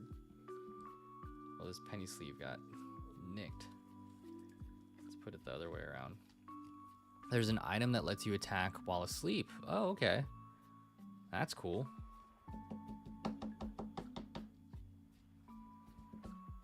Okay. Yeah, so I guess in favorite order, well, pulls from Journey Together in general, not just tonight, but the Paldean Clodsire, the Furret, and then the Lycanroc. Man, I'm so excited for this guy. Oh, there's a little Rockruff there. I didn't even notice. So cool. And then of our hollow, reverse hollows and full holographics, I think definitely I'm excited about this Exceligor, not gonna lie. And then probably these guys. So I guess in this particular order, some of the reverse hollows, here, I'll just do it this way. So we have them in order. Pile Swine. We got a trainer card, reverse hollow. Excited about that for Iono. Excited to use more of Hop's Choice Band. So we have 2 now. This Exceligor is very interesting. To build a grass deck, maybe I could try to work it into what I was thinking before when we were building that one Meowscarada deck. This would be very interesting to use, but we only have 1, so I don't know how worth it is, but still be interesting to build something, I don't know, with the cards that we have, kind of like a rogue deck. Excited for Hop Snorlax with extra helping, and then it would be cool to use T-Tar's ability, even though we don't have a Pupitar quite yet. If we could find a single somewhere, that'd be cool, and then the Ludicolo. We would also need to find a Lombre. Is this the only... Do we get a Lotad tonight? We did not, but there's a Lotad in the build and battle box. Oh, we do have a cloth. Yeah, excited for that too. Well, that was cool. I'm glad that we were able to open 8 packs of Journey together so far.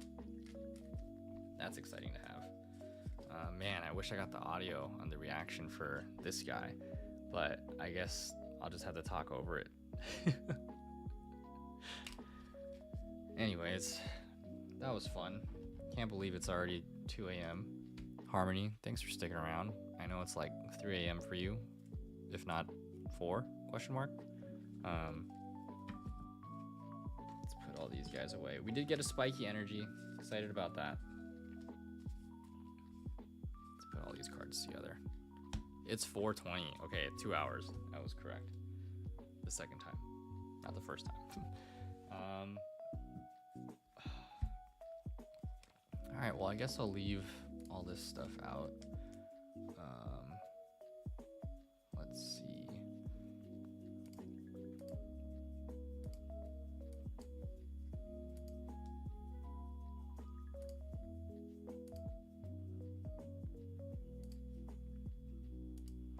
Checking online real quick.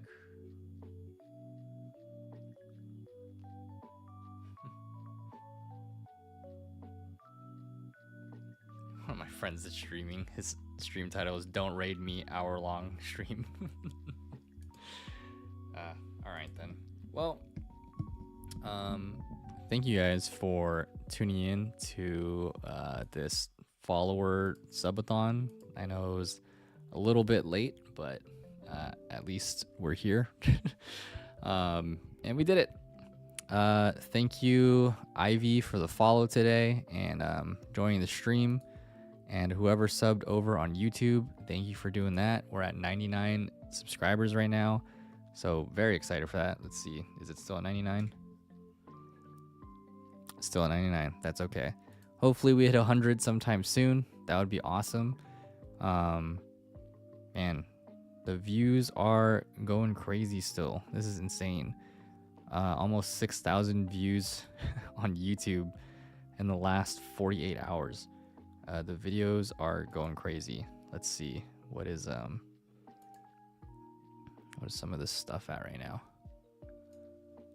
Let's go to shorts real quick. Man, I can't believe this video broke 5,000 views. This is insane. Good night, Harmony. I didn't even notice. Oh, you're playing the Bleach game. That's totally valid. Yeah, we're gonna wrap things up here in just a second. I wonder if this Latias. Yeah, now I'm just looking at analytics and stuff, but I can check this out later. Well, thank you everybody for tuning in. I hope you had a wonderful time with all the yapping and some of the co-working and games with Harmony and Pokemon booster pack openings. We will be back on Monday for some co-working. Got a lot to work on that I've been putting off over the last 48 hours because we just haven't been really home. We've been doing a lot of family stuff the past 2 days, and then I guess this is also family stuff, being out here with my grandpa. So wherever you're watching from, thank you guys so much for tuning in. Thanks for following and subbing to the channel. We'll be back on Monday for some co-working, and I hope y'all have a great rest of your night or day wherever you are, and we'll see you on the next one. Peace out. Play him. Yes. Oh, we also Foldsy. No. I live. No. Yes, I still got one. Oh, you're dead. Oh, let's go. Oh, I aced him. Let's go. Oh, I still outplayed it. Level 50? Yo, that's crazy.